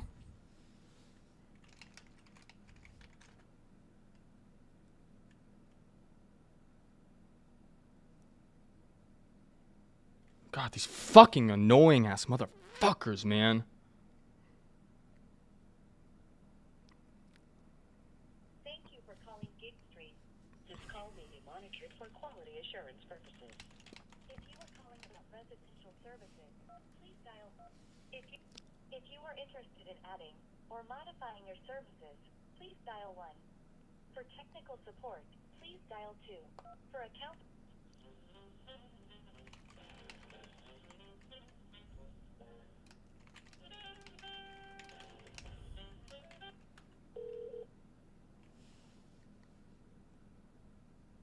Thank you for calling.